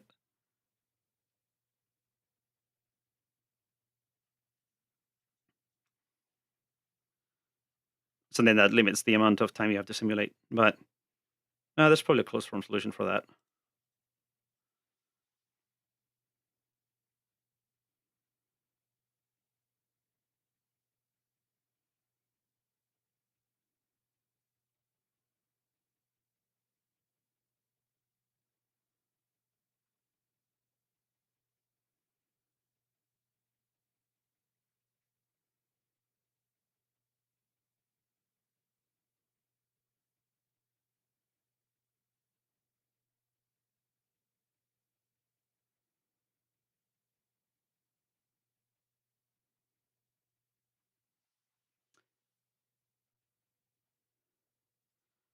Let's do some Wolfram Alpha. So what we want here is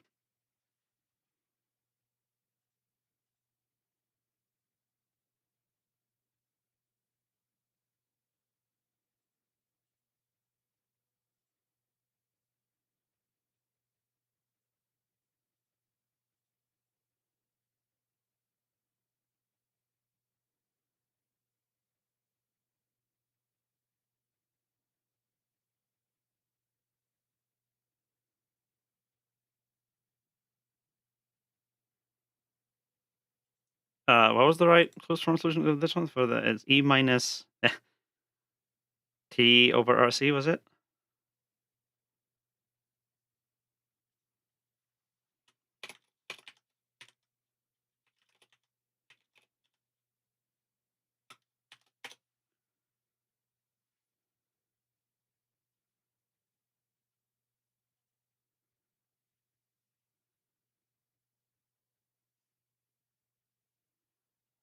I've forgotten all my math.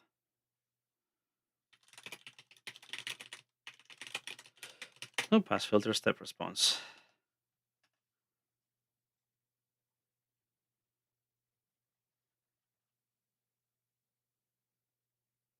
Yeah. 1 minus E to the minus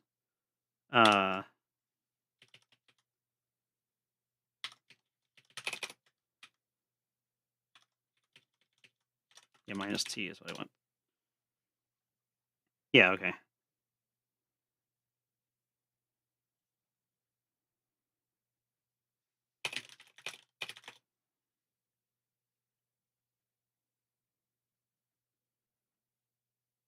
Yeah, okay. And you're gonna show me the graph here?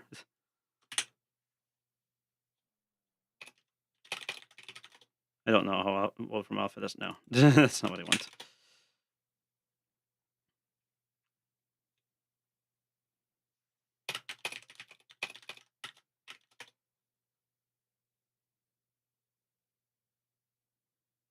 No, it doesn't help.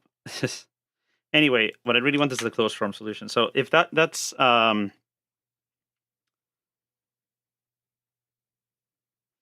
we're decaying, so it's not 1 minus, it's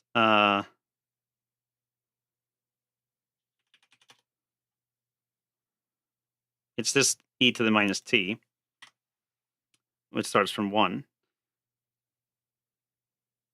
And then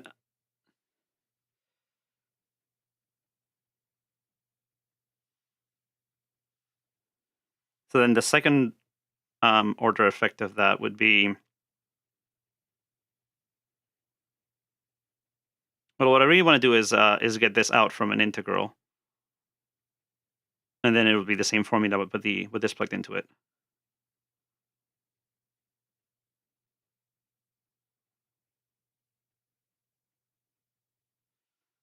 Duplicate.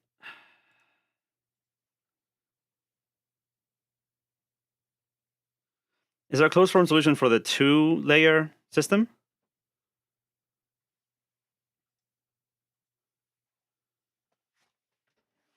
So obviously this is a closed form solution for the magnet temperature, but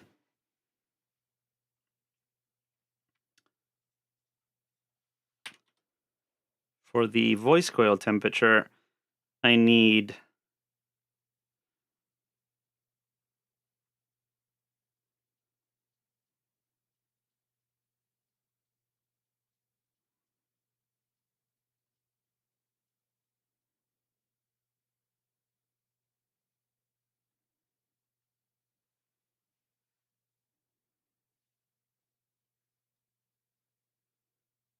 it's a linear differential equation once you have the eigenvectors made. I forgot all that stuff.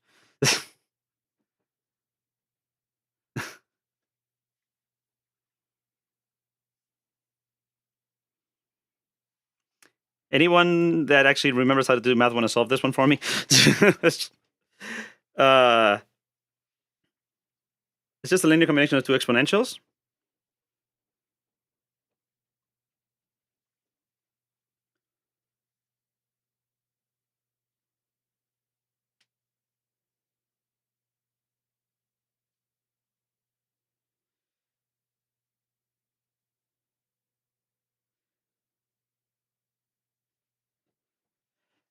Just try to figure out how to solve this.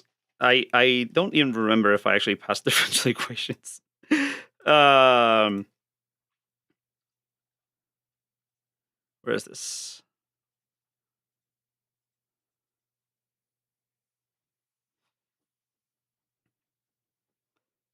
It's basically this model, and Tmag is just a standard like one pole differential equation, and then TVC is the same, but it's like targeting Tmag.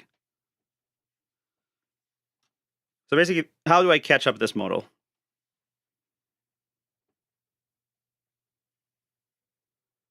Povik sounds like he knows how to solve it on IRC. I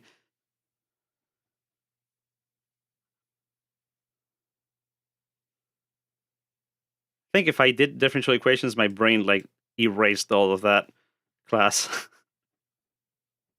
I think I did do yeah, it was like that in linear algebra, and like I like linear algebra, and then I like hated differential equations.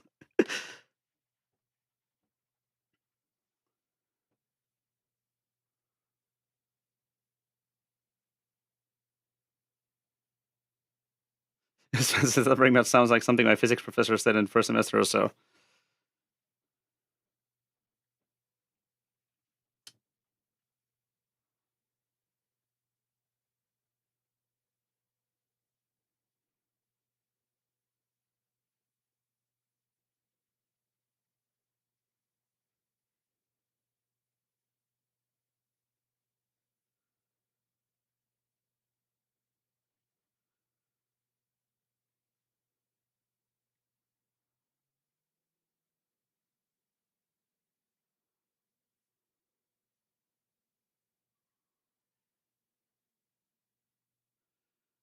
Okay, I think I'm gonna leave the people who can actually do math, like real math, to solve this one, and call it quits for today. And once we get the closed form solution for this, we can just plug it into Rust for the catch up. And so next time we'll do a bit of messing around with Rust.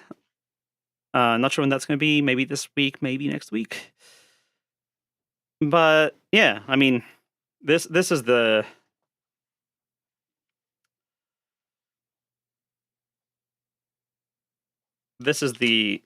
money shot. This is what proves that this is going to work. Let's put it on GitHub first.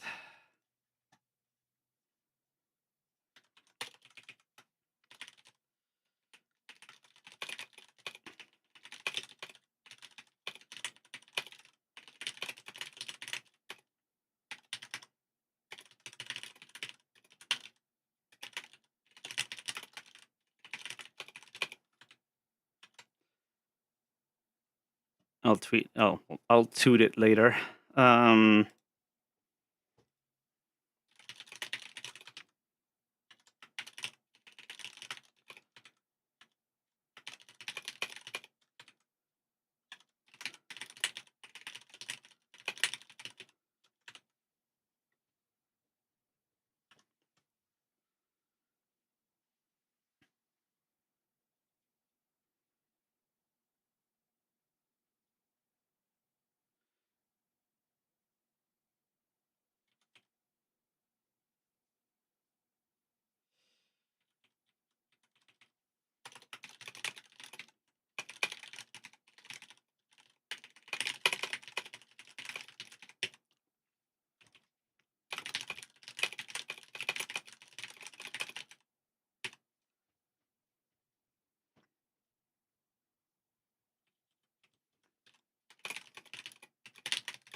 So that's another story also for next time. I mean, we can look at it now, actually. That's a bit easier.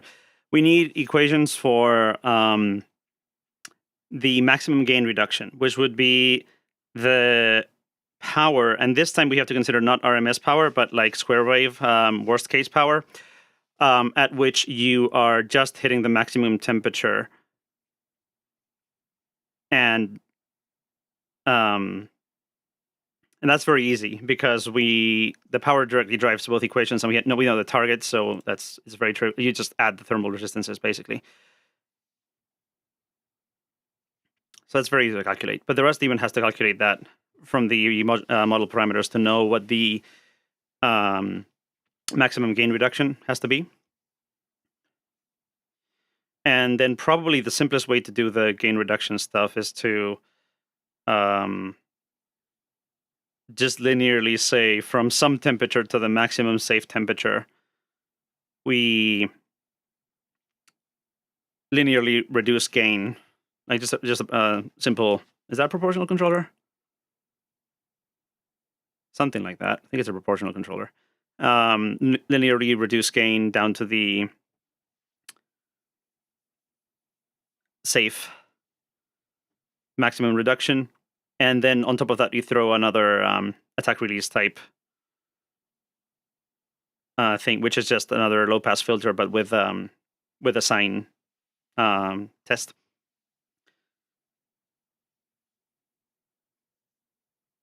And I think that should do it. So, okay. I think I'm going to get some dinner and toot that. And let's see if we can fix, if we can finally release the speaker stuff next time.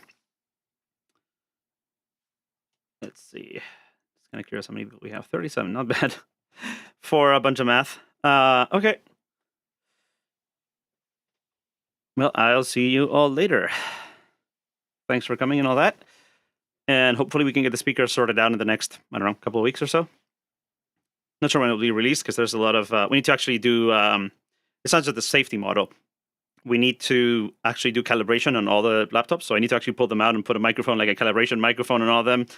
And, take sine sweeps. And then we need to, I'll probably leave this to James to admit, but we need to, come up with equalization models for them and all that.